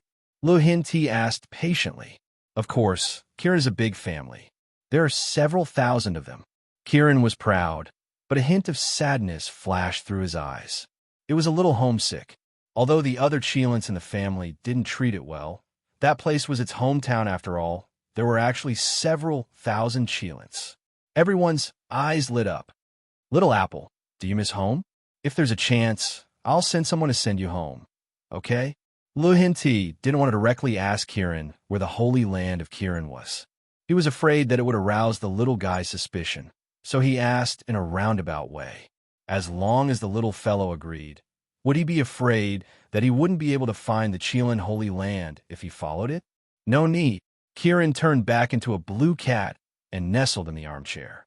It looked lazy. I'll bring Master back in the future. It was almost like it was chased out. Even if it wanted to go back, it would have to wait until it was strong enough. It would be considered returning home in glory, and it didn't want to go back with its tail between its legs. The ministers looked at each other. It seemed that this Kieran wasn't so easy to deal with. At this time, everyone could see that Kieran's intelligence was equivalent to that of an 8 or 9-year-old child. Chapter 341. Although it was a little cautious, it was still not enough. Perhaps they could take a detour. Little Apple, I heard that even the chef in your little master's residence has run away. Are you hungry? Why don't you come to my palace and stay for a few days? My palace has everything you need. You can eat anything you want. Luhin T began to coax it. Kieran's eyes lit up, but then it shook its head. No need. Master will take me to eat a lot of delicious food. I won't eat in the residence. These days, Ning Shuima took it to many restaurants. It ate a lot of delicious snacks and felt quite satisfied. How can the food outside compare to the food in the palace? The best chefs and the best food can't be eaten outside. Little Apple, why don't you go to the palace and have a look? The minister next to them also chimed in. Kieran was indeed a little tempted, but it was a little afraid of strangers. Besides, it was a mythical beast and didn't want to have too much contact with humans. It tilted its head and thought for a while, as if it suddenly thought of something. Its eyes lit up. Emperor, if my master cures your son, you will be greatly indebted to her. You should at least treat her to a meal, right? Luhin T. Of course, yes, that's it. Then, in order to thank her, you will definitely ask the chefs in the palace to cook the best food. Then, I will go with my master. It was still the smartest to think of such a good idea. The little Qilin smiled and narrowed its eyes. Lucian Emperor was speechless. Unexpectedly, he was stumped by Little Apple's words. He coughed and said, Little Apple, the delicious food and fun things in the Imperial Palace can't be eaten in one day. Even if your master brought you into the Imperial Palace, you could only stay for half a day. Kieran was actually not very interested in fun things. It preferred to eat. It thought for a while and finally came up with another idea. Emperor, my master has been so kind to you. You should reward her with a lot of delicious food, right? Why don't you ask the chefs to cook all the delicious food? Little Apple, there are too many good things to eat. Even if the imperial chef made all of them, you wouldn't be able to finish them all. The minister at the side chimed in. If we can't finish it, we can pack it up. Kieran tilted its head. This was a new term that it had learned from Ning Shuima. When everyone understood the meaning of pack from Kieran, they could not help but laugh. Who in the world would pack up and leave at the royal banquet? Kieran was too naive. One of the ministers explained to Kieran why they couldn't pack the food. In the end, he said to Kieran, Little Apple, even if the emperor's benevolence allows your master to pack the food, many things should be eaten while they're hot. Also, they can easily spoil. Why don't you stay in the palace and let the royal family feed you? Kieran immediately shook his head. No, I won't leave my master. It didn't want to change masters. They didn't expect this Kieran to be so loyal. Everyone looked at each other again. One of them had a serious expression and said, Kieran, you know that everyone in the world is a minister of the emperor. As long as it's within the borders of the vast sky empire, whether it's a person or an object, it belongs to the royal family. Even if your master is also a subject of his majesty, you should be even more of a member of the imperial family. It's your fortune that his majesty has taken a liking to you. I believe that as long as his majesty speaks to your master, she will definitely agree and obediently offer you to the imperial family. Kieran was stunned and its eyes widened. Master would give it away. She wouldn't want it. Chapter 342. Of course not. Master won't abandon me. Kieran's voice became sharp. I have a blood contract with Master. She won't abandon me. She won't give me away. Blood contract. There was no lack of knowledgeable officials who knew the conditions for establishing a blood contract. It must be presided over by someone whose psychokinesis has reached the heaven realm. In this continent, the only person whose psychokinesis has reached the heaven realm was the ancestor. Could it be the ancestor? That official asked Luhin T. Luhin T frowned and shook his head. When Ning Shuma entered the mountain, the ancestor was a guest in the palace. He didn't go out at all. It's impossible for him to come to Heavenly Book Mountain. Who else could it be? Could there be someone whose psychokinesis has reached the heaven realm in this world? Since this person was willing to establish a blood contract between Ning Shuma and Kirin, it was obvious that he saw Ning Shuma in a new light. Who could it be? Countless questions and possibilities flashed through everyone's minds. Naturally, there were also countless guesses. If such a person suddenly appeared in Heavenly Book Mountain, what kind of change would it bring to Chong Kong country? They began to ask Kirin about that person's appearance and name. However, Kirin was even more confused than them. She said that she had already forgotten who that person was. She only remembered that she and her little master had established a blood contract under that person's supervision. Kirin's memories were erased. That Ning Shuma might also be the same. Obviously, that person didn't want to reveal their true identity. What was this person's goal? Everyone's mood became heavier. It was as if there was an invisible knife hanging over their heads. They couldn't help but feel apprehensive. Lu Hinti was even more apprehensive. He originally planned to wait for Ning Shuma to come out and force her to hand over Kirin. However, he didn't dare to act rashly now. Could that person be the deity who taught Ning Shuma medical skills? Lu Hinti began to think about this problem. This immortal being so fond of Ning Shuma, he didn't know if it was a good thing or a bad thing for vast sky country. Regardless of Ning Shuama's psychokinesis, her medical skills were indeed amazing. She also had the mythical beast Kirin by her side and a mysterious master. This kind of talent must be kept in vast sky country. If the monarch of vast sky empire wanted to keep a woman, there were many ways to do so.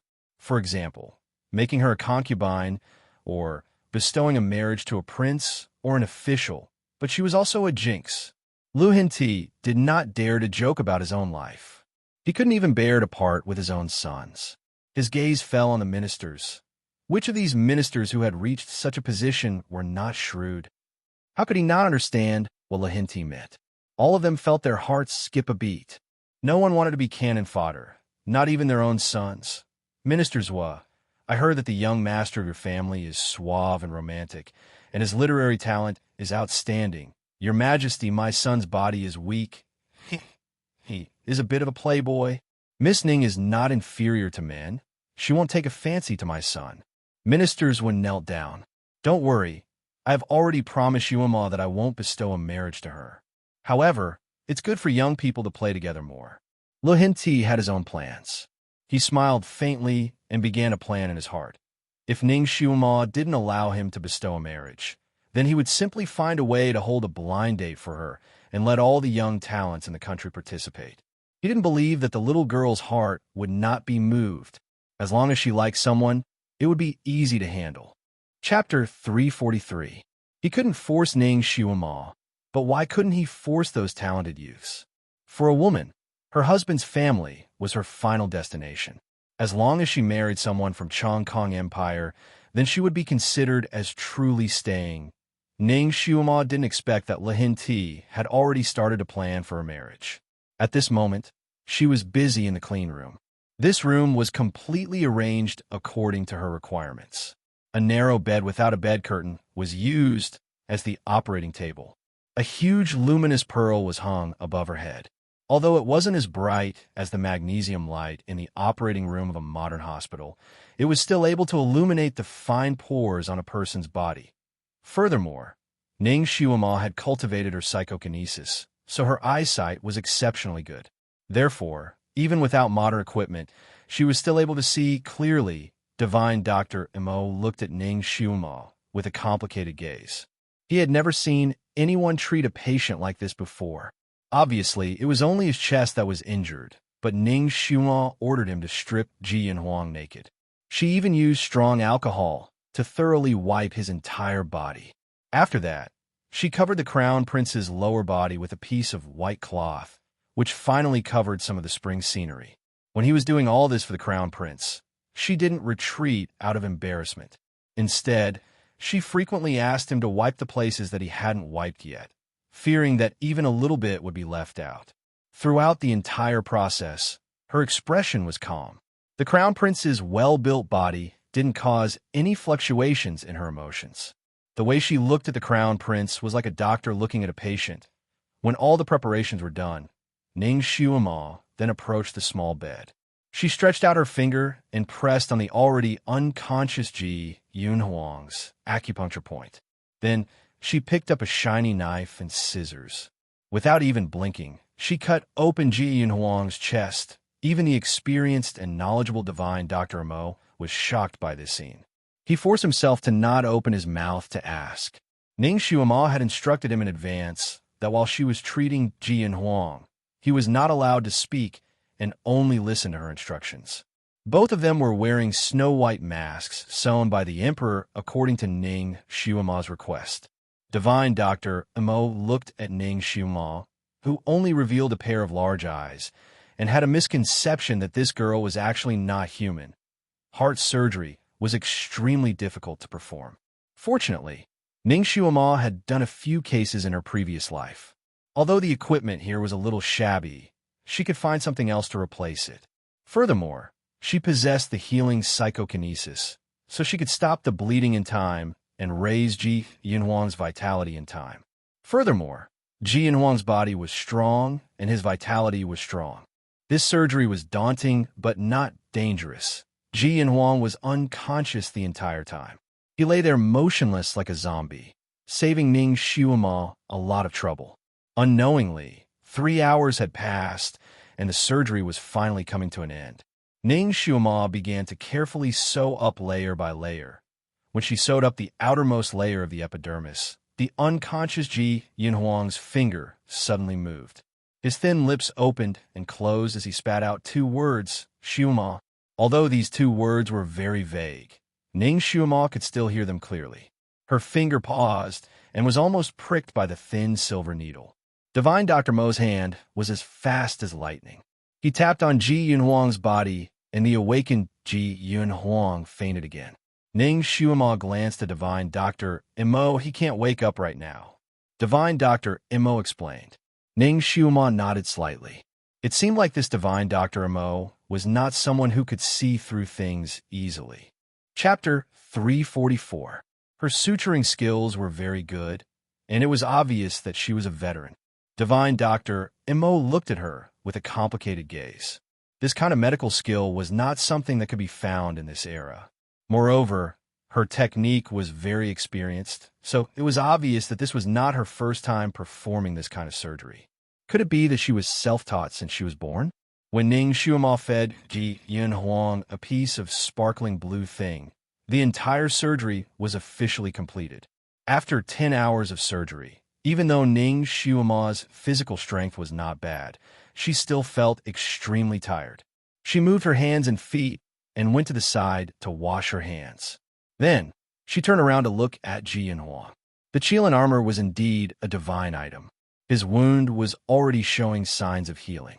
She believed that not long after, even the scar would not be left behind. It would not destroy the beauty of the Crown Prince's perfect chest. Although his face was slightly pale, his breathing was much more stable than before. Divine Dr. Mo took his pulse again. After carefully looking at it, he looked at Ning Xuema with disbelief in his eyes. Ji Yunhuang's heart was actually connected perfectly. Furthermore, it was flawless. His heartbeat was strong, and it was not like before when it seemed to be breaking and stopping. Furthermore, the goo poison could no longer be detected. It was obvious that she had already removed it. Ning Xuema yawned. Damn it, she was so tired. It had been a long time since she had performed this kind of surgery. She looked out of the window and saw that it was already the morning of the 2nd day. When Ning Xuema walked out of the door, the little eunuch who was waiting outside the door had already rushed to report to the Emperor. The Emperor led a group of officials and rushed over like a gust of wind. Master! Kirin ran especially fast and almost jumped into Ning Xuema's embrace. Just now, its master had ordered it not to disturb her, so it did not dare to use its telepathy to ask its master about the situation. Xuema, how is Huang? Lu Henti's voice was also trembling. Fortunately, I did not disappoint you. Ning Xiumao replied simply. She patted Kieran's head and said, "Good girl, turn back into your original form and carry me back." She needed a good rest. Lu Hin Ti's heart, which had been hanging in the air for a long time, finally settled down. He didn't have time to talk to Ning Xiumao and wanted to go in. "Your Majesty, he can't see anyone yet. If you go in, you'll bring the germs with you. I will call on him at this hour tomorrow. I've already told Divine Dr. Imo all the precautions.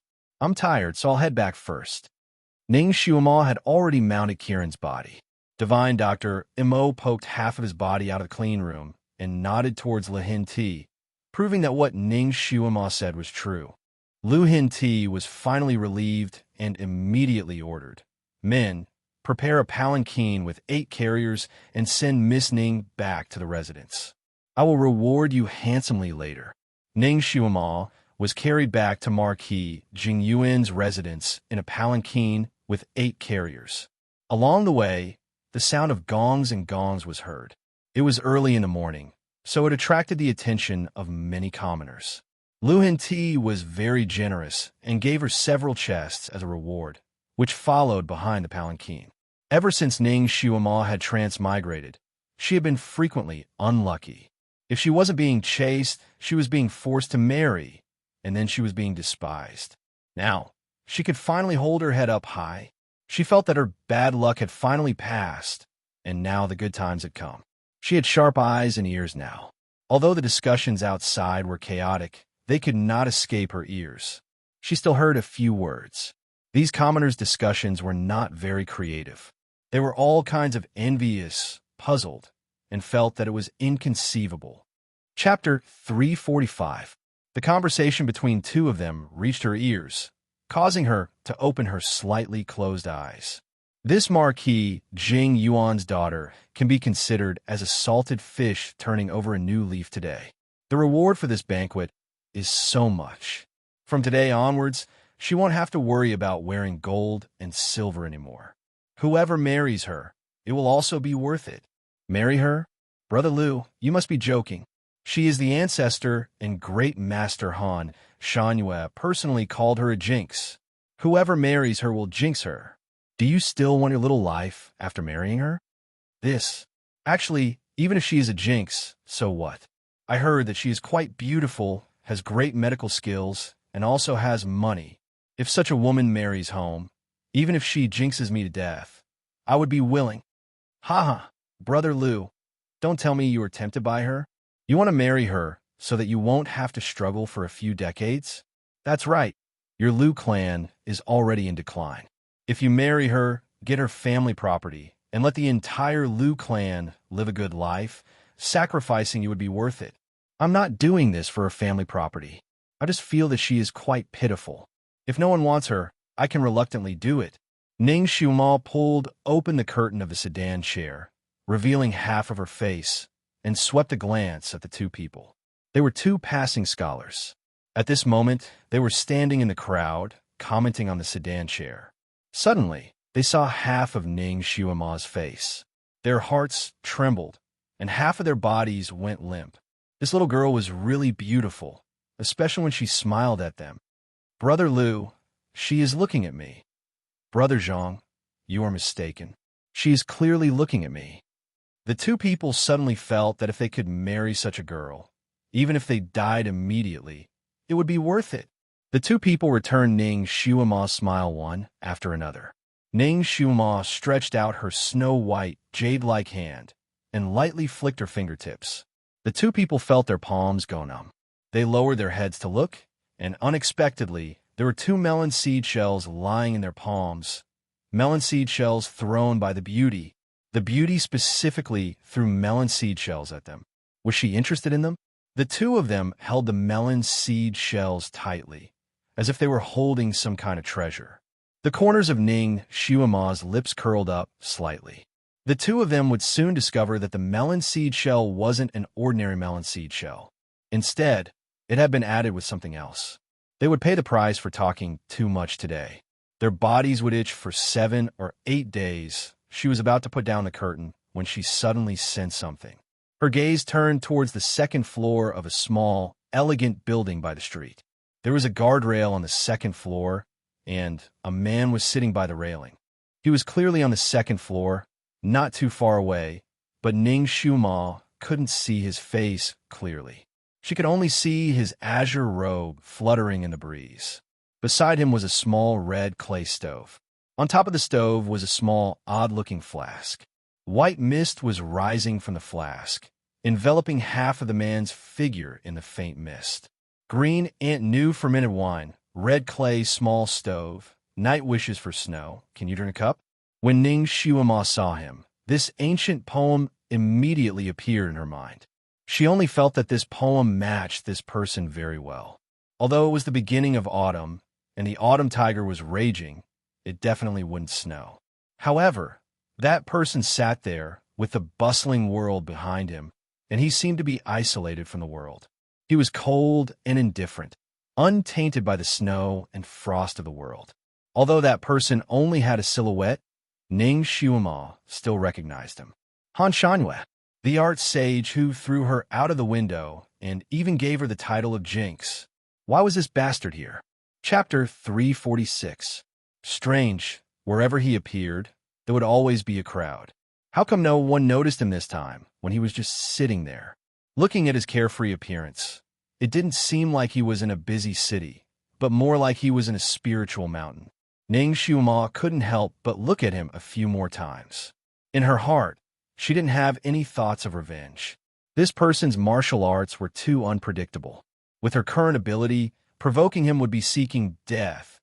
Han Shanyue seemed to have sensed something. He turned his head slightly and looked at her. Their gazes collided in the middle of this bustling street. Ning Xiuma's hair stood on end, and a chill ran down her spine. She couldn't help but shiver. She couldn't see his eyes clearly, but strangely, she could feel his gaze on her. His invisible gaze swept over her body.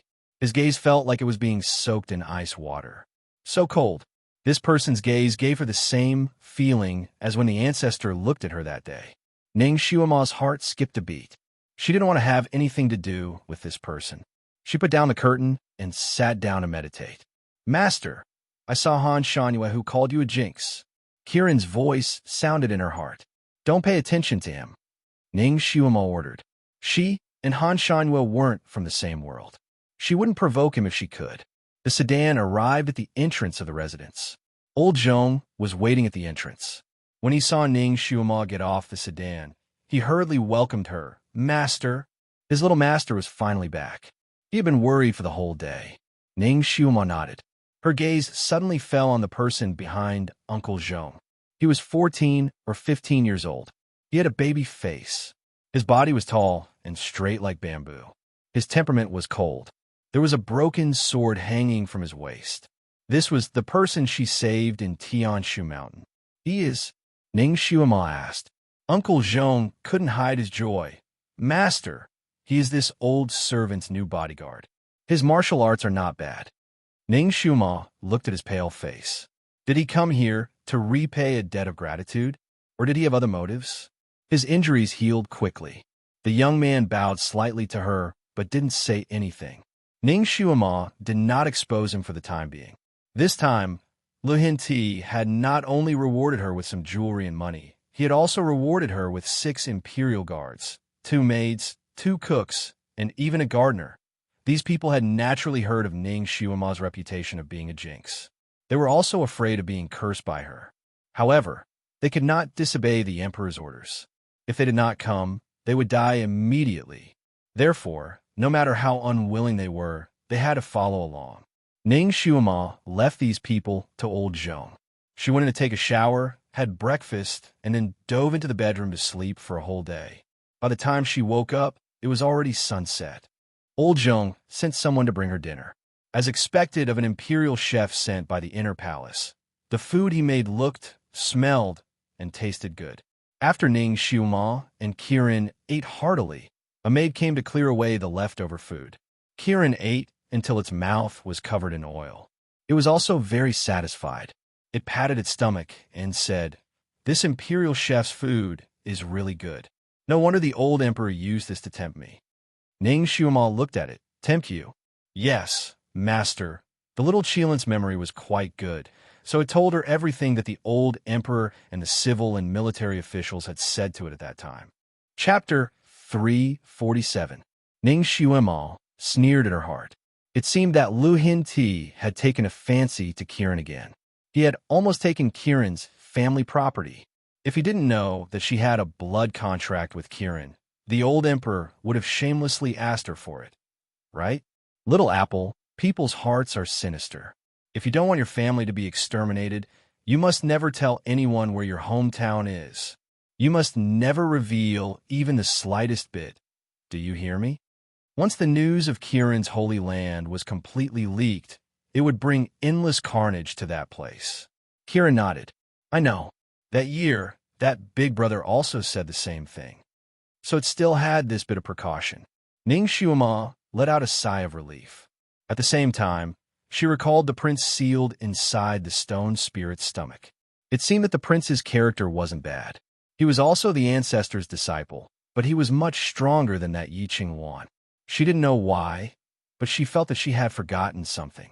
Little Apple, who helped us set our blood contract, she felt that there was another person who had been in the stone spirit's stomach with her. But no matter how hard she tried, she couldn't remember who it was. Kirin blankly shook its head. I forgot. I only remember that it was an expert. Of course it was an expert. Otherwise, how could they set up a blood contract that only Heaven Realm cultivators could set up?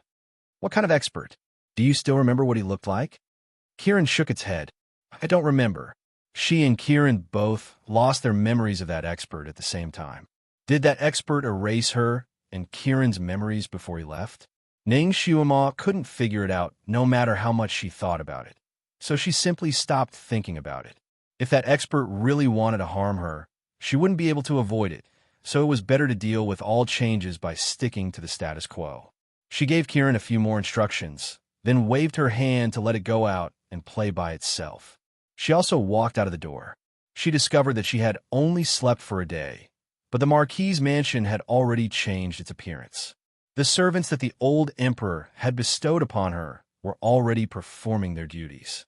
Some were weeding, some were patrolling, and some were sweeping. Ning Xuema took a stroll around the Marquis's mansion. No matter where she went, everything was in order. Everyone was doing their own thing. Especially those few Imperial guards. Some were patrolling, some were following behind her from afar, and some were resting. Their arrangement was very methodical. Ning Xuema's heart skipped a beat. She called old Zhong over. Uncle Zhong, who arranged for these people, Master, it's the newcomer, Shi Ju. He really has some skills. In half a day, he managed to tame these thorny guards. Uncle Zhong's tone was full of praise for the young man. This servant that delivered itself to his doorstep was too awesome. Although these Imperial bodyguards were not top-notch experts, their martial arts skills were not low. Furthermore, he felt that he was from the inner palace, so he refused to submit to old Zhong's orders after coming here. They didn't dare to disobey the emperor's orders, but they still didn't put old Zhong in their eyes. There were also those Imperial chefs, palace maids, and gardeners. Which one of them was easy to deal with? After entering the Marquis's mansion, they didn't want to do anything at all. They all acted as if they were begging for favors, and they even laughed at old Zhong who wanted to divide the work for them. Of course, they looked down on the newly arrived half-grown child, Shi Ju. In the end, Shi Ju challenged the most arrogant and unruly Imperial bodyguard.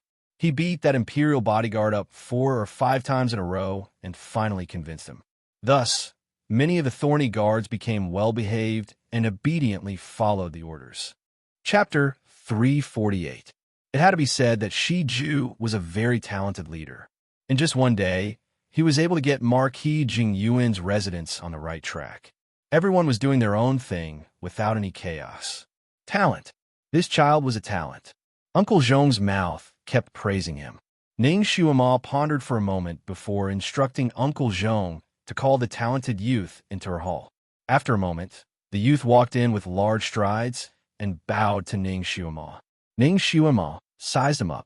The youth's posture was tall and straight like a jade tree. He had a handsome but slightly pale baby face.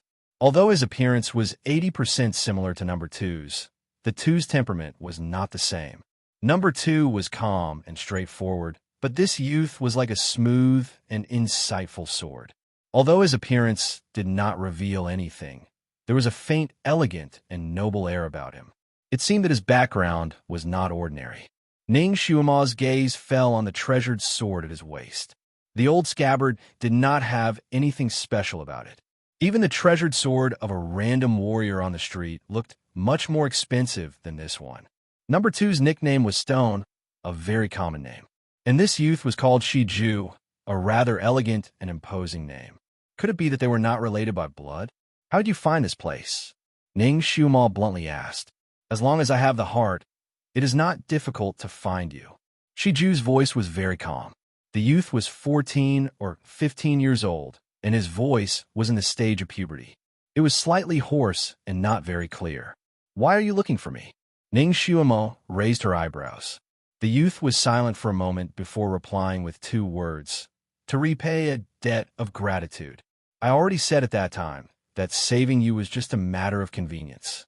There is no need for you to repay me. Whether you need it or not is your business. If I want to repay you, that is my business. I don't like to owe people favors. The youth replied straightforwardly. Ning Xuema looked at him again. Since you found me, you should have heard about me. I'm a jinx and will jinx the people around me. Aren't you afraid of being jinxed by me? There is no such thing as fortune-telling. Moreover, if it were not for you, I would have died long ago. What jinx would I be afraid of? Well, it was rare to meet someone who was not afraid of her. Can you tell me about your family background? My Marquis Jingyuan's mansion does not accept people of unknown origins. Ning Xuema was still somewhat curious about his identity. The young man was silent for a moment before he said, Forgive me for being unable to speak of my family background. However, I can guarantee that my family background is absolutely clean and I will not harm you in any way. All right, since it was something that was hard to say, she wouldn't pursue the matter any further.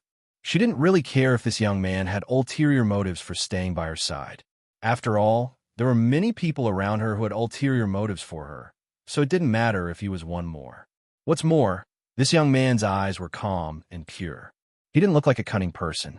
On this point, Ning Xuema believed that she had some ability to judge people. It was not easy to make a mistake. From today onwards, you will be my personal bodyguard. You will be wherever I am. Ning Xuema decided to keep him by her side for observation. All right, the young man responded. He didn't say anything else as he turned around and left. The corners of Ning Xuema's lips slightly rose. This young man shouldn't be a person who was under someone else. He definitely wasn't a servant. Otherwise, he would have answered yes and not all right. What kind of identity would he have? She yawned. Forget it. Who cares what his identity is? As long as he doesn't hinder her from scheming against him. Chapter 349. In the blink of an eye, half a month had passed. During this half a month, Ning Xuema lived quite comfortably. In order to win her over, Lu Hinti specially let her inherit the title of Marquis Jingyuan. This was the first time a woman was conferred the title of Marquis in Chongkong country. Naturally, it caused a lot of discussion among the people.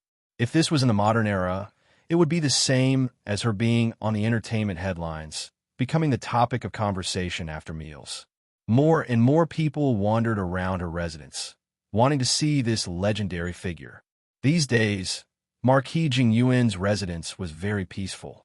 Those imperial bodyguards, palace maids, cooks, each and every one of them was living a healthy life without any signs of being a jinx. In the beginning, every time Ning Xuema went out, the people who were afraid of being tainted by her bad luck would avoid her. It was even more effective than the officials sounding the gong to clear the way. But later on, when people saw that the people in Marquis Jingyuan's residence did not have any abnormalities, and even the senile chief steward became more energetic as he lived, they felt that Ning Xuema's heavenly jinx ability to jinx people was not that high and was not that scary.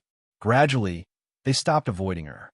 Half a month later, Ji Yinwang's injuries were already half healed, and he could finally get out of bed and walk.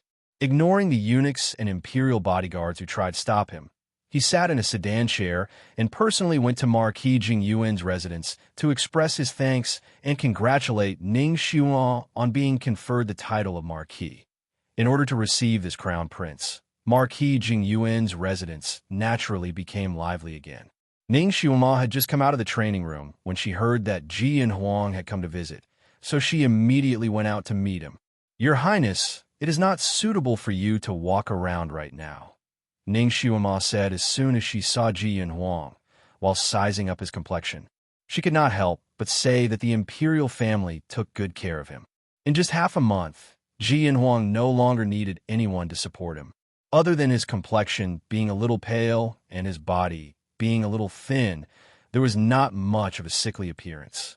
Standing there, he was elegant and handsome, with a noble and elegant bearing. That faint sickly appearance added a sense of beauty to him. His complexion looked good. It seemed that his injuries had healed much faster than she had imagined. "Xuema, you never came to see me, so I came to see you." Ji and Huang looked at her with a smile, and there seemed to be waves of light surging in his eyes. Ning Xuema coughed. "Your Highness, you know that I'm a jinx. Your Highness is still sick. I don't want to jinx you. Life and death are decreed by fate. I don't care about this." Ji and Huang sighed as he stared at her. "If it weren't for you, I would have died half a month ago." His gaze was like water, faintly flowing with affection. Ning Xuema felt her hair stand on end from his gaze. She smiled. "Your Highness naturally won't mind, but I'm afraid that other people will." After chatting with Ji and Huang for a while, she began to chase him away. "That's enough. Your Highness's current condition is not suitable for you to run around and work so hard. It's better for you to return and recuperate. Lei Lu, help His Highness the Crown Prince back." Without any explanation, he sent Ji and Huang away. The news of His Highness the Crown Prince personally coming to express his gratitude spread like wildfire in the capital. As a result, people felt even more strongly that Ning Xuema's ability as a jinx was actually quite lacking. From the start, she wasn't that scary. Ning Xuema discovered that among the idle people strolling around her residence, there were a few young men who were trying to flirt with her. These people undoubtedly wanted to have a romantic encounter here, to have a chance encounter with a beautiful woman. However, every time Ning Xuema went out, there would be an expert by her side to protect her. Those people simply could not get close to her. Chapter 350. For example, right now, Ning Xuema was choosing a bracelet in a jewelry store. She took a fancy to a dark green bracelet and was about to take out her silver to pay for it. A hand reached out from the side, and a flirtatious voice said, "Shopkeeper, this is the banknote. I'll buy this bracelet for this lady." Ning Xuema turned her head and saw a rather sturdy young man dressed in a flirtatious manner. He was waving a fan and looking at her with a smile. Ning Xuema tilted her head and asked, "Why are you paying for me? Beautiful jade is just right for beauty. This bracelet is perfect for a lady." That man was dazzled by Ning Xuema's beautiful face and saw her innocent look. His heart felt like it was being scratched by a cat. He couldn't help but want to touch her. He held the bracelet in one hand and pulled Ning Xuema's hand with the other. Come, let me put it on for you."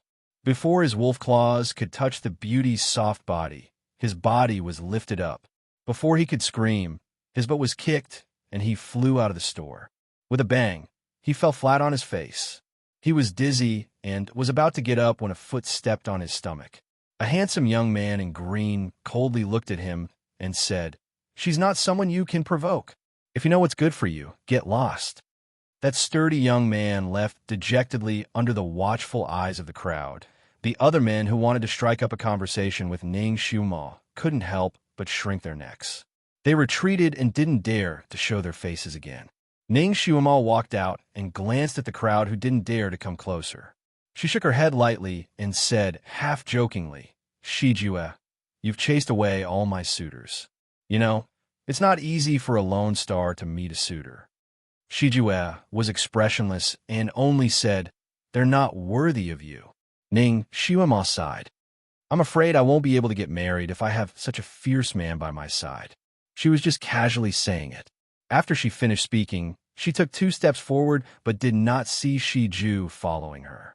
She curiously turned her head and saw him standing there, looking at her with his lips slightly pursed. What happened? You won't be unable to get married. Shijue's voice was light but powerful. He added, I can marry you. Ning Shuima staggered and laughed. That's good. If I can't get married in the future, I'll marry you. He casually made a joke and turned around to walk forward. Shijue stood on the long street and looked at her back with a complicated gaze. He actually blurted out those words, but a strange feeling rose in his heart after he said it. While he was distracted, Ning Shuima had already walked far away. He was about to rush over when he suddenly sensed something and turned his head to look at a pavilion on the side of the street. A young man stood in the pavilion. His hair was as black as ink, and he was wearing a wide robe with large sleeves. There was a painting of mountains and rivers on his sky-blue robe. As the breeze blew, there seemed to be clouds and mist flowing between the mountains and rivers. The strange thing was that the other party didn't wear a mask, but he couldn't see his face clearly. He only felt that the person was very handsome, and his body seemed to be shrouded in clouds and mist. He didn't seem like a person of this world. In front of that person was a chessboard with chess pieces scattered all over it. It seemed like he was playing chess with someone.